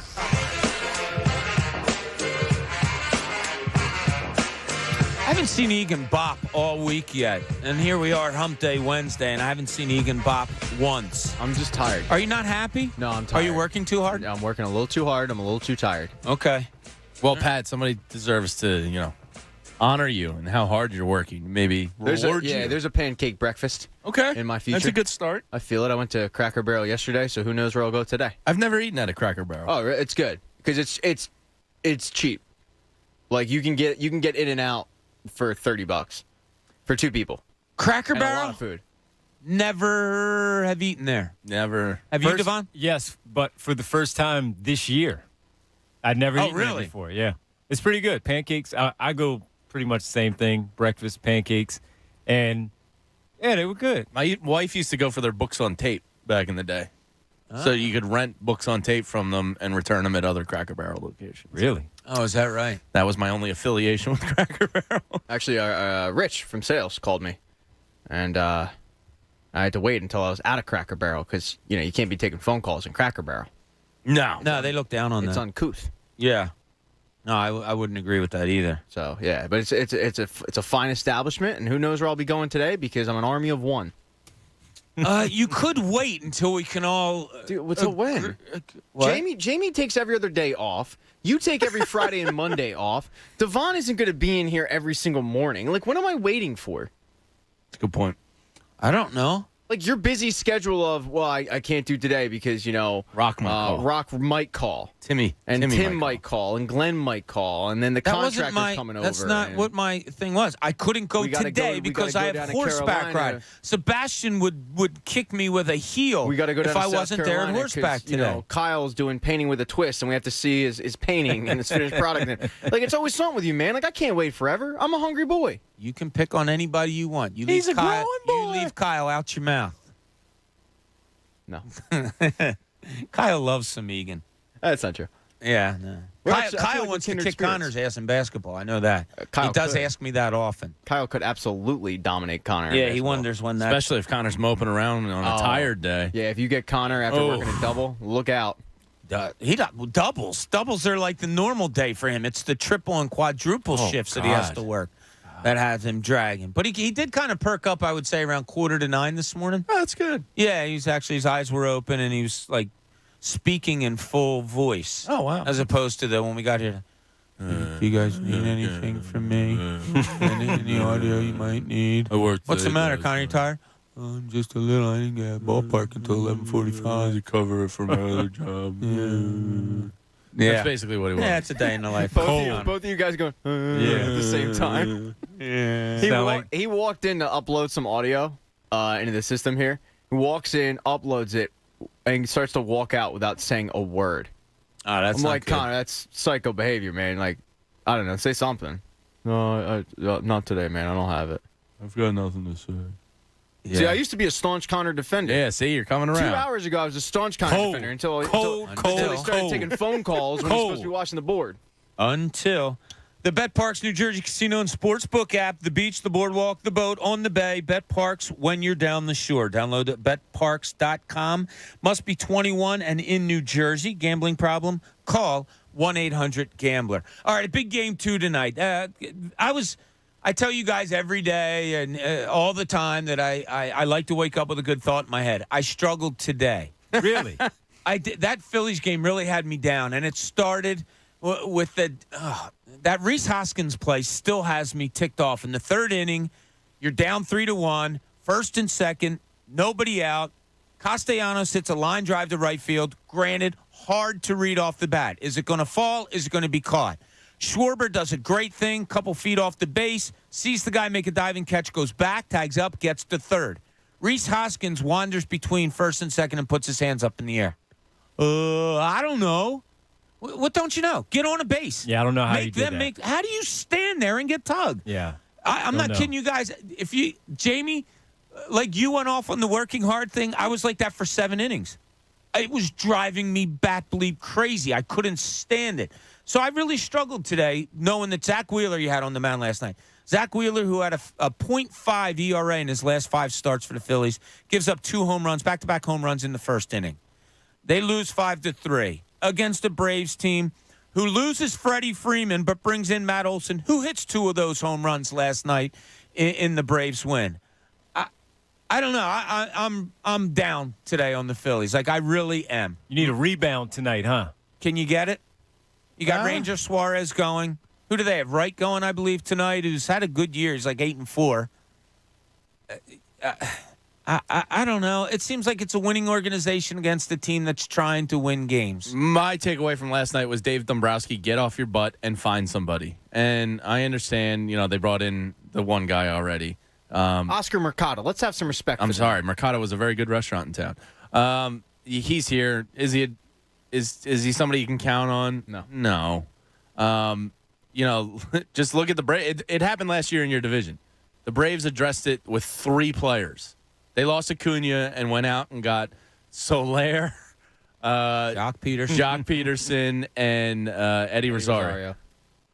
They didn't just go get one guy. No. They were like, all right, we're going to throw everything we got at it because we're still good enough as a core to potentially, get through this. And they went out within 4 days. They got Jock Peterson. Bryce Harper's been out since Saturday. Look, I know you need a trade partner, but you got to go do something. You got to do it quick because you don't have 2 and 3 weeks to just, try and get through it with Matt Vierling, Mickey Moniak, Odubel Herrera. Like, it's just not good enough. 2/3 of your outfield are not major league players, in my opinion. So you can't wait. Time is of the essence. You don't have it as a luxury. You have to make a move and make it like ASAP, because you're not going to be 6 games over 500 in 4 weeks if you continue to trot out the lineup they got right now. What do you do, Devon? They worked themselves back in this when we talked about the playoffs as far as the third wild card and all, so they have an opportunity to do something. I just don't see Dombrowski doing it. right now. I think he does wait. I don't know why. I just get that feel that he doesn't.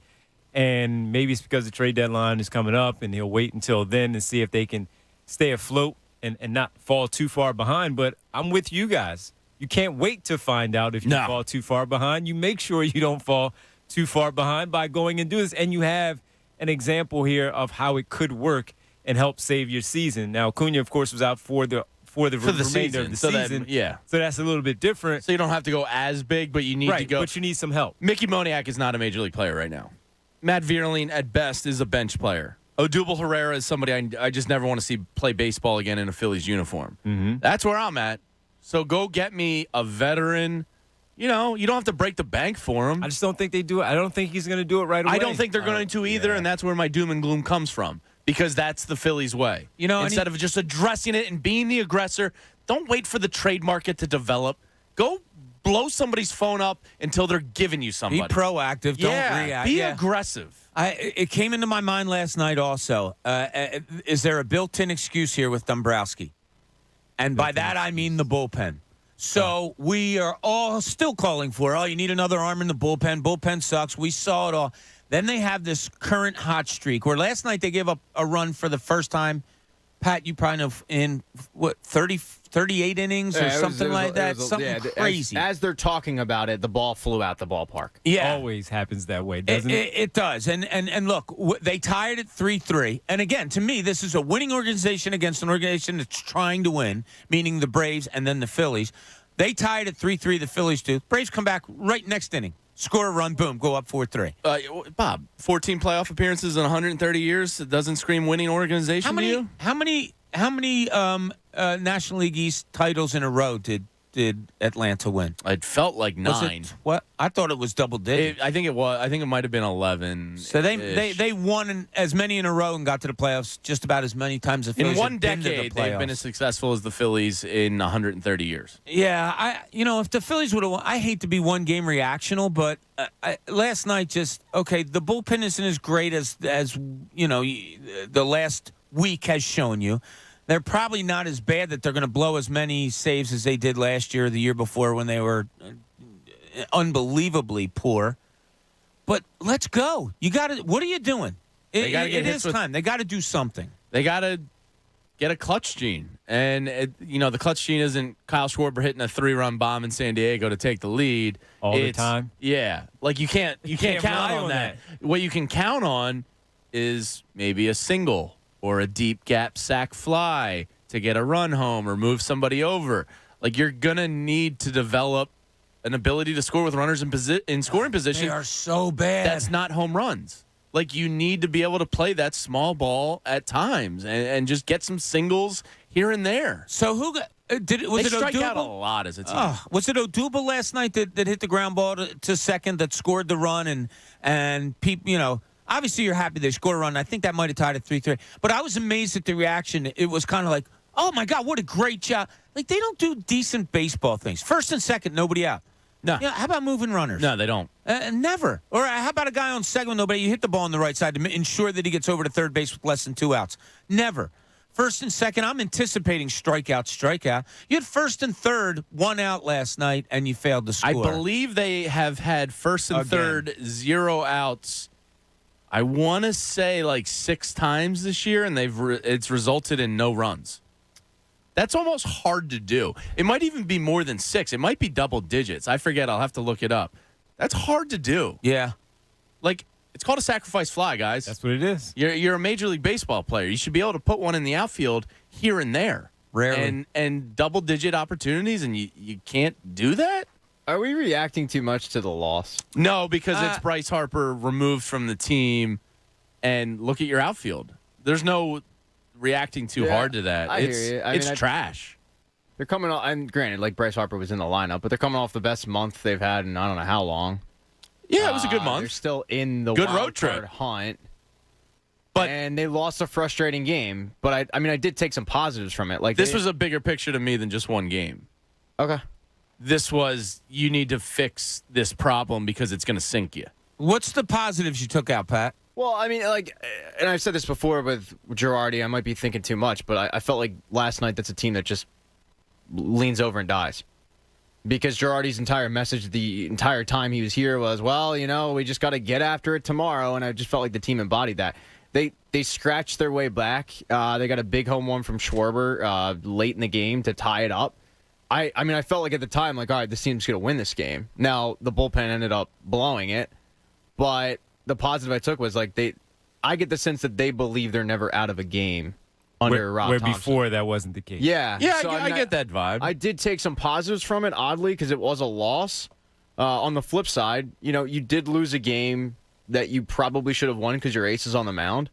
You weren't facing an amazing pitcher in Charlie Morton. You didn't take advantage of it. And he wasn't good last night. No, yeah. he wasn't. And 1 for 10 with runners in scoring position. But I think there's a chance that we look back at this series and they ended up taking 2 or 3, and it's not as doom and gloom maybe going into the weekend as we might have thought. But my feelings will still be the same. Did you feel that way as Pat said this is the best month? Did you feel that way earlier? Did no, all of it's this all stuff mask it? It's all post Harper injury. Okay. Because look, Castellanos, he's not a good fielder, but at least you had a competent major league player in right field. Now you have 2/3 of your outfield is non-competent. And come on, who are we kidding here?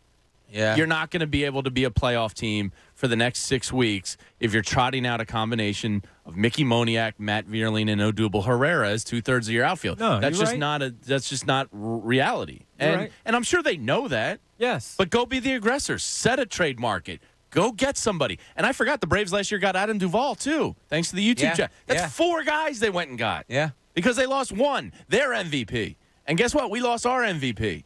And you can't not address it. And you can't take... Jamie, you lost the MVP. The MVP, the league's MVP, and our MVP. You can't not address this. You have to be aggressive. It will be addressed. But I don't want it to be 4 weeks from now. I want it this week. And you have to find that guy. Dave Dombrowski better be getting his number blocked by other GMs because he's hounding them so much. What's acceptable? As you said, right now, can't wait until 4 weeks from now. What's acceptable for them to be the aggressor? In terms of what? In terms of at what time frame? Starting at time frame. So at what point? Obviously yesterday. But where will you go if it goes a little bit deeper? If it gets past 2 weeks, my blood's gonna boil. Okay. Boil. The Phillies bring anger out of me more than any other team in this town, and it's not even close. Yes, they do. Yeah. Because look, it's 130 years. 14 playoff appearances. It's systematic failure, and be different than what you've been. Go be that aggressor. Go make that trade before when Jock Peterson got picked up by the Braves last year, immediately I went, Jock, I didn't, even know the trade market was starting. But yet here we are. And I just fear, and that's where my doom and gloom from last night comes from, is that they're just going to twiddle their thumbs and go, all right, it's only 6 weeks. All right, let's see what these guys got until the trade deadline and then determine if we're going to go in or not. And it's no, you need to determine right now. Yeah, and this whole thing, I brought it up a lot since Bryce Harper got hurt. The first thing that I read yesterday in a story was hoping he'll be back for the full last month of the season. I don't know if I hope to God you can hold on that long, and I hope he can come back last month of the season. Now, how long is it going to take for him to get right? How about the elbow? There's so many questions surrounding this. It's so typical Phillies, like Jamie says. I don't know what's going to happen, but I agree with you, Jamin, that they do need to do something. Yeah, and it just screams repetitive nature of the Phillies to me. And I hope I'm wrong. And Dave Dombrowski, I think, has done for the most part, a really good job here and trying to change the foundation of a failure of an organization. And I think he's doing a lot of the right steps. And look, some of the signings have been good. And I love the Schwarber and Castellanos moves and some of the bullpen moves I liked. Now it's a real test because you just lost the heart and soul of the team, and you need to replace it. And it doesn't have to be that, but it has to be competence. And we don't have competence in the outfield right now. Well, there's somebody going around this city lately, Jamie, that has caught your attention in the way he looks at this city. And it's kind of interesting. You had some interaction, I think, or you tried to have some interaction yesterday. I've been trying to get this guy on Twitter to answer me for years because I wanted to play him in FIFA. He's very online. It's Chad Ocho Cinco, Chad Johnson. He was at the Phillies game a couple weeks ago. He's up in Philly training with a boxer, and forgive me, I forget his name. John Clark tweeted out who it was. I just forget because I drank on vacation. But it's really cool watching Ocho Cinco fall in love with Philadelphia. I'm really enjoying him tweeting about the city, getting to know Devontae Smith and John Hightower the other day. He was tweeting last night, like, I need a full-run soccer game I can get involved with. He's becoming like a quasi-Eagles fan. He's just really he was tweeting about the Victor Cafe the other night because he loves opera and wanted to go eat some pasta and listen to opera. And he said, whoever owns the Victor Cafe, please open up for me. I'll pay you an absurd amount of money just to come in and eat and listen to some opera with you. Like, I think that's so cool. He's incredibly generous with servers and bartenders, and he tips like, an absurd amount on bills all the time. He's just he seems like a great dude, and I love watching him fall in love with Philadelphia. I think it's like one of the best Philadelphia marketing campaigns they could ask for. And if you're not following him right now, just smash that follow for the next 2 or 3 weeks when he's here. It's very cool to watch. He's been a fun follow. Yeah. He really has, whether he's popping up at the Phillies game or just a Union game or whatever. Yeah, whatever he's doing. He has been a fun follow. It seems random. It's like, oh, okay, you're he's training with some boxer. I guess that his whole reason for being here? Yeah. Because he's training with that guy? Yeah, he was tweeting yesterday about doing, some kind of pad drill. Training for what? I don't know if he himself is boxing or just has a passion for boxing and is had the opportunity to train with a professional. I don't know the answer to that, but it's been really cool to watch him in town and interact with so many people. And and he calls himself a Philadelphian and all that stuff. Yeah, it is pretty cool. I think a couple of suggestions when he asked for cheesesteaks and people send him to certain places. It's good to see. Hey, don't go here. Don't go to Pat's and Gino's. That's not the only place we have here.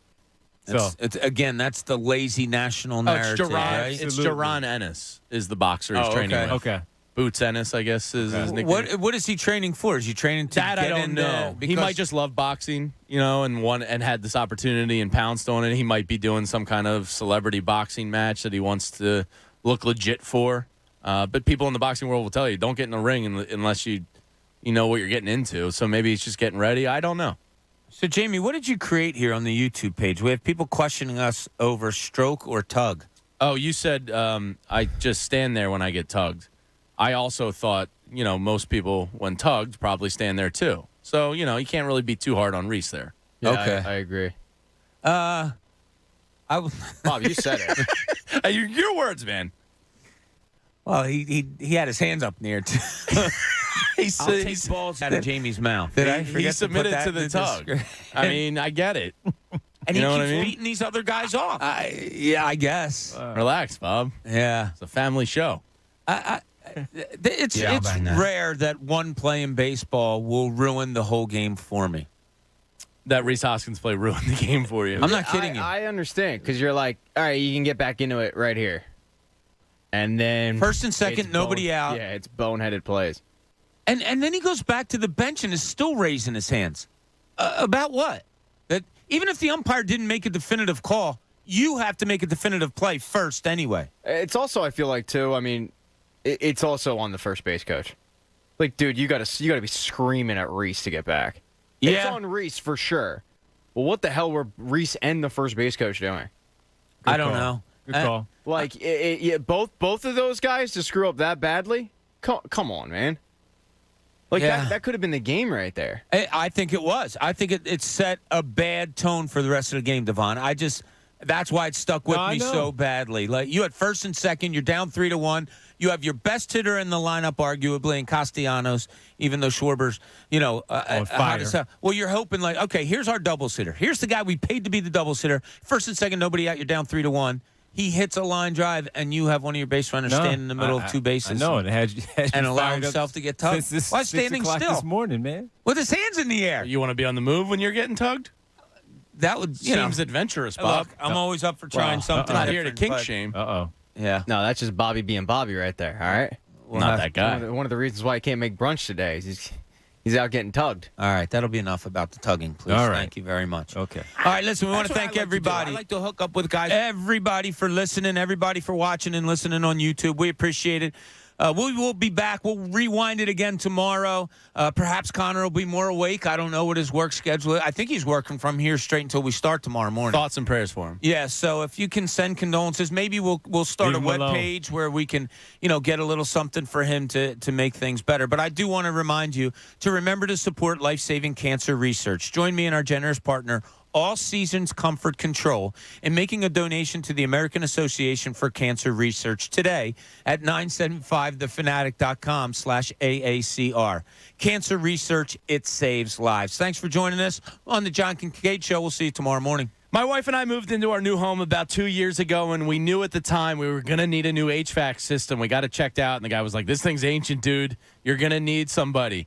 And then hearing John Kincade over the past year talk about H&H Heating and Air Conditioning, I knew it was an absolute no-brainer. Yesterday was a gorgeous day out, but it was humid, and the house got hot. And I got girls and an old dog and a wife, and I got to look out for everybody, and I'm not going to play around with their comfort.